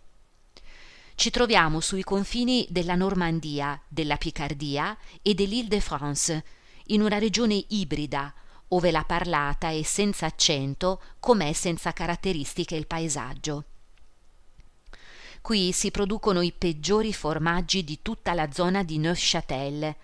Qui le colture sono dispendiose in quanto si rende necessaria una gran quantità di concime per rendere fertili queste terre friabili, piene di sabbia e di pietre. Fino al 1835 non esisteva alcuna strada carrozzabile per arrivare a Yonville, ma verso quest'epoca venne costruita una strada vicinale che congiunge la via maestra di Abbeville con quella di Amiens e viene percorsa talvolta dai carrettieri, i quali da Rouen vanno nelle Fiandre. Ciò nonostante, Yonville-l'Abbé rimane stazionaria a dispetto dei nuovi sbocchi. Invece di migliorare le colture, la gente del luogo si ostina a produrre foraggi, per quanto siano disprezzati, e la pigra borgata ha continuato a espandersi con un processo naturale, evitando la pianura verso il fiume. La si vede da lontano, adagiata lungo la riva, come un vaccaro che faccia la siesta vicino all'acqua. Ai piedi del colle, dopo il ponte, comincia un argine fiancheggiato da giovani pioppi che conduce in linea retta fino alle prime case del paese. Queste ultime sono circondate da siepi in mezzo a cortili in cui sorgono varie costruzioni, frantoi, rimesse o distillerie, disseminate sotto alberi fronzuti, ai cui rami sono appesi attrezzi vari, quali scale, pertiche o falci. I tetti di paglia, simili a berretti di pelo calcati sugli occhi, scendono fino a coprire circa un terzo delle basse finestre, i cui grossi vetri convessi sono guarniti da un nodo al centro come quello dei fondi di bottiglia. Contro i muri di gesso, attraversati in diagonale da travicelli neri, cercano sostegno talvolta stenti alberelli di pero, e le porte al pianterreno sono munite di un cancelletto girevole utile per tenere fuori i pulcini che vengono a beccare le briciole di pane ben imbevute di sidro. A mano che si procede, i cortili si fanno più stretti, le case più vicine le une alle altre, le siepi scompaiono. Un fascio di felci dondola sotto una finestra, appeso in cima a un manico di scopa. Qui c'è la fucina di un maniscalco, più avanti la bottega di un carradore e dinanzi a essa 2 o 3 carretti nuovi ingombrano la strada. Poi, attraverso un cancello, appare una casa bianca, al di là di un praticello rotondo in mezzo al quale un amorino tiene un dito sulle labbra. In fondo a una scalinata si trovano 2 vasi di ghisa e sulla porta brilla un'insegna. È la casa del notaio, la più bella del paese. La chiesa si trova all'altro lato della strada, 20 passi più avanti, proprio all'ingresso della piazza. Il piccolo cimitero che la circonda, chiuso da un muretto basso, è così zeppo di tombe che le vecchie lapidi, ormai a livello del terreno, formano un lastricato continuo interrotto soltanto dai riquadri verdi disegnati dall'erba cresciuta spontaneamente. La chiesa è stata ricostruita negli ultimi anni del regno di Carlo X. La volta in legno comincia a imputridire in alto e presenta qua e là buchi neri nel colore azzurro che la riveste. Sopra il portale, dove dovrebbe trovarsi l'organo, c'è una galleria per gli uomini alla quale si accede per mezzo di una scala a chiocciola che risuona sotto gli zoccoli. La luce entra da grandi vetrate a lastra unica e illumina con i suoi raggi obliqui i banchi disposti perpendicolarmente alle pareti. Qualcuno di essi è reso più confortevole da una stuoia inchiodatavi sopra che reca scritte a grandi lettere queste parole: Banco del signor tal dei tali. Più avanti, nel punto in cui la navata si restringe, sono posti da un lato un confessionale e di fronte, dall'altro, una statuetta della Vergine, vestita di raso, con un velo di tulle disseminato di stelle d'argento sul capo e dalle gote così colorite da somigliare a quelle di un idolo delle isole Sandwich. Sopra l'altar maggiore, in fondo alla navata, una copia della Sacra Famiglia, dono del ministro degli Interni, fra 4 candelieri, chiude la prospettiva. Gli stalli del coro in legno d'abete sono rimasti grezzi, non verniciati. Il mercato, e cioè una tettoia di tegole sostenuta da una ventina di pali, occupa da solo circa la metà della piazza principale di Yonville. Il municipio, costruito su disegno di un architetto di Parigi, è una specie di tempio greco situato su un angolo, di fianco alla casa del farmacista. Ostenta al pian terreno 3 colonne ioniche e al primo piano una galleria a tutto sesto, mentre il timpano che la sovrasta è occupato da un gallo francese il quale appoggia una zampa sulla Costituzione e con l'altra regge la bilancia della giustizia. Ma ciò che attira di più lo sguardo è la farmacia del signor Homais, di fronte all'albergo del Leon d'Oro. La sera, soprattutto, quando la lampada è accesa e i boccali rossi e verdi che adornano la vetrina allungano lontano sul terreno i loro riflessi colorati, si intravede come in mezzo a fuochi d'artificio la sagoma del farmacista appoggiato al banco. La sua casa è coperta da cima a fondo da scritte in corsivo, in tondo e in stampatello.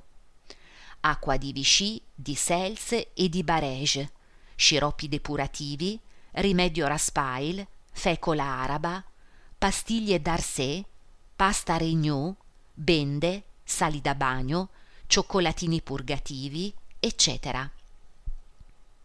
E l'insegna che occupa l'intera larghezza della bottega reca la scritta in lettere d'oro Farmacia Homais. Poi, in fondo alla bottega, dietro le grandi bilance fissate al banco, la parola laboratorio si sciorina sopra una porta a vetri che a metà altezza ripete ancora una volta Homais in lettere d'oro su fondo nero. Non rimane altro da vedere a Yonville. La via, l'unica, lunga non più di un tiro di schioppo e fiancheggiata da qualche bottega, termina bruscamente alla curva della strada maestra. Lasciandola sulla destra e proseguendo ai piedi del colle Saint-Jean, ben presto si giunge al cimitero. Al tempo dell'epidemia di colera, per ingrandirlo, fu abbattuto un tratto di muro e furono acquistati 3 acri dei terreni confinanti. Ma la parte nuova è quasi del tutto inutilizzata e le tombe continuano come sempre ad ammucchiarsi vicino all'ingresso. Il guardiano, che nello stesso tempo fa il becchino e il sagrestano, ricavando così un duplice utile dai defunti della parrocchia, ha approfittato del terreno libero per coltivarci le patate. Di anno in anno, però, il suo campicello si restringe e quando sopravviene un'epidemia egli non sa più se rallegrarsi per i decessi o affliggersi per le sepolture. Si nutre di cadaveri, l'estiboudois, gli disse un giorno il curato. Queste severe parole lo fecero riflettere e lo trattennero per qualche tempo, ma ancora oggi il guardiano continua a coltivare i tuberi e sostiene perfino con impudenza che nascono spontaneamente. Dopo gli avvenimenti che narreremo, in realtà nulla è cambiato a Yonville. La bandiera tricolore di latta gira sempre in cima al campanile della chiesa. Le banderuole di tela stampata della bottega del merciaio si agitano ancora nel vento. I feti del farmacista, simili a fagotti di esca bianca per il fuoco, imputridiscono sempre più nel loro alcol melmoso. E sul portone dell'albergo il vecchio leone d'oro, stinto dalle piogge, continua a mostrare ai passanti la criniera da can barbone. La sera dell'arrivo dei signori Bovary a Yonville, la vedova Lefrançois, la padrona di questo albergo, era tanto indaffarata da sudare a goccioloni mentre rimescolava le casseruole. L'indomani era giorno di mercato per il borgo.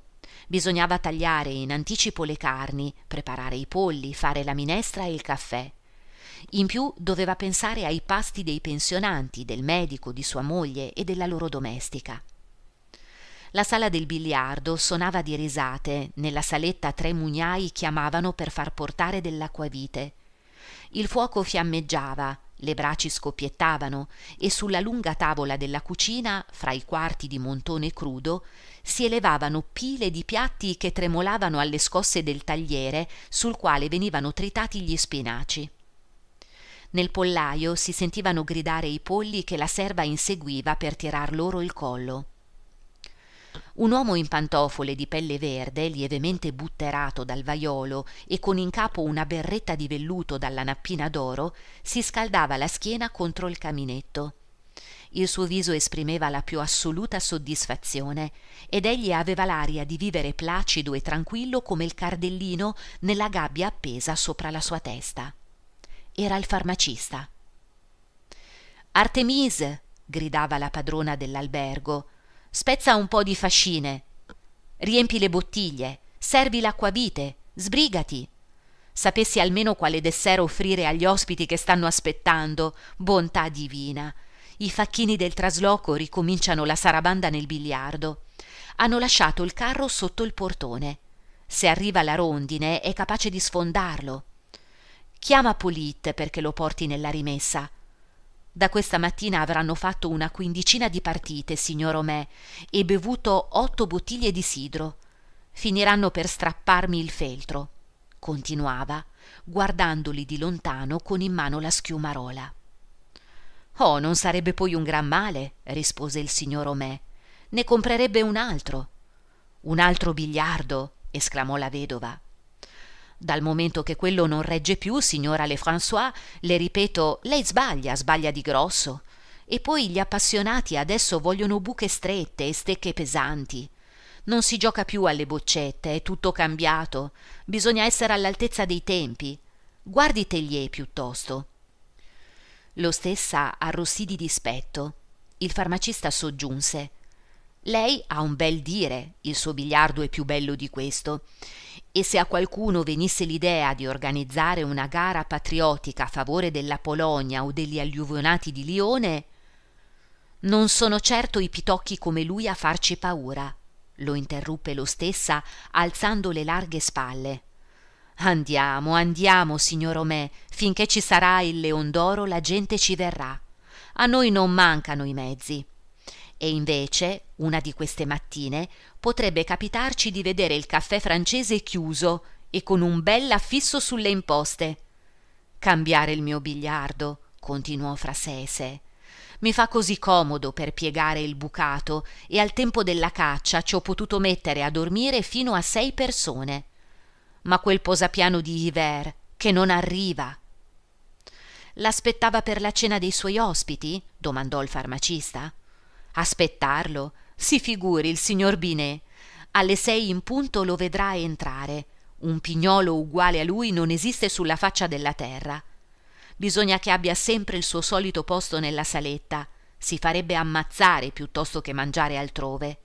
E quanto è schifiltoso, e com'è difficile per il sidro. Non è certo come il signor Leon. Quello arriva a qualunque ora alle 7, le 7:30 e non si accorge nemmeno di quel che mangia. Che bravo giovane, mai una parola più forte di un'altra. C'è una bella differenza, creda pure, fra chi ha ricevuto un'educazione e un ex carabiniere divenuto esattore delle tasse». Sonarono le 6 mentre Binet entrava. Indossava una finanziera blu che gli cadeva diritta intorno al corpo magro. Il berretto di cuoio con i copriorecchi annodati in cima alla testa da un cordoncino lasciava vedere sotto la visiera rialzata una fronte calva sulla quale l'elmo aveva impresso il suo segno. Portava un panciotto di panno nero, un colletto rigido, un paio di pantaloni grigi e in qualsiasi stagione scarpe ben lucidate, ma deformate da 2 rigonfiamenti simmetrici dovuti agli alluci sporgenti. Non un pelo rompeva la perfetta armonia della barba bionda a collare che gli contornava la mascella, incorniciandogli il viso lungo e scialbo dagli occhi piccoli e dal naso aquilino. Abile in tutti i giochi di carte, era anche un bravo cacciatore e aveva una bella calligrafia. Possedeva un tornio con il quale si divertiva a fabbricare portatovaglioli. Ne aveva la casa piena e li conservava con la gelosia di un artista e l'egoismo di un borghese. Si diresse verso la saletta. Fu necessario prima farne uscire i 3 mugnai e mentre veniva apparecchiata la tavola, Binet rimase per conto suo in silenzio vicino alla stufa. Poi, come sempre, chiuse la porta e si tolse il berretto. «Non ci saranno i convenevoli a consumargli la lingua», disse il farmacista appena si trovò solo con l'ostessa. «Oh, non è mai più loquace di così», rispose lei. «La settimana scorsa sono passati di qui 2 commessi viaggiatori in stoffe, 2 giovani pieni di spirito che la sera raccontarono un mucchio di barzellette. Io piangevo dal gran ridere e lui rimase là come un baccalà, senza dire una parola». «Sì», disse il farmacista, «nessuna immaginazione, nessuna arguzia, nulla di ciò che caratterizza l'uomo di mondo». «Eppure si dice che abbia mezzi», obiettò l'ostessa. «Mezzi?» replicò il signor Homais. «Lui i mezzi? Quando riscuote le tasse, forse», aggiunse in tono più calmo. E riprese. «Capisco che un negoziante con estesi rapporti d'affari, un giureconsulto, un medico, un farmacista, possano essere tanto assorbiti dalle proprie occupazioni da diventare bisbetici e lunatici. Di tipi di questo genere è piena la storia. Ma almeno si tratta di gente che pensa a qualcosa. Per esempio, a me, quante volte è capitato di cercare la penna sul banco per scrivere un'etichetta e di accorgermi poi che l'avevo sopra l'orecchio». La signora Lefrançois andò intanto sulla porta per vedere se la rondine stesse arrivando. A un tratto trasalì. Un uomo vestito di nero entrò d'improvviso in cucina. Era possibile, nelle ultime luci del crepuscolo, distinguerne il viso rubicondo e la corporatura atletica. «In che cosa posso servirla, signor curato?» domandò l'albergatrice, tentando di afferrare uno dei candelieri di ottone che si trovavano sul caminetto, così bene allineati da sembrare un colonnato e forniti di candele. «Vuol bere qualcosa? Un dito di amaro, un bicchiere di vino?» Il sacerdote rifiutò con molta cortesia. Era venuto per il parapioggia, che aveva dimenticato qualche giorno prima al convegno di Ernemont, e dopo aver pregato la signora Lefrançois di farglielo avere al presbiterio in serata, uscì per andare in chiesa mentre le campane suonavano l'Angelus. Quando l'eco dei passi sul selciato della piazza si fu spenta, il farmacista definì molto sconveniente il modo con il quale si era comportato poco prima il curato. Il rifiuto di accettare una bibita gli sembrava un'odiosa ipocrisia. Tutti sanno che i preti sbevazzano di nascosto e cercano di far tornare i tempi delle decime. L'ostessa prese le difese del curato. «Già, ma intanto ne vale 4 come lei. L'anno scorso aiutò i nostri uomini a ricoverare il fieno e riusciva a portarne fino a 6 balle per volta, tanto è forte». «Bravo», disse il farmacista. «Allora mandate pure le vostre figlie a confessarsi da quel pezzo di malanno con un simile temperamento. Se fosse per me, se io fossi al governo, farei salassare i preti una volta al mese. Sì, signora Lefrançois, tutti i mesi un bel salasso nell'interesse della sicurezza pubblica e del buon costume». «Ma stia zitto, signor Homais, queste sono impietà. Lei non ha religione». «Io ho una religione», rispose il farmacista. «La mia religione, anzi ne ho più di loro e senza tante commedie e tanta ciarlataneria. Io adoro Dio invece.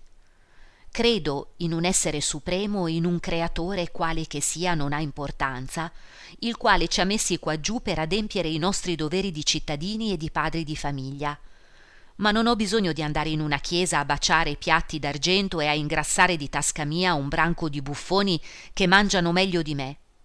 Lo si può onorare benissimo in un bosco, in un campo, o addirittura contemplando la volta celeste come gli antichi.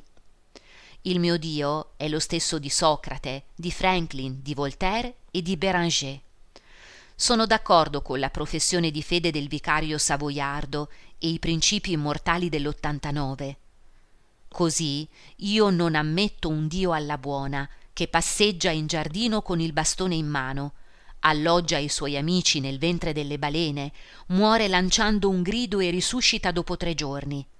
Cose assurde in se stesse e d'altra parte in contrasto con tutte le leggi della fisica. E questo dimostra, per inciso, che i preti si sono sempre crogiolati in una torpida ignoranza, nella quale tentano di far sprofondare insieme con loro tutti i popoli.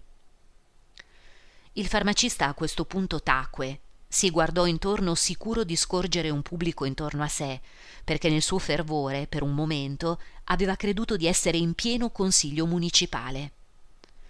Ma la padrona dell'albergo non l'ascoltava già più, tendeva l'orecchio a un rotolio lontano.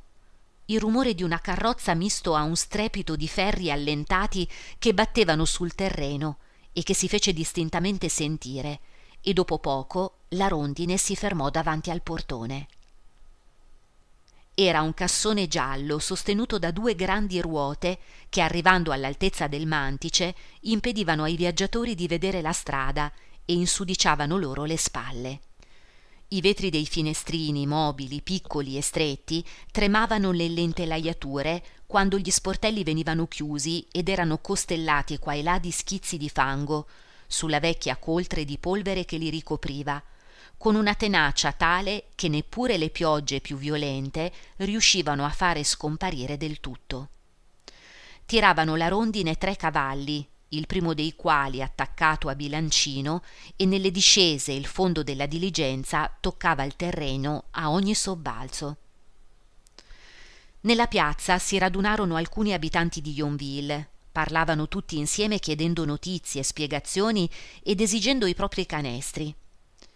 Hiver non sapeva più a chi rispondere. Era lui a sbrigare in città le commissioni per tutto il paese.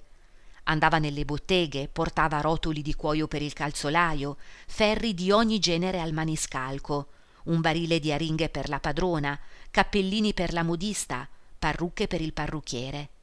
E lungo la via del ritorno distribuiva i pacchetti gettandoli al di sopra dei recinti dei cortili, in piedi in serpa, e gridando a squarciagola mentre i cavalli continuavano a trottare per loro conto. Era arrivato in ritardo in seguito a un incidente. La cagnolina della signora Bovary era scappata per i campi.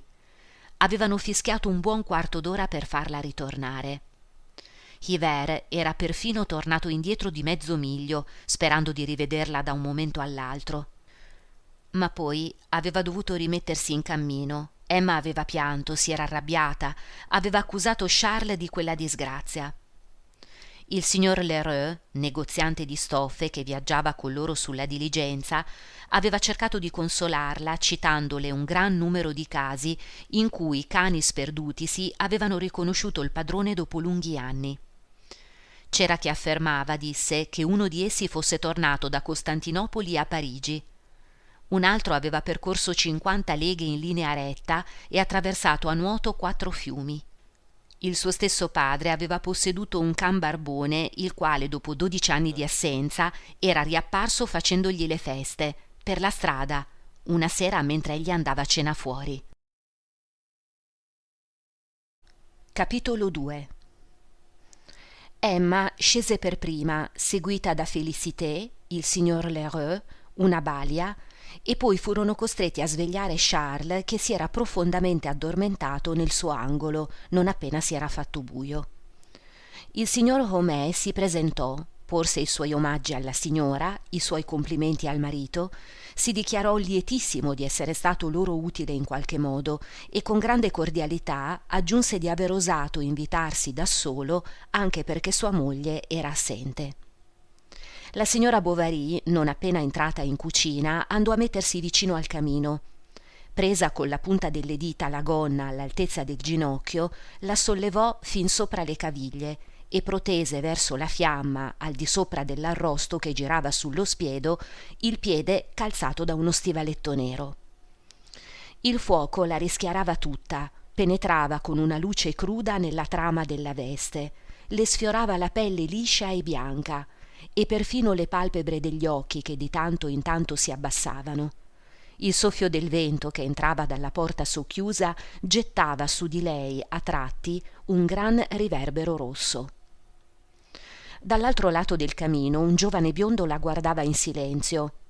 Il signor Léon Dupuis, l'altro pensionante del Leon d'Oro, si annoiava molto a Yonville, ov'era giovane di studio dell'avvocato Guillemin, e spesso ritardava di proposito l'ora della cena nella speranza che giungesse all'albergo qualche viaggiatore con il quale scambiare 4 chiacchiere durante la serata. Nei giorni in cui non aveva niente da fare, non sapendo come ingannare il tempo, doveva per forza arrivare all'ora esatta e subire dalla minestra al formaggio la compagnia di Binet. Accettò quindi con gioia la proposta dell'ostessa di cenare con i nuovi venuti e tutti andarono nel salone dove la signora Lefrançois, per solennizzare l'occasione, aveva apparecchiato per 4. Il signor Homais chiese il permesso di tenere in capo la papalina per paura di raffreddarsi. Poi si rivolse alla sua vicina. «La signora si sentirà un po' stanca, si è così terribilmente sballottati sulla nostra rondine». «È vero», rispose Emma, «ma gli scombussolamenti mi divertono sempre, mi piace cambiare città».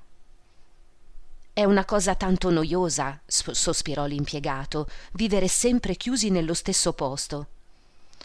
«Oh, se foste come me», disse Charles, «sempre costretto ad andare a cavallo».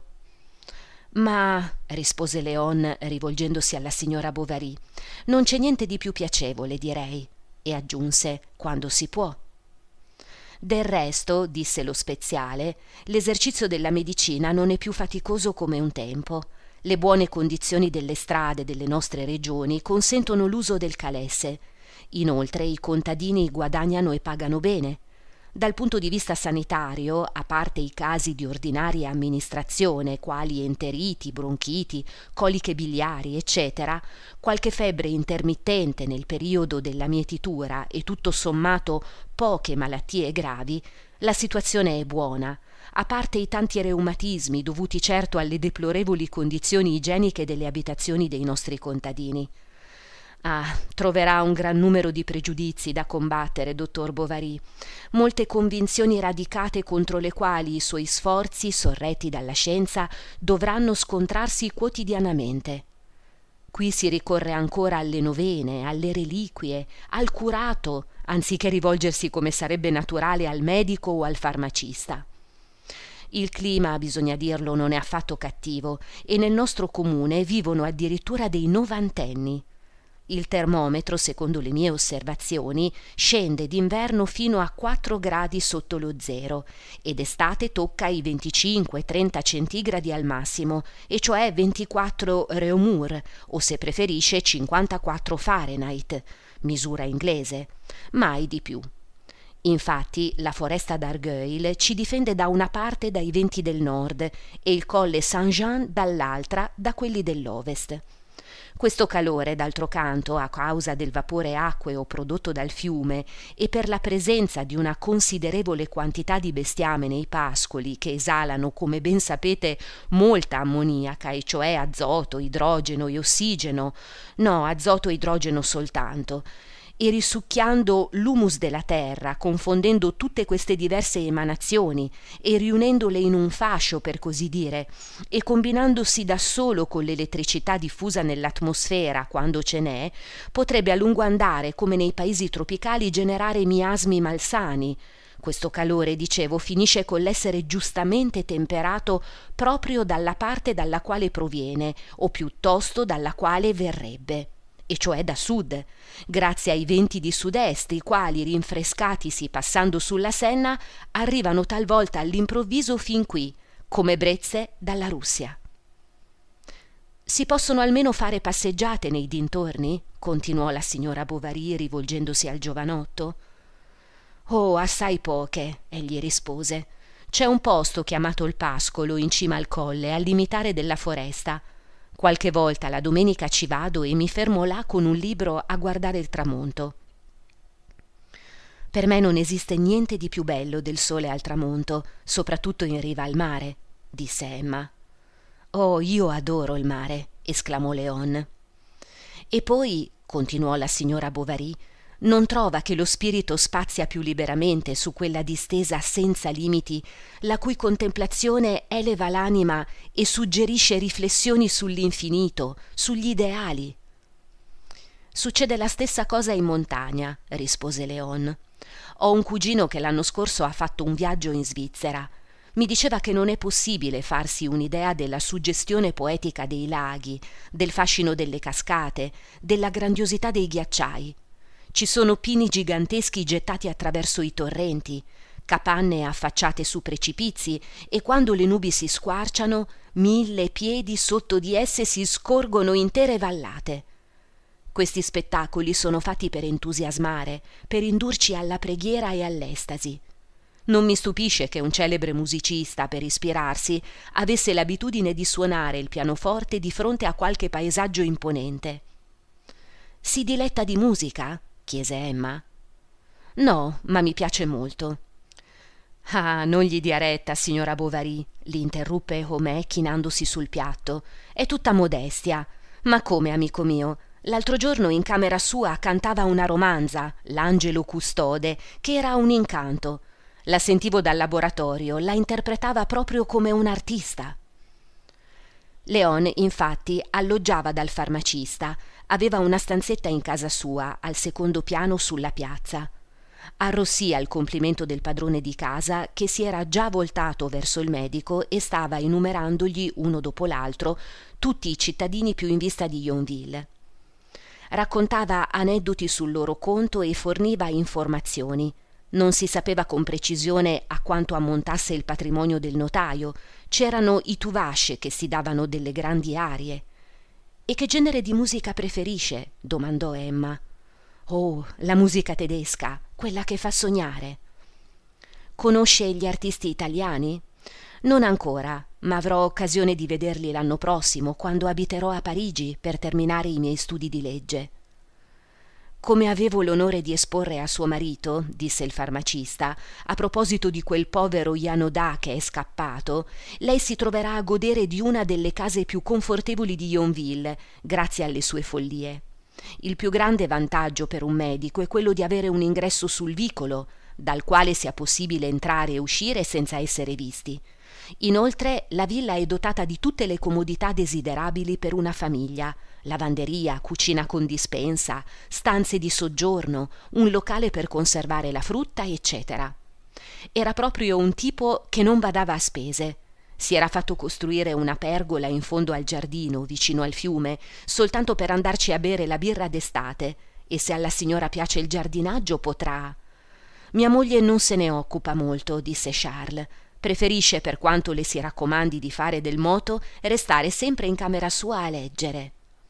«Come me!» esclamò Léon.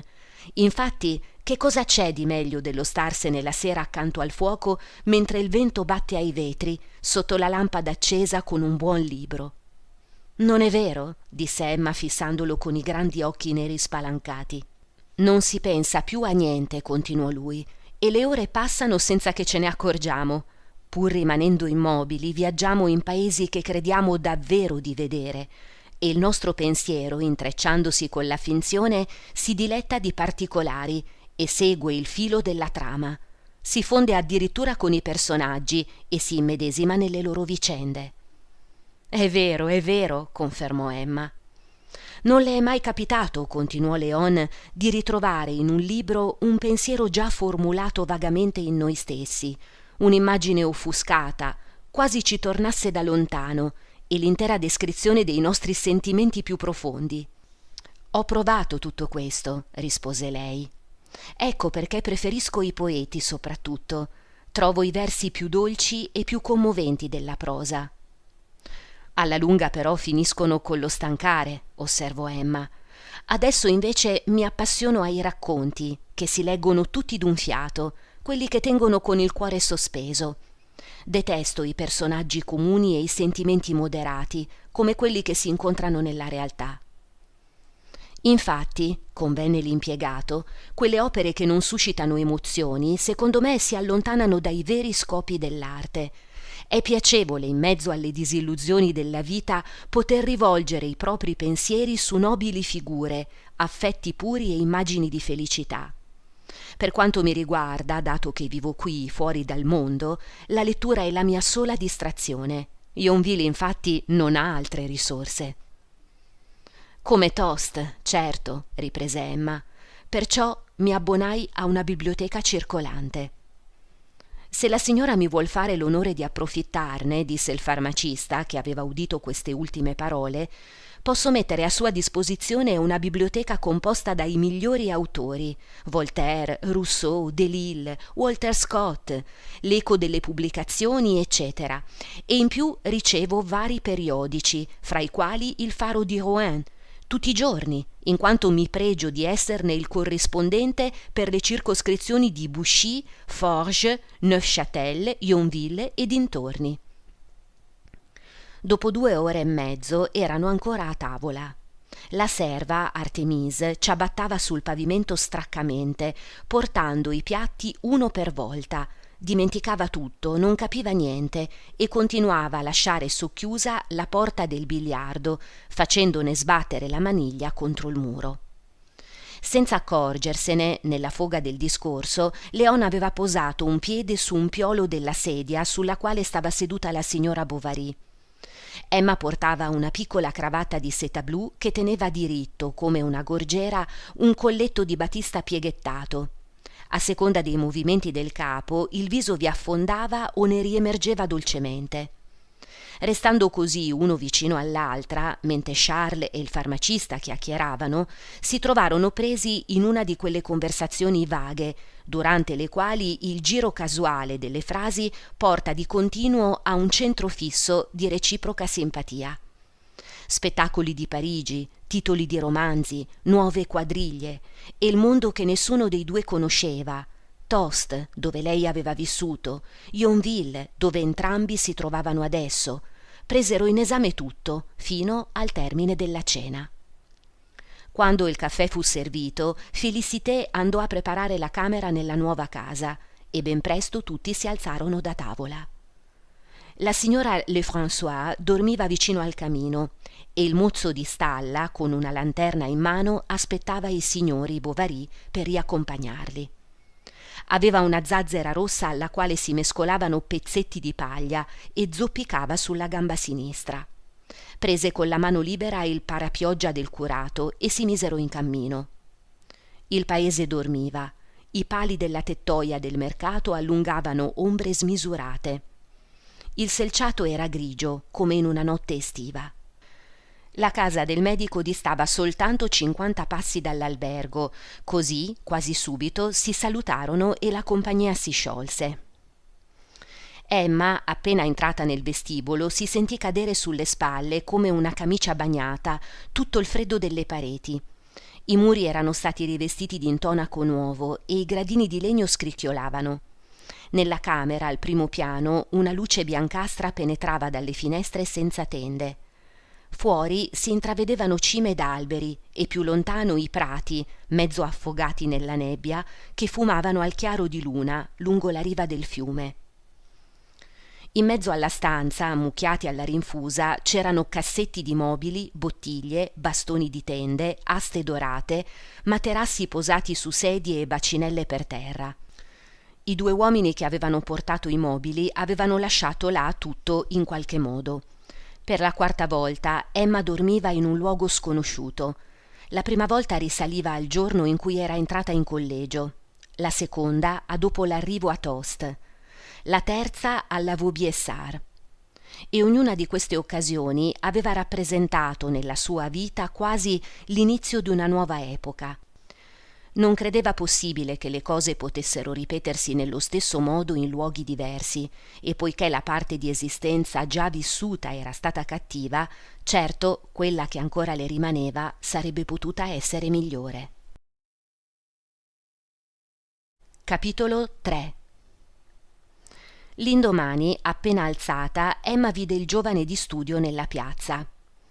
Era ancora in vestaglia e quando lui alzò il capo e la salutò, rispose con un rapido cenno e richiuse la finestra. Léon quel giorno aspettò con impazienza che arrivassero le 6, ma entrando nell'albergo si accorse che ad aspettarlo c'era soltanto il signor Binet seduto a tavola. La cena della sera precedente aveva costituito per lui un avvenimento importante. Non gli era mai accaduto fino a quel momento di conversare per 2 ore di seguito con una signora. Si stupiva di essere riuscito a esporle, e in così bella forma, una quantità di cose che prima d'ora non avrebbe saputo dire. Di solito era timido e manteneva quel riserbo che è al contempo pudore e dissimulazione. A Yonville lo consideravano un giovane di ottime maniere. Ascoltava i discorsi delle persone anziane e non si esaltava per la politica, cosa questa notevole per la sua età. Inoltre aveva qualche talento, dipingeva all'acquerello, leggeva la musica, si occupava volentieri di letteratura, dopo cena, quando non giocava a carte. Il signor Homais lo stimava per la sua cultura, la signora Homais gli era affezionata per la sua compiacenza, in quanto spesso scendeva in giardino con i piccoli Homais, marmocchi sempre sudici, molto maleducati e anche un po' linfatici come la madre. Per badare a loro, oltre alla domestica, avevano Justin, l'allievo farmacista che serviva nello stesso tempo da domestico ed era un lontano cugino del signor Homais, il quale l'aveva accolto in casa per carità. Lo speziale si dimostrò il migliore dei vicini. Informò la signora Bovary sul conto dei fornitori, fece venire apposta il suo negoziante di sidro, assaggiò egli stesso la bevanda per accertarsi della sua buona qualità.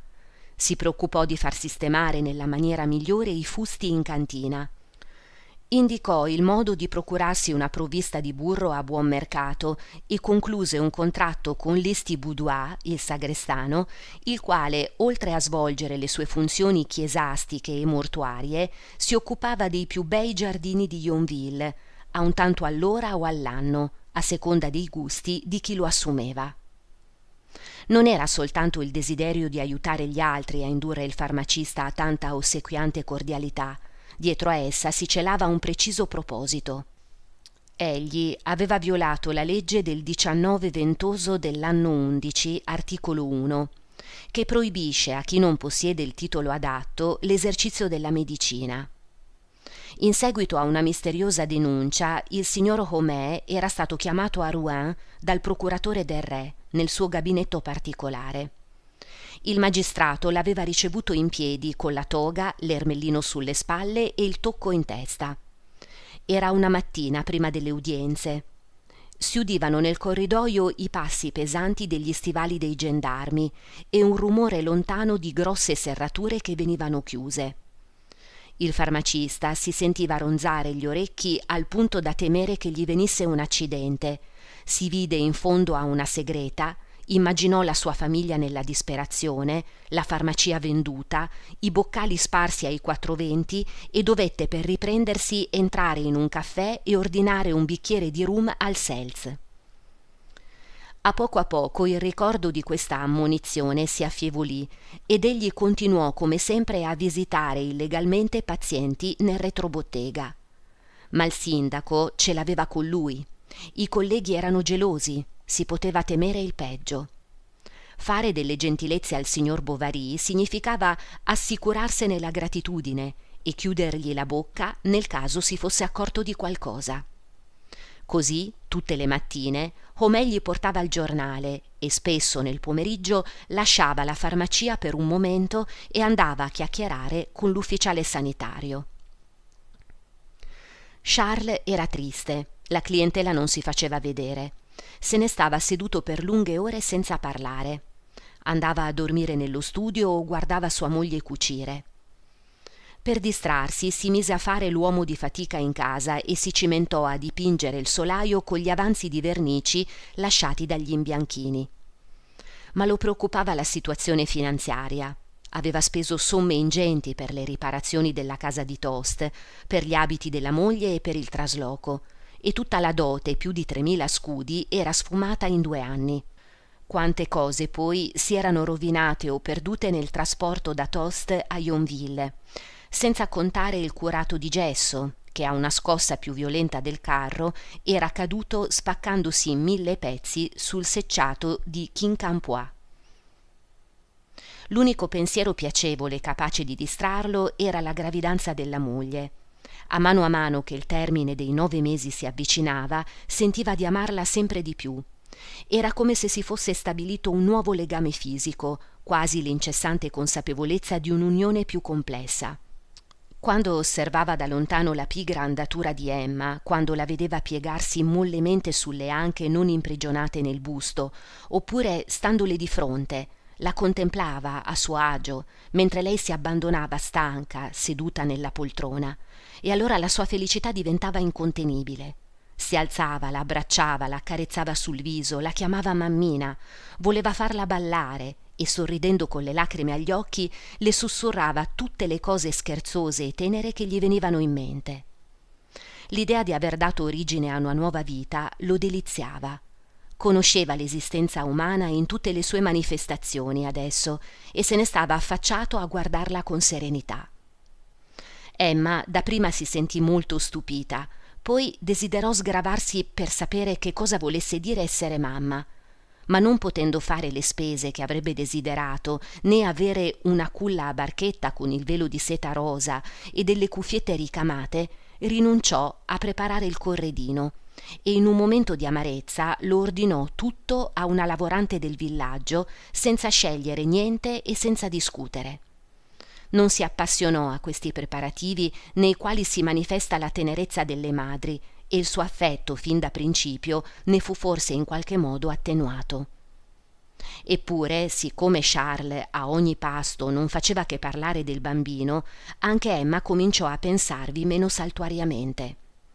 Desiderava un maschio, sarebbe stato forte e bruno e l'avrebbe chiamato Georges, e questa idea di avere per figlio un maschio era quasi una rivincita potenziale di tutti i suoi fallimenti. Un uomo è almeno libero. Passioni e paesi sono aperti dinanzi a lui, può ignorare gli ostacoli e ghermire le felicità più remote. Una donna invece è continuamente impedita, inerte e flessibile nello stesso tempo, ha contro di sé le debolezze della carne e i dettami delle leggi. La sua volontà, come il velo del cappello trattenuto da un cordone, palpita a tutti i venti. Per ogni desiderio che alletta v'è una convenienza che trattiene. Partorì una domenica alle 6, al levar del sole. «È una bambina», disse Charles. Emma voltò la testa e svenne. Quasi subito accorse la signora Homais e l'abbracciò. Altrettanto fece mamma Lefrançois del Leon d'Oro. Il farmacista con discrezione le rivolse soltanto attraverso la porta socchiusa qualche provvisoria felicitazione. Volle vedere la creaturina e la trovò assai ben conformata. Durante la convalescenza Emma dedicò parecchio tempo alla scelta di un nome per sua figlia. Innanzitutto passò in rassegna quelli che avevano una desinenza italiana, come Clara, Luisa, Amanda, Atala.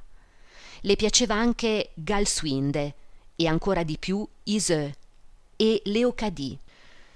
Charles avrebbe voluto chiamarla come sua madre, ma Emma si oppose. Fecero passare il calendario da cima a fondo e consultarono anche gli estranei. «Il signor Léon», diceva il farmacista, «si meraviglia che non scegliate Madeleine, è un nome enormemente di moda». Ma la signora Bovary madre protestò con vivacità per questo nome di peccatrice. Quanto al signor Homais, le sue preferenze andavano a tutti quei nomi che ricordassero grandi uomini, fatti illustri o alti ideali, e aveva battezzato i suoi 4 figli in armonia con tali predilezioni. Così Napoleone rappresentava la gloria e Franklin la libertà. Irma era forse una concessione al romanticismo, ma Athalie costituiva certo un omaggio a un immortale capolavoro del teatro francese. Le sue convinzioni filosofiche, è evidente, non ostacolavano gli entusiasmi artistici e in lui la sensibilità non era soffocata dalla razionalità. Sapeva discernere fra l'una e l'altra cosa, separare nettamente l'immaginazione dal fanatismo. Di questa tragedia, per esempio, egli biasimava le concezioni, ma ammirava lo stile. Riprovava il pensiero, ma plaudiva a tutti i particolari. Si esasperava contro i personaggi, ma i loro discorsi lo entusiasmavano. Quando leggeva le scene madri si sentiva trasportato, ma quando pensava che i preti ne traevano vantaggio per la propria bottega, ne era desolato e si smarriva in questa confusione di sentimenti, desiderando nello stesso tempo incoronare con le proprie mani Racine e discutere con lui per un buon quarto d'ora. Alla fine Emma ricordò che al castello della Vaubyessard aveva sentito la marchesa chiamare Berthe una giovane. Da quel momento la scelta fu fatta e siccome papà Rouault non poteva venire, il signor Homais fu pregato di fare da padrino. Come regalo offrì i prodotti della sua azienda, e cioè 6 scatole di giuggiole, un intero boccale di fecola araba, 3 vasetti di pasta di malvarosa e inoltre 6 bastoncini di zucchero filato che aveva trovato per caso in un armadio a muro. La sera della cerimonia venne organizzata una gran cena. C'era anche il curato. Vi fu molta animazione. Il signor Homais, ai liquori, intonò Dio degli uomini buoni. Il signor Léon cantò una barcarola e la signora Bovary madre, che era la madrina, una romanza dei tempi dell'impero. Infine il signor Bovary padre volle che si portasse giù la neonata e finse di battezzarla con un bicchiere di champagne versandolo dall'alto sul capo della bambina. Una tale derisione del primo dei sacramenti indignò l'abate Bournsien. Bovary padre rispose con una citazione dalla Guerra degli Dei. Il curato se ne voleva andare, le signore imploravano. Il signor Homais si interpose e fra tutti riuscirono a trattenere il sacerdote, che sedette e ricominciò a sorbire tranquillamente dal piattino la tazza di caffè rimasta a metà. Il signor Bovary padre si fermò per un mese a Yonville, abbagliando negli abitanti con un superbo berretto militare a galloni d'argento che si metteva la mattina per andare a fumare la pipa in piazza. Aveva inoltre l'abitudine di bere molta acquavite e mandava spesso la domestica al Leon d'Oro perché gliene comperasse una bottiglia, facendola mettere in conto a suo figlio. Consumò anche tutta la provvista di acqua di colonia di sua nuora per profumare i propri fazzoletti. A Emma non dispiaceva la compagnia del suocero. Aveva girato il mondo e le parlava di Berlino, Vienna, Strasburgo, di quando era ufficiale, delle sue amanti, delle gran mangiate che aveva fatto. Si comportava con lei con grande amabilità e talvolta addirittura in giardino o sulle scale la prendeva per la vita esclamando «Sta attento, Charles!». A questo punto mamma Bovary si preoccupò per la felicità del figlio e temendo che suo marito a lungo andare avrebbe potuto esercitare un'influenza immorale sulle idee della giovane, si affrettò a cercare di anticipare la partenza. Forse l'angustiavano preoccupazioni più serie. Il signor Bovary era un uomo che non rispettava nulla. Un giorno Emma fu presa d'improvviso dal desiderio di vedere la sua bambina, che era stata messa a balia dalla moglie del falegname, e senza controllare sul calendario se le 6 settimane della Vergine fossero già trascorse o meno, si incamminò verso la casa dei Rollet, situata all'estremità del villaggio, ai piedi del colle, fra la strada maestra e le marcite. Era mezzogiorno, le case avevano le persiane chiuse, i tetti di ardesia luccicavano sotto la luce violenta del cielo azzurro e i colmi sembrava sprigionassero scintille. Soffiava un vento caldo e saturo di umidità.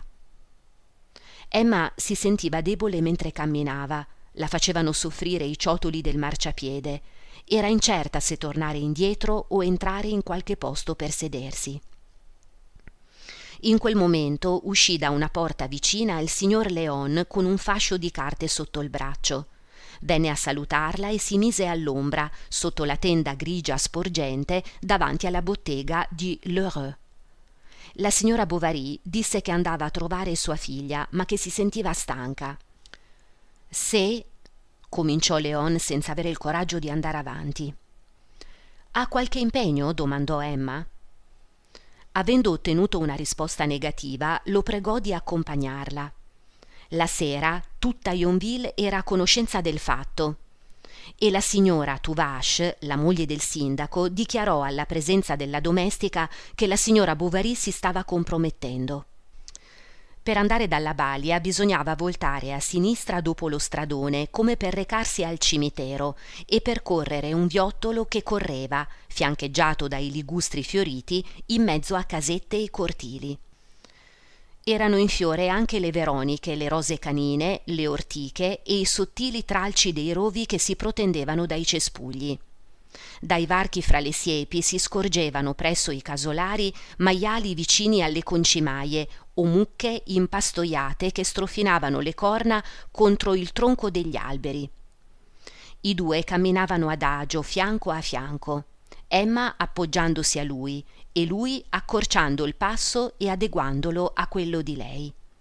Davanti a loro volteggiava e ronzava uno sciame di mosche nell'aria calda. Riconobbero la casa da un vecchio noce che stendeva la sua ombra su di essa. Era bassa e coperta di tegole scure e fuori dell'abbaino del solaio pendeva una collana di cipolle. Alcune fascine appoggiate verticalmente contro la cinta spinosa delimitavano un'auiuola quadrata ove crescevano della lattuga, alcune piante di lavanda e i piselli odorosi che si abbarbicavano sulle frasche. Un rivoletto di acqua sporca scorreva e si allargava sull'erba e tutt'intorno erano sparpagliati cenci non ben identificabili, calze lavorate a maglia, una camiciola di cotone rosso e un grande lenzuolo di tela ruvida steso lungo la siepe. Al rumore del cancello comparve la balia tenendo in braccio un bambino che stava poppando. Con l'altra mano si trascinava dietro un povero marmocchio gracile e dal viso scrofoloso, figlio di un cappellaio di Rouen, che i genitori, troppo impegnati con il loro lavoro, lasciavano in campagna. «Entri», disse, «la sua bambina è là che dorme». La camera al pian terreno, la sola di tutta la casa, aveva in fondo contro il muro un gran letto senza tende, mentre la madia occupava il lato della finestra, un vetro della quale era tenuto insieme da un disco raggiato di carta blu. Nell'angolo dietro la porta, zoccoli alti dai chiodi lucenti erano allineati sotto la pietra del lavatoio, vicino a una bottiglia piena d'olio con una piuma infilata nel collo. Un lunario Mathieu Lansberg era gettato sul caminetto polveroso, fra pietre focaie da fucile, mozziconi di candele e brandelli d'esca. Il massimo lusso di questa stanza consisteva in un'illustrazione ritagliata, certo da qualche cartello pubblicitario, di prodotti di profumeria, raffigurante la celebrità che soffiava in una tromba. Era fissata alla parete per mezzo di bullette da zoccoli. La bambina di Emma dormiva in una culla di vimini sul pavimento. La madre la prese in braccio con la coperta che la avvolgeva e si mise a ninnarla cantando sottovoce. Leon andava su e giù per la stanza. Gli sembrava strano vedere questa bella signora dagli abiti eleganti in mezzo a tanta miseria. La signora Bovary arrossì ed egli si voltò, temendo che i suoi sguardi potessero apparire impertinenti. Poi Emma riadagiò la piccola che aveva rigurgitato sul bavaglino. La balia andò subito a ripulirla, assicurando che non sarebbe rimasta la macchia. «Ne fa ben altre», disse, «non faccio altro che lavare le sue cose. Se avesse la compiacenza di ordinare a Camus, il droghiere, di lasciarmi prendere il sapone quando mi occorre, sarebbe più comodo per lei, perché non continuerei a disturbarla». va bene», disse Emma. «Arrivederci, mamma Rollet». E uscì pulendosi i piedi sul gradino della soglia. La buona donna l'accompagnò fino in fondo al cortile, parlando della fatica che le costava l'alzarsi di notte. «Mi sento così rotta che spesso mi addormento sulla sedia. Dovrebbe proprio darmi almeno una libbra di caffè macinato. Me lo farei bastare per un mese e lo berrei la mattina con il latte». Dopo aver subito i suoi ringraziamenti, la signora Bovary se ne andò. Aveva percorso soltanto un breve tratto di sentiero quando uno scalpiccio di zoccoli le fece volgere il capo. Era ancora la balia. «Che c'è?» Allora la contadina, tirandola in disparte sotto un olmo, si mise a parlare del marito, il quale, con il suo mestiere e con i 6 franchi all'anno che il capitano... «Venga al dunque», disse Emma. «Bene», riprese la Balia sospirando a ogni parola. «Ho paura che se la prenda se mi vede bere il caffè da sola. Sa, gli uomini...» «Ma le ho detto che le farò avere il caffè», ripeté Emma. «Glielo manderò, non continui a infastidirmi». «Ahimè, cara signora, il guaio è che le sue ferite gli danno dei terribili crampi al petto. Dice che anche il sidro lo indebolisce». «Ma cerchi di sbrigarsi, mamma Rollè. Stavo dicendo», riprese lei facendo un inchino, «se non le sembra troppo, se non è chiederle troppo», e si inchinò ancora una volta, «quando le farà comodo», e supplicava con lo sguardo, «un quartino di acquavite», disse infine, «potrei adoperarla anche per strofinare i piedini della sua bambina che li ha teneri come la lingua». Liberatasi della balia, Emma si appoggiò di nuovo al braccio del signor Léon. Camminò in fretta per un tratto, poi rallentò e il suo sguardo, che ella teneva fisso dinanzi a sé, si posò sulla spalla e sul collo di velluto nero della finanziera del suo accompagnatore. I capelli castani di lui vi ricadevano lisci e ben pettinati. Notò che aveva le unghie più lunghe di come le portavano a Yonville. Una delle maggiori occupazioni del giovane di studio era infatti quella di curarle, e custodiva a questo scopo un temperino tutto particolare nel cassetto della scrivania. Tornarono a Yonville seguendo la riva del fiume. Nella stagione calda, l'argine, facendosi più largo, metteva allo scoperto fino alla base i muri dei giardini che avevano una breve scala per scendere al fiume. L'acqua scorreva silenziosa, rapida, e guardandola si aveva un'impressione di freddo. Lunghe erbe sottili si curvavano insieme, spinte dalla corrente, come capigliature verdi che si abbandonassero libere nella sua limpidezza. Sulla cima dei giunchi o sulle foglie delle ninfee si posavano o camminavano talvolta insetti dalle lunghe zampe. Il sole attraversava con i suoi raggi le piccole bolle che si susseguivano e si rompevano, formate dalle onde. I vecchi salici dai rami tagliati si riflettevano nell'acqua con la corteccia grigia. Al di là di essi, tutto intorno, i prati sembravano deserti. Era l'ora del pasto nelle fattorie e la giovane signora e il suo compagno non sentivano camminando che il suono dei loro passi sulla terra battuta del sentiero, le parole che essi stessi pronunciavano, il fruscio della gonna di Emma intorno a lei. I muri dei giardini, con la cima munita di cocci di bottiglia, erano caldi come le vetrate di una serra. Fra i mattoni erano cresciute le violacciocche selvatiche e con l'orlo del parasole aperto, passando, la signora Bovary sbriciolava in una polvere gialla qualcuno dei loro fiori appassiti. Qualche ramo di caprifoglio o di clematide si protendeva al di sopra del muro e strusciava un momento sulla seta impigliandosi nelle frange. Stavano parlando di una compagnia di ballerini spagnoli che si sarebbero di lì a poco esibiti al teatro di Rouen. «Andrà a vederli?» domandò Emma. «Se mi sarà possibile», rispose Léon. Non avevano altro da dire? Eppure i loro occhi erano colmi di una gravità degna di parole più serie, e mentre si sforzavano di trovare frasi banali, si sentivano presi da uno stesso languore. Sentivano dentro di sé come un mormorio profondo, incessante, più forte delle loro stesse voci. Sbigottiti di fronte a questa sconosciuta soavità, non si preoccupavano di confidarsi le sensazioni che suscitava o di scoprirne la causa.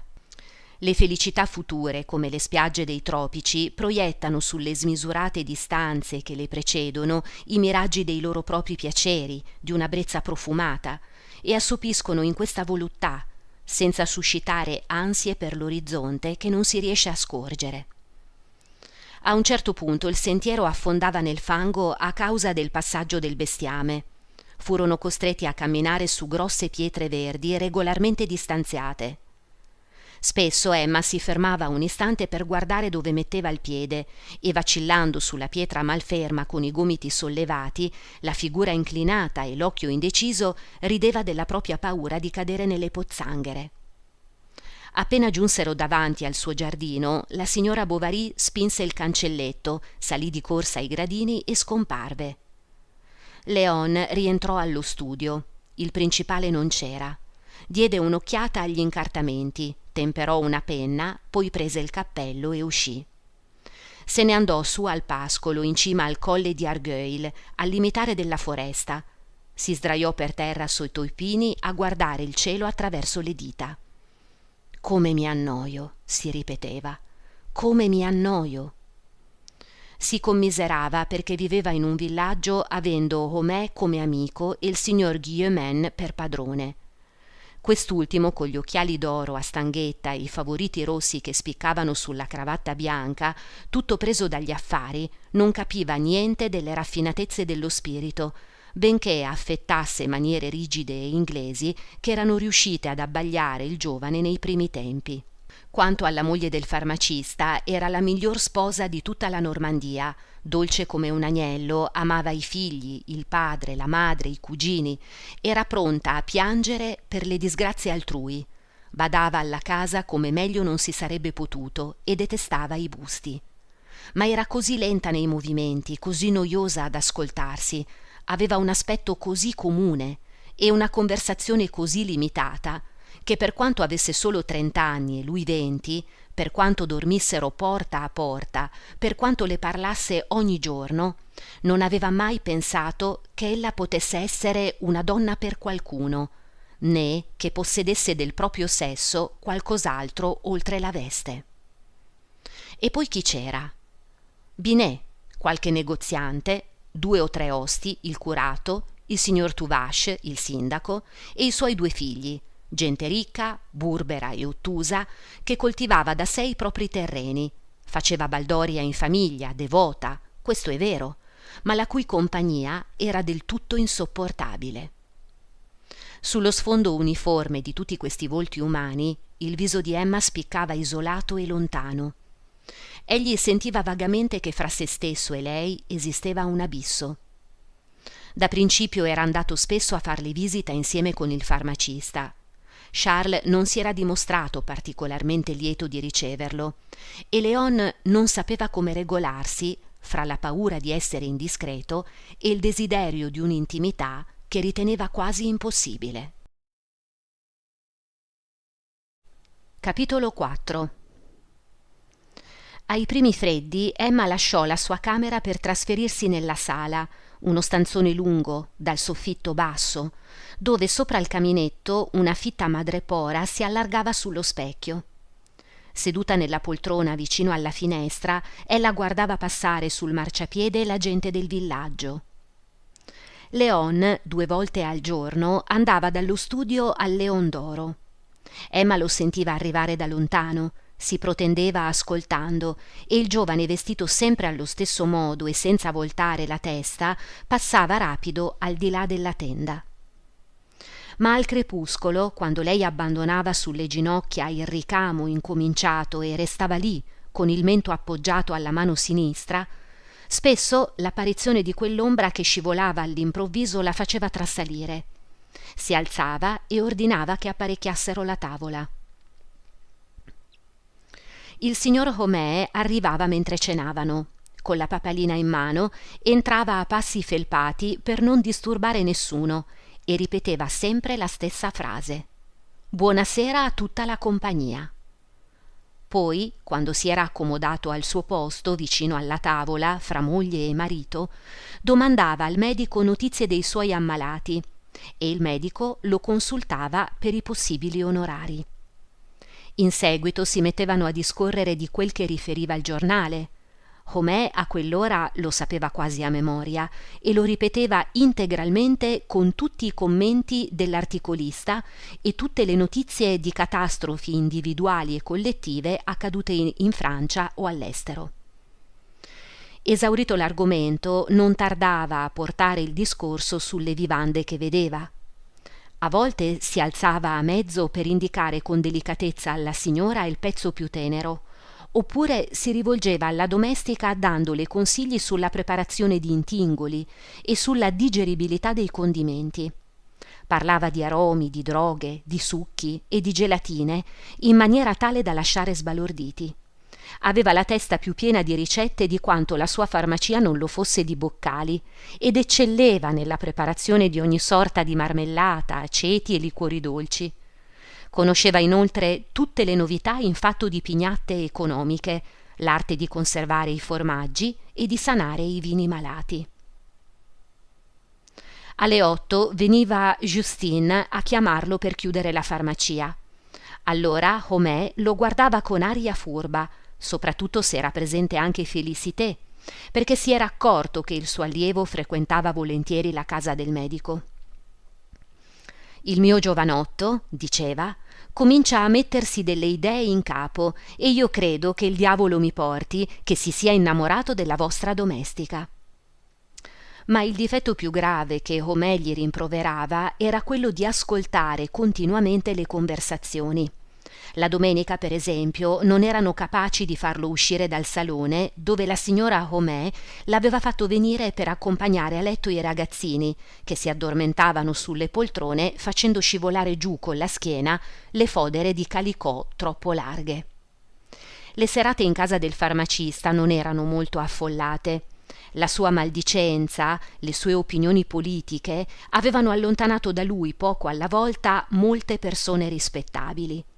Léon non mancava mai. Appena sentiva il campanello, correva incontro alla signora Bovary, le prendeva lo scialle e metteva in un canto, sotto il banco della farmacia, le grosse pantofole di pezza che ella portava sopra le scarpe quando nevicava.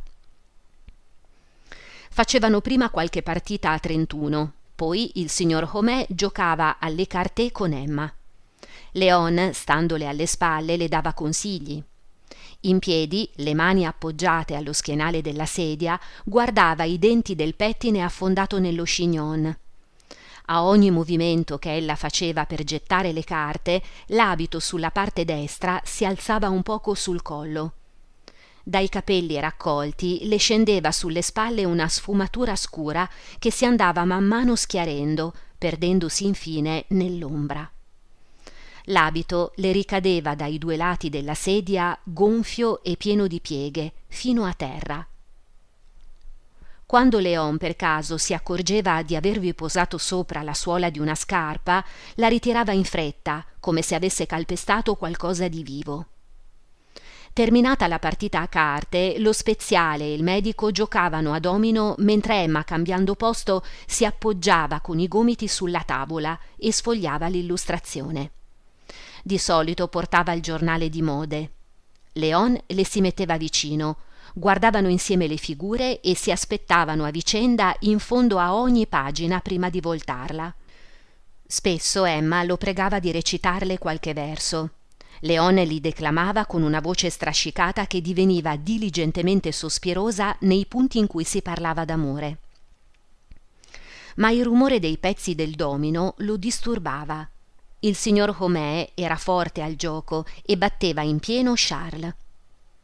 Raggiunti i 300 punti, venivano tutte e due a distendersi davanti al camino e non tardavano ad addormentarsi. Il fuoco moriva sotto la cenere. La teiera era vuota. Léon continuava a leggere. Emma lo ascoltava, facendo girare macchinalmente il paralume di garza della lampada, sul quale erano dipinti pagliacci in carrozza e ballerine sulla corda, tenute in equilibrio dal bilanciere. Léon si interrompeva, indicando con un gesto l'uditorio addormentato. Incominciavano allora a parlare a voce bassa e le conversazioni sembravano più dolci perché nessuno le ascoltava. Venne così a determinarsi fra loro una sorta di associazione, uno scambio ininterrotto di libri e di romanzi. Il signor Bovary, poco geloso di carattere, non ci faceva caso. Per il suo onomastico ricevette in dono una bella testa per studi di frenologia, tutta piena di cifre fino al torace e dipinta di azzurro. Era una cortesia del giovane impiegato. Léon gliene usava molte altre, gli faceva perfino le commissioni a Rouen, e dato che un romanzo aveva lanciato la moda delle piante grasse, ne acquistava per la signora tenendosele sulle ginocchia durante il viaggio sulla rondine e pungendosi continuamente le dita con i loro aculei. Emma fece sistemare sulla finestra una fioriera per mettervi i suoi vasi giapponesi. Anche Léon ebbe il suo giardinetto pensile. Potevano vedersi da una finestra all'altra mentre si occupavano entrambi delle loro piantine. Fra le finestre del villaggio ve n'era una occupata ancora più spesso. Infatti la domenica, da mattina a sera e ogni pomeriggio, quando il tempo era buono, si vedeva all'abbaino di un solaio il profilo magro del signor Binet, chino sul tornio, il cui ronzio monotono si faceva sentire fino al Leon d'Oro. Una sera, rientrando, Léon trovò nella sua camera un tappeto di velluto chiaro su cui erano ricamati tralci di foglie in lana. Chiamò allora la signora Homais, il signor Homais, Justin, i bambini, la cuoca, ne parlò al suo principale. Tutti vollero vedere questo tappeto. Ma perché la moglie del medico faceva regali al giovane di studio? Questo parve strano, e tutti finirono per convincersi che Emma fosse la sua buona amica. Léon lo lasciava supporre, tanta era la sua insistenza nel parlare del fascino e dello spirito della signora Bovary, a tal punto che Binet una volta gli rispose assai bruscamente: «Che cosa me ne importa, dal momento che non faccio parte delle sue amicizie?» Léon si torturava per trovare il modo di dichiararsi, e sempre incerto fra il timore di dispiacerle e la vergogna di essere tanto pusillanime, piangeva di scoraggiamento e di desiderio. Prendeva decisioni energiche, scriveva lettere che poi stracciava, fissava termini che immancabilmente finiva col rimandare. Spesso si metteva in cammino, deciso a ogni audacia, ma la fermezza dei propositi svaniva subito alla presenza di Emma, e quando arrivava Charles e l'invitava a salire con lui sul carrozzino per andare insieme a visitare qualche malato nei dintorni, accettava senza esitazioni, salutava la signora e se ne andava. Dopotutto, il marito non era forse qualcosa di lei? Quanto a Emma, evitava di domandarsi se lo amasse. Era convinta che l'amore dovesse arrivare di colpo, accompagnato da luci e fragori, simile a un uragano celeste che piomba sulla vita, la sconvolge, travolgendo la volontà come foglie secche, e trascina ogni sentimento nell'abisso. Non sapeva che la pioggia a goccia crea laghetti sulle terrazze delle case, quando le grondaie sono otturate, e avrebbe continuato a credersi al sicuro se d'improvviso non avesse scoperto una falla nelle sue difese. Capitolo 5. Accadde una domenica di febbraio, un pomeriggio, e nevicava. Il signore e la signora Bovary, Homais e Léon, avevano deciso di andare tutti a vedere a una mezza lega da Yonville, nella vallata, una filatura di lino in costruzione. Lo speziale aveva portato con sé Napoleone e Athalie per farli camminare un po', e Justin li seguiva portando in spalla i parapioggia. Non vi sarebbe potuto essere niente di meno interessante di questa gita, un grande spazio di terreno nudo ove si trovavano sparsi qua e là alla rinfusa mucchi di sabbia e di ciottoli, e alcune ruote di ingranaggi già arrugginite circondava una lunga costruzione rettangolare forata da un gran numero di piccole finestre. Non era ancora ultimata e si vedeva il cielo attraverso le assicelle del tetto. Attaccato alla trave più alta del tetto stesso, un mannello di paglia e spighe faceva schioccare al vento i nastri tricolore con i quali era legato. Homais parlava, spiegando alla comitiva la futura importanza di questo stabilimento.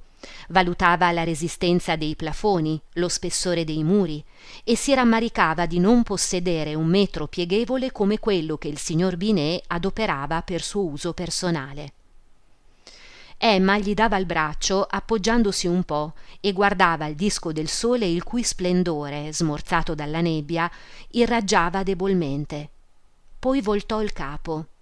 Charles era là, aveva il berretto calcato fin sulle sopracciglia e le grosse labbra tremanti aggiungevano una nota di stupidità al suo viso.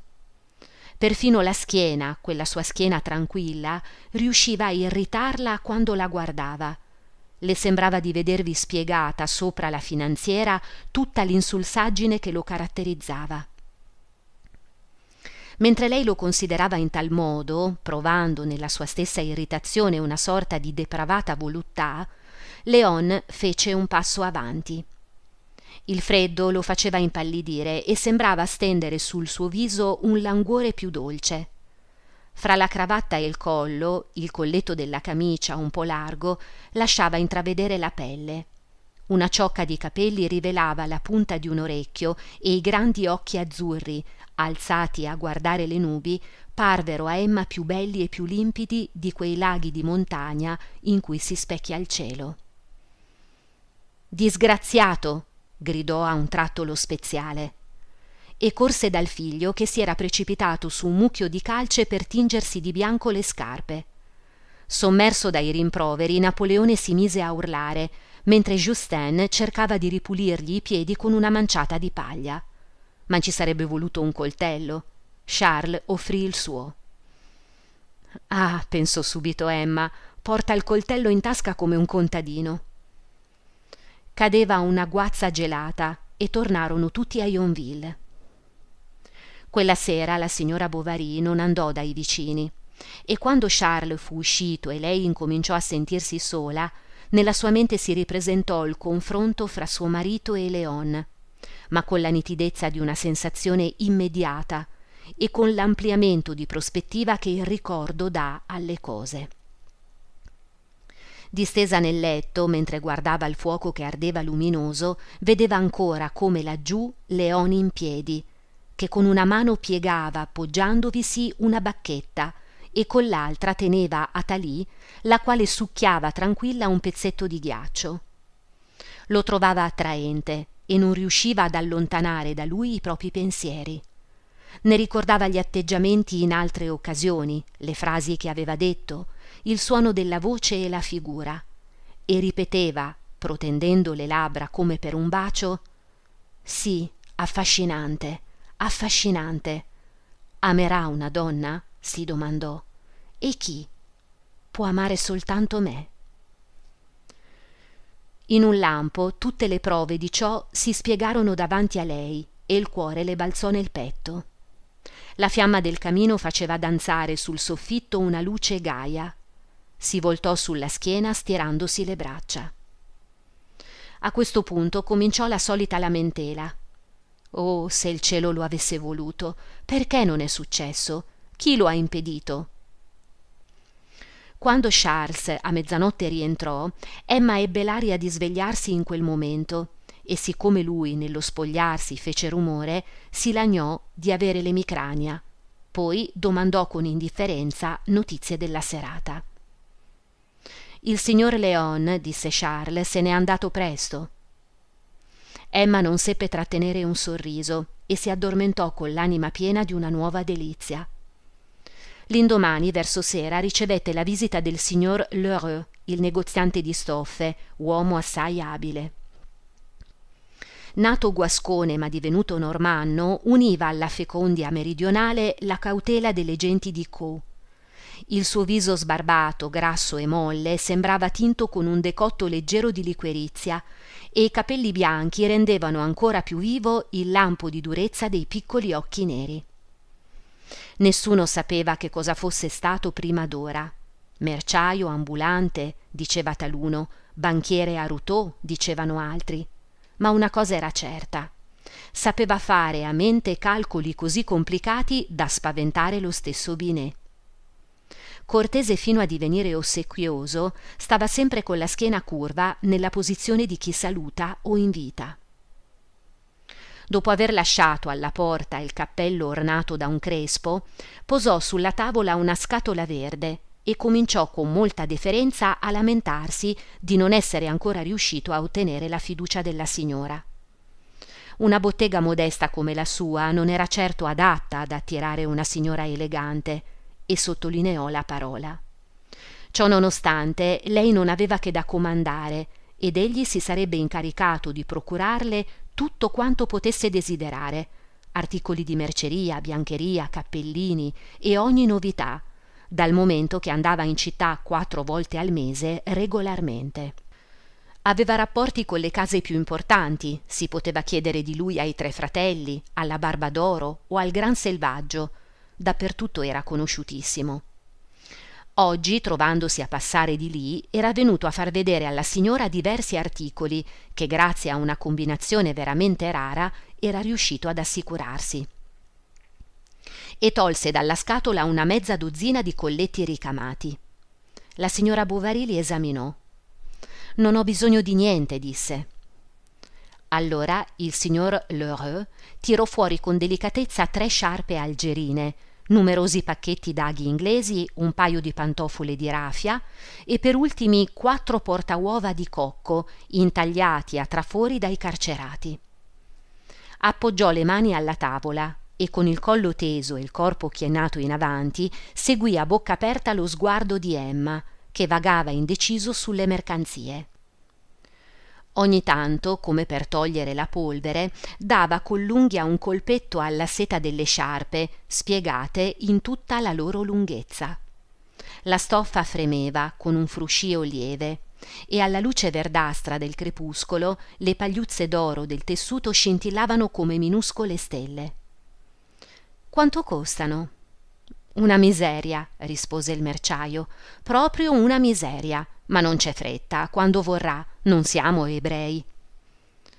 Ella rifletté per qualche istante e finì col ringraziare ancora il signor Lheureux, il quale replicò senza scomporsi: «Benissimo, ci metteremo d'accordo un'altra volta. Con le signore finisco sempre per intendermi, salvo che con la mia però». Emma sorrise. Questo per dirle, riprese con aria bonacciona, dopo quella facezia, che non è certo il denaro a preoccuparmi, gliene darei se le occorresse. La signora Bovary ebbe un gesto di sorpresa. «Ah», fece lui a voce bassa e con vivacità, «non avrei bisogno di andar lontano per procurargliene, creda pure». E continuò chiedendo notizie di papà Tellier, il padrone del caffè francese, che il signor Bovary aveva in cura in quei giorni. «Che cos'ha, insomma, il vecchio Tellier? Tossisce tanto da svegliare tutta la casa e temo che presto gli sia più necessario un cappotto d'abete di una camiciola di flanella. Da giovane ha sempre fatto bisboccia. Quella è gente, signora, che non ha mai avuto regola nella vita. Si è bruciato con l'acquavite, ma in ogni caso è doloroso vedere andarsene una persona che si conosce». E mentre richiudeva la scatola continuava a discorrere parlando della clientela del medico. «Sarà il cattivo tempo, certo», disse, e guardò accigliato fuori dalla finestra. «La causa di queste malattie. Anch'io non mi sento del tutto a posto. Bisognerà anzi che venga uno di questi giorni a farmi visitare da suo marito per un dolore alla schiena». «Bene, arrivederla, signora Bovary. Resto a sua disposizione, servitore umilissimo». E richiuse adagio la porta. Emma si fece servire la cena in camera sua, vicino al fuoco, sopra un vassoio. Ci mise molto a mangiare. Tutto le sembrava buono. «Come sono stata accorta», si diceva pensando alle sciarpe. Udì dei passi sulle scale. Era Léon. Si alzò allora e prese sul cassettone da un mucchio di strofinacci, ai quali si doveva fare l'orlo, il primo che le capitò sotto mano. Quando egli entrò sembrava molto occupata. La conversazione si trascinava, la signora Bovary taceva spesso e Léon sembrava molto imbarazzato. Seduto su una sedia bassa vicino al caminetto, rigirava fra le dita l'astuccio da lavoro d'avorio. Emma cuciva e di tanto in tanto piegava con l'unghia l'orlo della tela. Non diceva nulla. Léon taceva, soggiogato dal suo silenzio come lo sarebbe stato dalle sue parole. «Povero ragazzo», pensava lei. «In che cosa le dispiaccio?» egli si domandava. A un certo punto Léon finì col dire che uno di quei giorni si sarebbe recato a Rouen per un affare riguardante lo studio. Il suo abbonamento agli spartiti musicali è scaduto, glielo devo rinnovare? No, disse Emma. Perché? Perché... E stringendo le labbra tirò lentamente una lunga gugliata di filo grigio. Quel lavoro irritava Leon. Emma pareva volesse spellarcisi la punta delle dita. Gli salì alle labbra una frase galante, ma non trovò il coraggio di pronunciarla. Vuole proprio rinunciarvi? Riprese. A che cosa? Disse Emma con vivacità. Alla musica? Mio Dio, sì. Ho già la casa a cui badare. Devo occuparmi di mio marito e di 1000 altre cose, insomma, di tanti doveri più impellenti. Guardò la pendola. Charles era in ritardo. Si atteggiò allora alla moglie in ansia. Ripeté 2 o 3 volte: è tanto buono.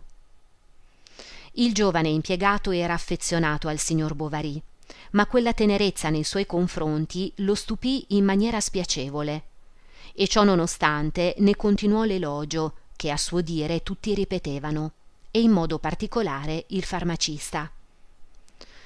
Ah, è un gran brav'uomo, ricominciò Emma. Certo, convenne Leon, e prese a parlare della signora Homais, che si prestava ai loro frizzi di solito per via del modo di vestire incredibilmente sciatto. Che importanza ha? Lo interruppe Emma. Una buona madre di famiglia non attribuisce troppa importanza al proprio abbigliamento. Poi ricadde nel silenzio. Mantenne lo stesso atteggiamento nei giorni che seguirono. Cambiò i discorsi, le maniere, tutto.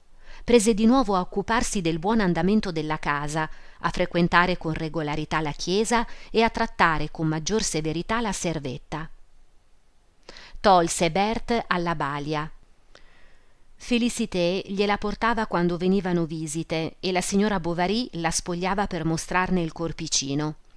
Dichiarava di adorare i bambini. La bambina era la sua consolazione, la sua gioia, la sua mania, ed ella accompagnava le proprie carezze con espansioni liriche tali da ricordare a chi non fosse di Yonville la Sachette di Notre-Dame di Parigi. Quando Charles rientrava, trovava le pantofole accanto alla cenere per tenerle calde.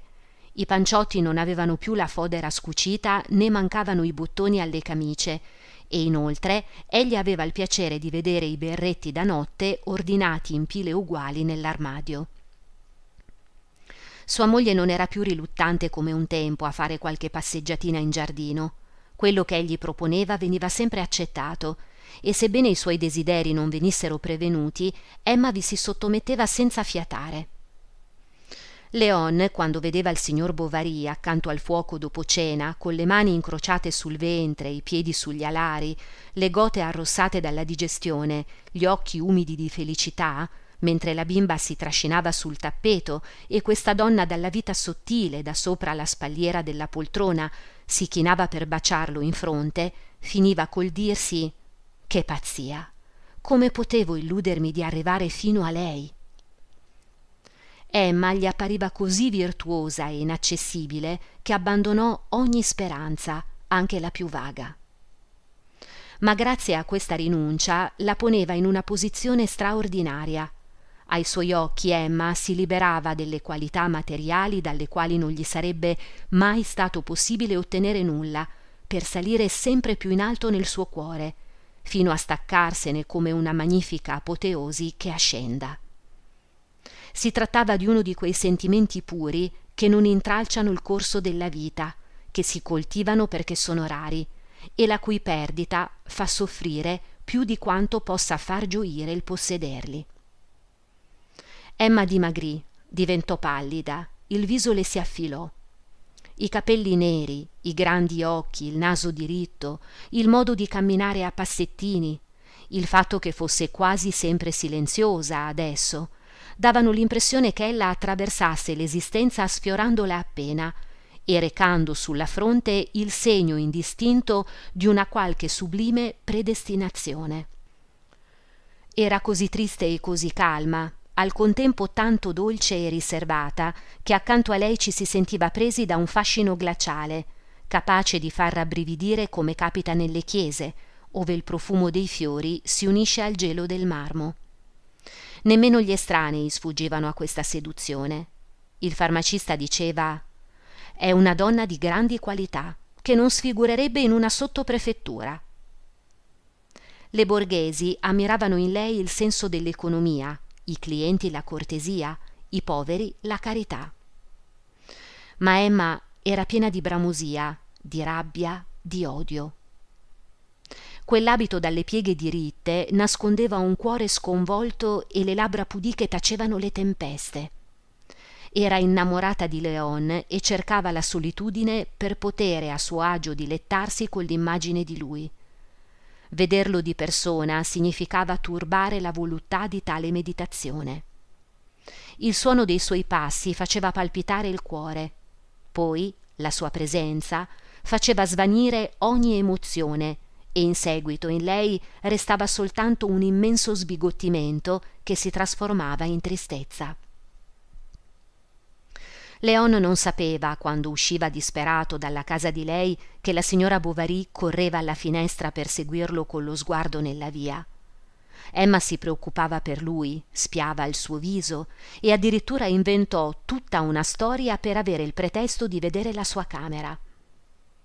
Considerava la moglie del farmacista la più felice delle donne perché poteva dormire sotto lo stesso tetto del giovane di studio e i suoi pensieri tornavano sempre a quella casa, come i piccioni del Leon d'Oro che andavano là a bagnarsi nelle grondaie, le zampette rosa e le ali bianche. Ma quanto più Emma si rendeva conto di essere innamorata, tanto più cercava di respingere questo amore, di diminuirlo, perché nessuno potesse accorgersene. Soltanto Léon avrebbe dovuto indovinarlo, e affinché ciò fosse possibile sognava il verificarsi di eventi e catastrofi che avrebbero facilitato le cose. A trattenerla, certo, era la pigrizia o la paura e anche il pudore. Pensava di averlo respinto ormai troppo lontano, di non essere più in tempo, di avere rovinato tutto. Poi l'orgoglio, la gioia di poter dire «sono una donna onesta» e di guardarsi nello specchio assumendo un'aria rassegnata, la consolavano un po' del sacrificio che credeva di fare. A questo punto gli appetiti della carne, la bramosia della ricchezza e le malinconie della passione si confondevano in un'unica sofferenza. La sua mente, invece di distogliersi da questi pensieri, vi si soffermava sempre più, eccitandosi al dolore e cercandone dappertutto le occasioni. Bastavano per mandarla in collera una vivanda mal riuscita, una porta socchiusa, il desiderio non realizzabile di possedere un velluto. Soffriva per la mancata felicità, perché i suoi sogni erano troppo alti e la sua casa troppo angusta. A esasperarla più d'ogni altra cosa era il fatto che Charles sembrava non sospettare il suo tormento. La convinzione che egli aveva di renderla felice le sembrava un insulto idiota e la sicurezza che gliene derivava una vera ingratitudine. Per chi dunque si manteneva virtuosa? Non era forse lui l'ostacolo a tutte le felicità, la causa di tutti gli affanni, il fermaglio aguzzo alla fibbia di quella cinghia complicata che la serrava da ogni parte? Concentrò allora unicamente su di lui i molteplici aspetti dell'odio che nasceva dalle sue sofferenze.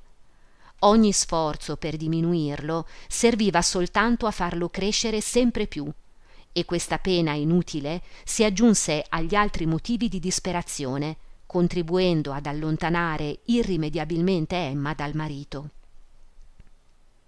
La stessa mitezza di lui nei suoi confronti la spingeva alla ribellione. La mediocrità domestica le suggeriva capricci lussuosi, l'affetto coniugale desideri di adulterio. Avrebbe voluto che Charles la percuotesse per avere una ragione di detestarlo, per vendicarsene. Si stupiva a volte degli atroci pensieri che le attraversavano la mente e doveva continuare a sorridere sentendosi dire quanto era felice, fingere di esserlo e lasciarlo credere. Eppure quell'ipocrisia la disgustava. La prendeva la tentazione di fuggire con Léon in qualche posto, ben lontano di lì, per incominciare una nuova vita. ma vedeva nell'anima sua aprirsi davanti a lei un baratro oscuro dai contorni vaghi. Tanto non mi ama più, pensava. Che cosa potrebbe succedermi? Quale aiuto posso aspettarmi? Quale consolazione? Quale sollievo? Rimaneva affranta, ansimante, inerte, singhiozzando sommessamente e versando fiumi di lacrime. Perché non dirlo al dottore? Domandava la domestica quando la sorprendeva durante queste crisi. Sono i nervi, rispondeva Emma. Non gliene parlare, gli daresti un dispiacere. Ah sì, riprendeva Félicité. Lei è proprio come la Guérin, la figlia di papà Guérin, il pescatore di Pollé. Li ho conosciuti a Dieppe prima di venire da lei. Era così triste, che a vederla in piedi sulla soglia di casa faceva l'effetto di un lenzuolo funebre steso davanti alla porta. La sua malattia, a quanto pareva, era una specie di nebbia che aveva dentro la testa. I medici non potevano farle niente, e il curato nemmeno. Quando la prendeva più forte il male, andava sulla spiaggia tutta sola e il tenente della dogana, facendo il suo giro, la trovava là, distesa a bocconi sulla ghiaia a piangere. Poi, dopo sposata, le è passato, dicono. Per me, invece, diceva Emma, è cominciato dopo il matrimonio. Capitolo 6. Una sera Emma sedeva accanto al davanzale della finestra aperta e guardava Lestiboudois, il sagrestano, che potava i bossi. Sentì a un tratto suonare l'Angelus. Si era ai primi di aprile, quando spuntano le primule. Un vento tiepido scorre sulle aiuole appena vangate e i giardini, come le donne, sembra si agghindino per la festa dell'estate. Fra i pali della pergola e oltre, tutto intorno, si vedeva il fiume che disegnava fra l'erba dei grandi prati le sue curve sinuose ed errabonde. La bruma della sera passava fra i pioppi ancora spogli, sfumandone i contorni con una tinta violetta più pallida e più trasparente di un velo sottile impigliatosi nei rami. Lontano le mandrie si spostavano senza che se ne sentissero lo scalpiccio o i muggiti. La campana suonava sempre, diffondendo nell'aria un tranquillo lamento. Quello scampanio ripetuto induceva i pensieri di Emma a soffermarsi sui ricordi dell'adolescenza e del collegio. Rammentava i grandi candelabri dell'altare, più alti dei vasi ricolmi di fiori e del tabernacolo a colonnine. Le sarebbe piaciuto confondersi, come un tempo, nella lunga fila di veli bianchi punteggiata di nero qua e là, dalle cuffie rigide delle suore chine sull'inginocchiatoio. La domenica alla messa, quando alzava la testa, scorgeva attraverso le volute azzurrognole dell'incenso che salivano verso l'alto il dolce viso della Vergine. Si sentì prendere dallo struggimento, l'assalirono una stanchezza, un abbandono tali che le parve di essere come una piuma di uccello trascinata dalla tempesta. Quasi senza rendersene conto, si incamminò verso la chiesa, ansiosa di piegare l'anima sua a una qualsiasi devozione, purché l'intera sua esistenza potesse annientarvisi.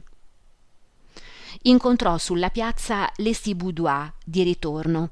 Per non accorciare la giornata, preferiva interrompere il lavoro e riprenderlo poi dopo aver suonato l'Angelus, anche se così facendo non rispettava del tutto gli orari. D'altronde lo scampanio anticipato avvertiva i ragazzi dell'ora del catechismo. Qualcuno di quelli che erano già arrivati giocava alle biglie sulle pietre del cimitero. Qualcun altro, a cavalcioni del muro, agitava le gambe falciando con gli zoccoli le fitte ortiche cresciute fra la cinta e le tombe più vicine. Costituivano l'unico verde del luogo. Tutto il resto era soltanto pietre coperte continuamente da una polvere sottile che la granata della sagrestia non riusciva ad eliminare. I ragazzi, con gli scarponi ai piedi, correvano là sopra come su un pavimento fatto apposta per loro. Gli scoppi di voci infantili si facevano sentire attraverso il rombo delle campane. Lo scampanio diminuiva con le oscillazioni della grossa corda che, scendendo dall'alto del campanile, trascinava per terra una estremità. Le rondini sfrecciavano lanciando brevi strida, tagliavano l'aria con il loro rapido volo e rientravano svelte nei nidi gialli appesi sotto le tegole della grondaia. In fondo alla chiesa ardeva una lampada, o meglio un lucignolo, in un bicchiere che pendeva dall'alto. Da lontano la sua luce sembrava una macchia biancastra palpitante sull'olio. Un lungo raggio di sole attraversava tutta la navata centrale, facendo apparire più buie quelle laterali e anche gli angoli. «Dov'è il curato?» domandò la signora Bovary a un ragazzo che si divertiva a scuotere il cancello nel cardine troppo largo. «Adesso viene», rispose lui. In quel momento la porta del presbiterio cigolò e l'abate Bournisien apparve. I ragazzi si precipitarono in disordine dentro la chiesa.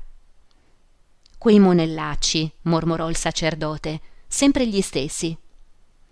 E raccogliendo un catechismo assai mal ridotto che aveva urtato con il piede, esclamò: «Non rispettano niente».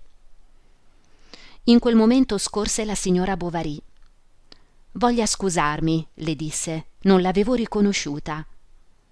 Ficcò il catechismo in tasca e si fermò, facendo dondolare fra due dita la pesante chiave della sagrestia. La luce del sole al tramonto gli batteva sul viso e faceva apparire sbiadita la stoffa della tonaca, lucida sui gomiti e sfilacciata all'orlo. Macchie d'unto e di tabacco accompagnavano sul largo torace la linea dei bottoncini e diventavano più numerose a mano che ci si allontanava dal colletto clericale, sul quale riposavano pieghe abbondanti di pelle rossa, disseminata di piccole macchie gialle che sparivano in mezzo ai peli ruvidi della barba brizzolata. Aveva appena mangiato e respirava rumorosamente. «Come sta?» soggiunse. «Male», rispose Emma, «soffro molto». «Beh, anch'io», rispose il sacerdote. «Questi primi caldi abbattono in maniera sorprendente, non le pare? E del resto siamo nati per soffrire, come dice San Paolo. Cosa vuole? Ma il signor Bovary cosa ne pensa?» «Lui?» Emma fece un gesto di disprezzo. «Come?» replicò il brav'uomo tutto stupito. «Non le prescrive qualcosa?» «Ah», disse Emma, «non sono certo i rimedi materiali quelli di cui ho bisogno». Il curato di tanto in tanto sbirciava dentro la chiesa dove tutti quei monelli inginocchiati si davano spintoni e cascavano come fantocci. «Vorrei sapere», cominciò Emma. Aspetta, Riboudet», gridò incollerito il sacerdote. «Adesso vengo io a scaldarti gli orecchi, brutto discolo che non sei altro». Si rivolse di nuovo a Emma. «È il figlio di Boudet, il carpentiere. I genitori sono agiati e gli lasciano fare quello che vuole. Eppure, se si mettesse di impegno, potrebbe riuscire bene perché è intelligente. Qualche volta mi inquieto con lui, col Boudet, e mi viene fatto di dire Col Riboudet. Ha presente la collina che si supera per andare a Maromme? Mi è accaduto di dirlo anche con i ragazzi.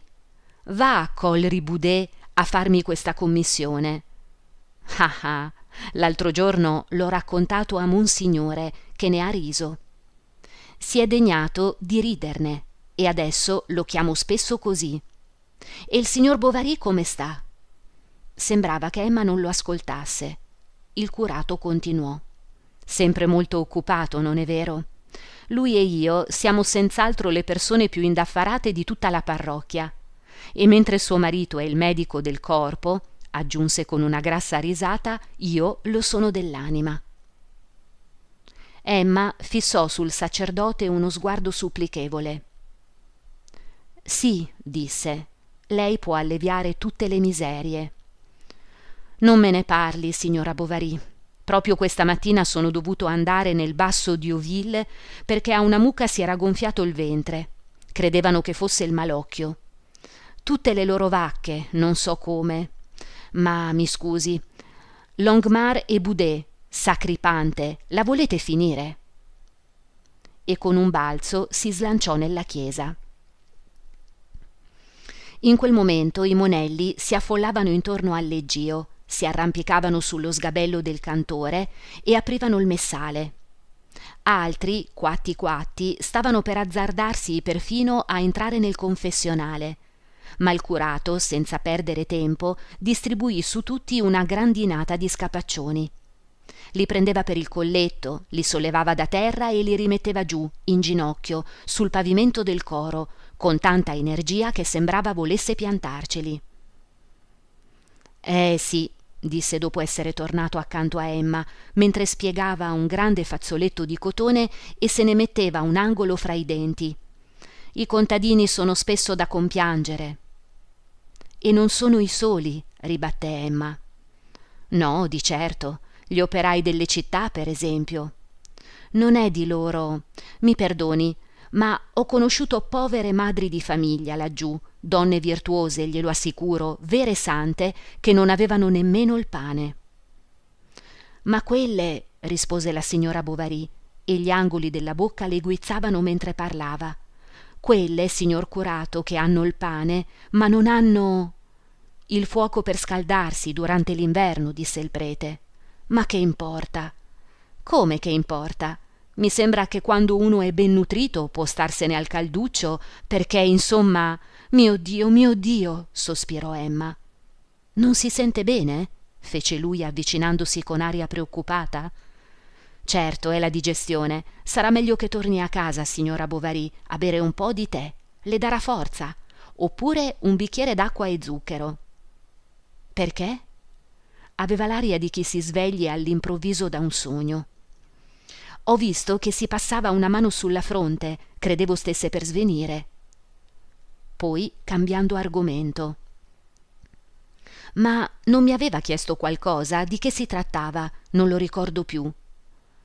«Io... niente», ripeteva Emma.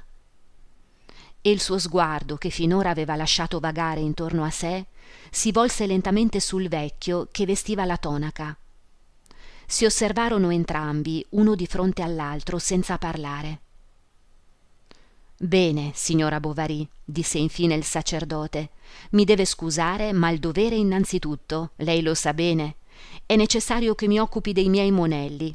Presto ci saranno le prime comunioni. Temo che anche questa volta ci coglieranno non ancora del tutto pronti.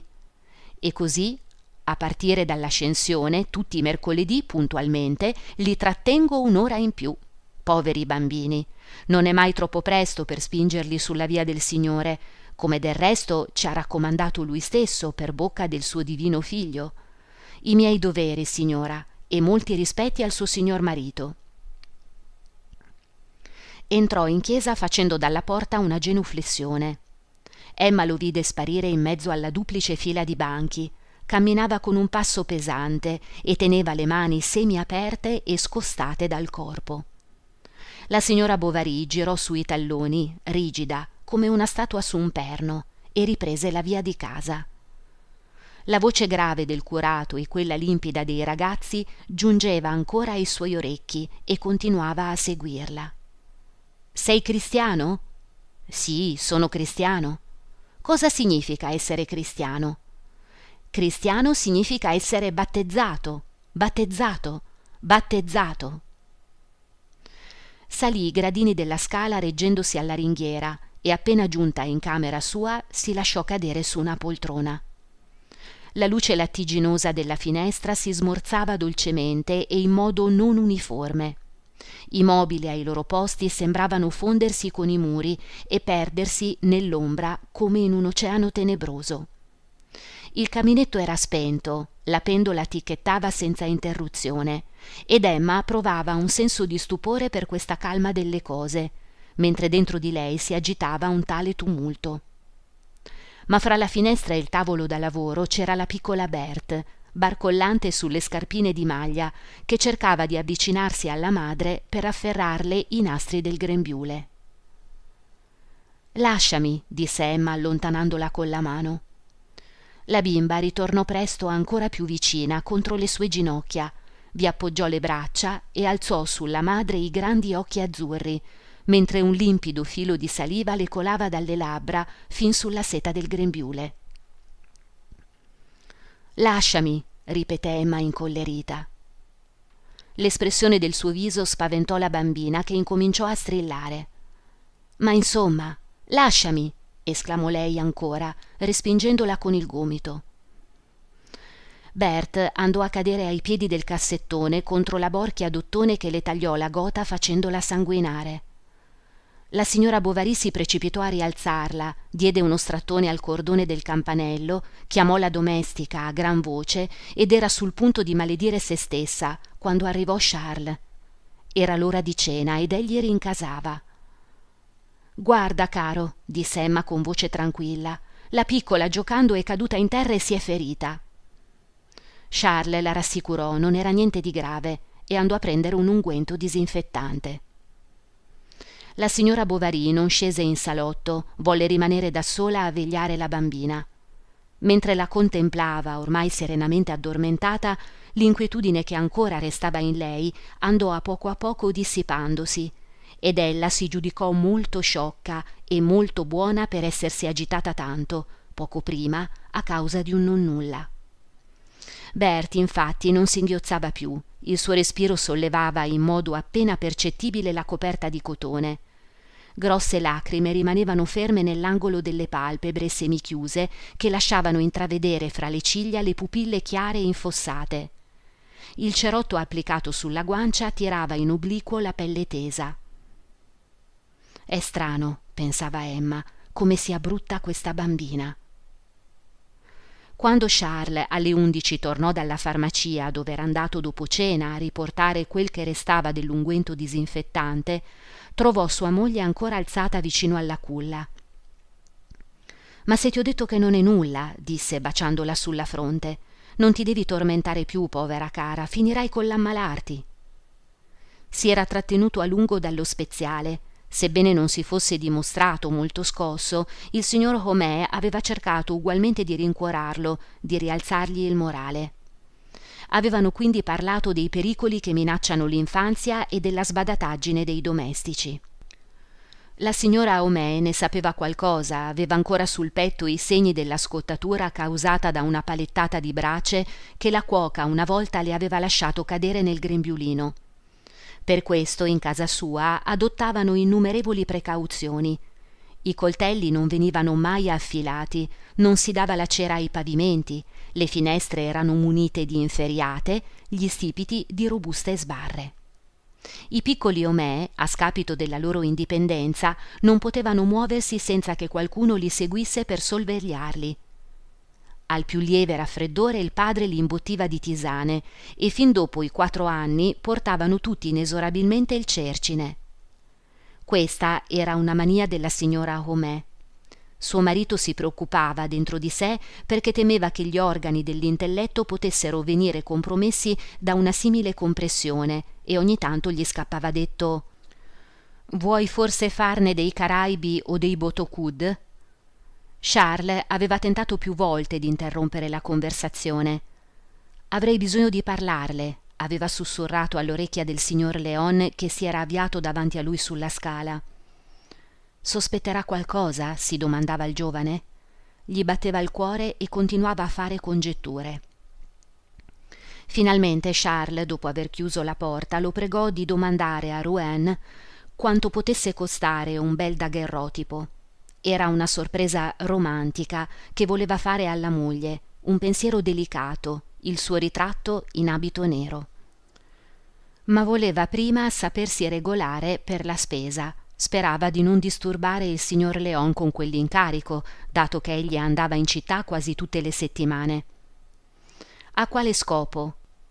Homais supponeva che vi fosse sotto qualche faccenda di giovanotti, un intrigo amoroso, ma si sbagliava. Léon non coltivava nessun idillio. Era più che mai triste e la signora Lefrançois se ne accorgeva dalla quantità di cibo che egli lasciava adesso nel piatto. Per saperne qualcosa interrogò l'esattore.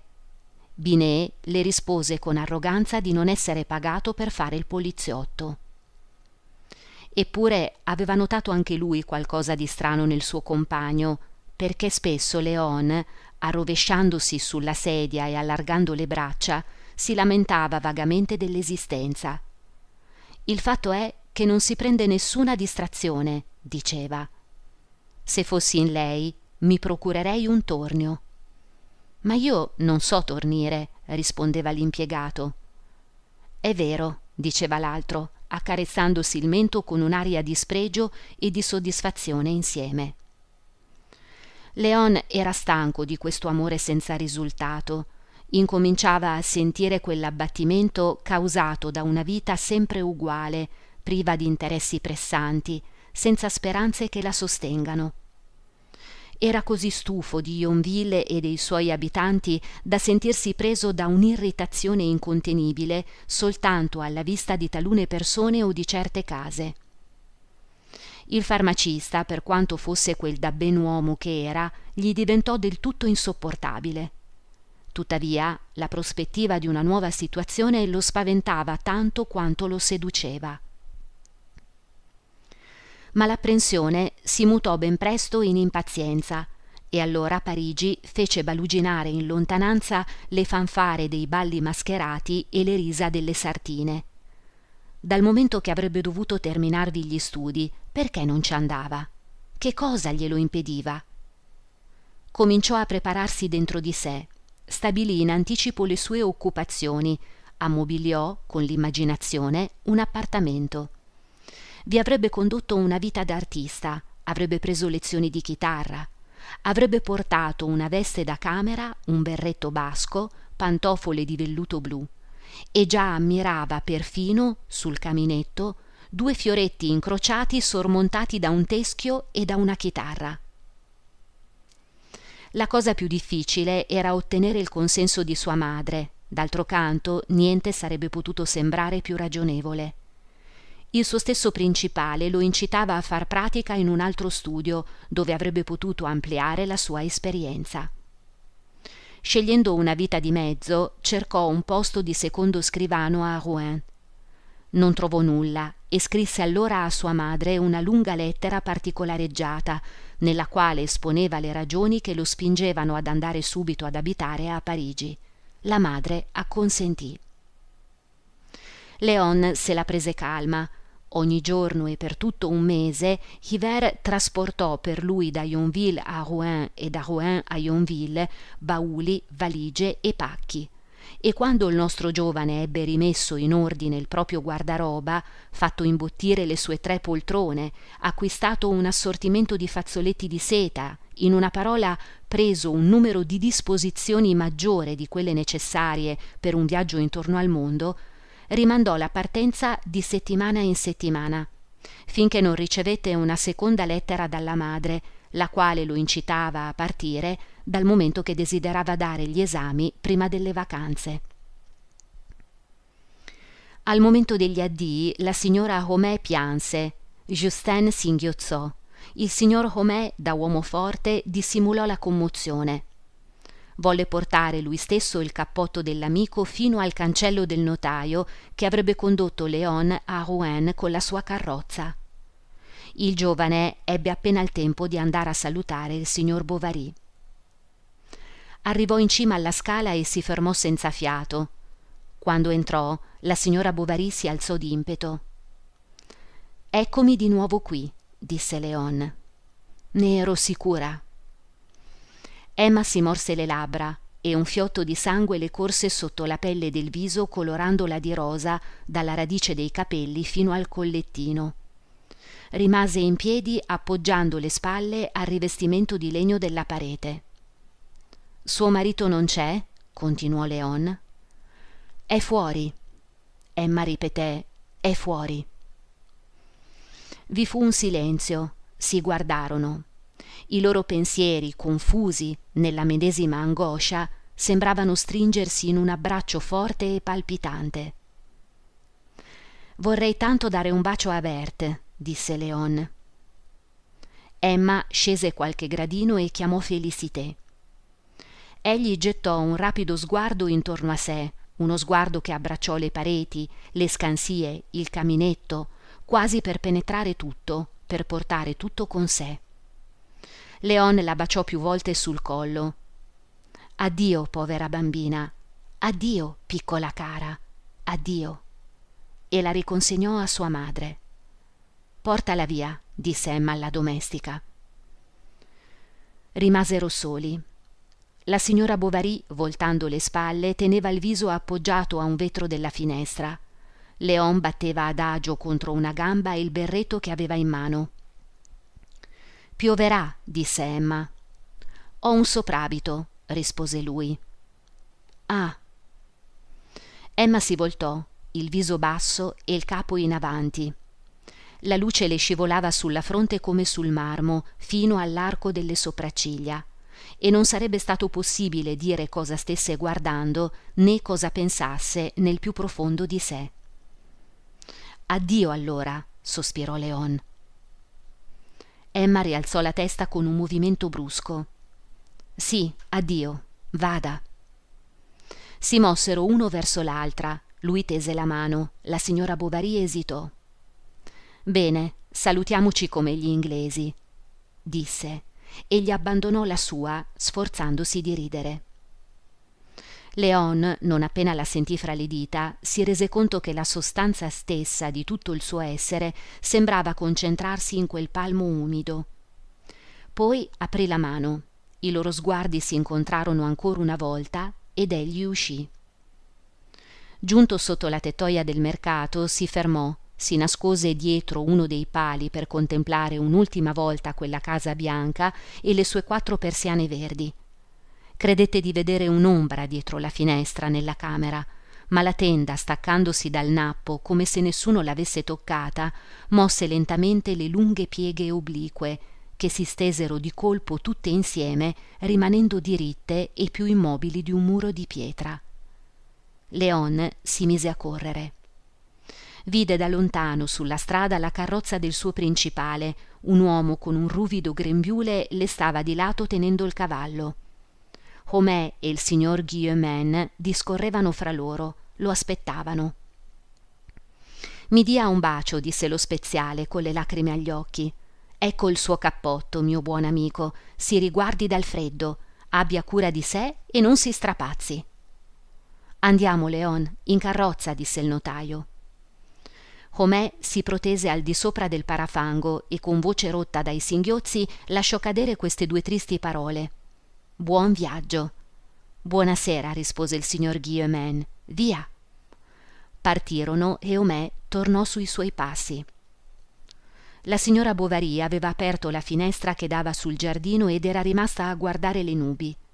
Si ammucchiavano a occidente dalla parte di Rouen, turbinose, e dietro le loro volute nere i raggi del sole si disegnavano in grandi fasci dorati, simili alle frecce d'oro di un trofeo alla parete, mentre il resto del cielo, che rimaneva sereno, aveva il colore bianco della porcellana. Ma una raffica di vento fece piegare i pioppi e d'improvviso cadde la pioggia crepitante sulle foglie verdi. Di lì a non molto riapparve il sole. Le galline cantavano, i passeri battevano le ali nei cespugli bagnati, sulla sabbia i rivoletti d'acqua piovana trascinavano con sé i fiori rosei di un'acacia. «Come deve essere ormai lontano», pensava Emma. Il signor Homais venne come al solito alle 6:30 mentre cenavano. «Bene», disse sedendosi, «abbiamo appena imbarcato il nostro giovanotto». «Sembrerebbe», rispose il medico. Poi, girandosi sulla sedia: «E da lei che novità ci sono?» «Non un granché, soltanto mia moglie che si è commossa questo pomeriggio. Sa come sono le donne, basta un niente per turbarle. La mia poi. E non sarebbe giusto rimproverarle, perché il loro sistema nervoso è assai più sensibile del nostro». «Povero Leon», diceva Charles, «come se la caverà a Parigi? Ci si abituerà?» La signora Bovary sospirò. «Andiamo», disse il farmacista facendo schioccare la lingua. «Le cenette in trattoria, i balli mascherati, lo champagne. Ne potrà avere a sazietà di divertimenti, ve lo assicuro». «Non credo che si guasterà», obiettò il signor Bovary. Nemmeno io, disse vivacemente il signor Homais, anche se non gli sarà possibile non seguire gli altri. Correrebbe il rischio di passare per un gesuita. E lei non immagina la vita che conducono quegli scapestrati nel quartiere latino con le attrici. Del resto gli studenti sono molto ben visti a Parigi. È sufficiente possedere soltanto qualcuna delle doti necessarie a fare bella figura in società per essere ricevuti negli ambienti migliori, e si è perfino verificato il caso che una delle dame del Faubourg Saint-Germain si sia innamorata di uno di loro, cosa che ha facilitato in seguito le occasioni di fare ottimi matrimoni. Ma io temo, disse il medico, per lui che laggiù. Ha ragione, lo interruppe lo speziale, c'è anche il rovescio della medaglia. Bisogna continuamente metter mano al borsellino. Così, supponiamo, lei è in un giardino pubblico. Si presenta un tizio ben vestito, perfino decorato, tanto che si potrebbe scambiarlo per un diplomatico. Le rivolge la parola, vi mettete a chiacchierare, quello comincia a insinuarsi, le offre una presa di tabacco o le raccatta il cappello. Poi la conoscenza si fa più stretta, inviti al caffè, inviti nella sua casa di campagna, presentazioni, fra un bicchiere e l'altro, a ogni sorta di persone, e per 3/4 del tempo che le dedica egli non pensa ad altro se non alla maniera migliore di sfruttarla o di trascinarla in qualche faccenda pericolosa. È vero, convenne Charles, ma io pensavo soprattutto alle malattie, alla febbre tifoide, per esempio, che contagia gli studenti di provincia. Emma trasalì. A causa del cambiamento di regime, continuò il farmacista, e del turbamento che ne risulta all'equilibrio generale dell'organismo. E poi l'acqua di Parigi, sapesse, il vitto dei ristoranti, tutte quelle pietanze piene di spezie, finiscono col riscaldare il sangue e non valgono, si ha un bel dire, un buon piatto di bollito. Io, per quanto mi riguarda, ho sempre preferito la cucina casalinga, è più sana, e infatti quando studiavo farmacia a Rouen mi ero messo in pensione in un convitto, mangiavo con i professori. E continuò a esporre le sue opinioni generiche e le sue simpatie personali, fino al momento in cui Justin venne a chiamarlo perché c'era da preparare un latte di gallina. «Non c'è un momento di requie», esclamò, «sempre alla catena. Non mi posso allontanare un momento. Bisogna sudare sangue e acqua, sempre sotto le stanghe come un cavallo da tiro. Che giogo penoso!» Poi, quando fu sulla porta: «Ha saputo la notizia?» disse. «Quale?» «È assai probabile», rispose Homais, alzando le sopracciglia e assumendo un'espressione solenne, «che le assemblee agricole della Senna inferiore si tengano quest'anno a Yonville-l'Abbé. Almeno così si dice in giro. Questa mattina il giornale accennava qualcosa su questo argomento. Questo, per il nostro dipartimento, sarebbe della più grande importanza, ma ne riparleremo. Ci vedo, grazie, Justine alla lanterna». Fine prima parte. Grazie per aver ascoltato con noi. Se l'audiolibro ti è piaciuto, lascia un mi piace, un commento e, se vuoi, iscriviti e attiva la campanella per rimanere aggiornato sui prossimi contenuti. A presto e buona continuazione!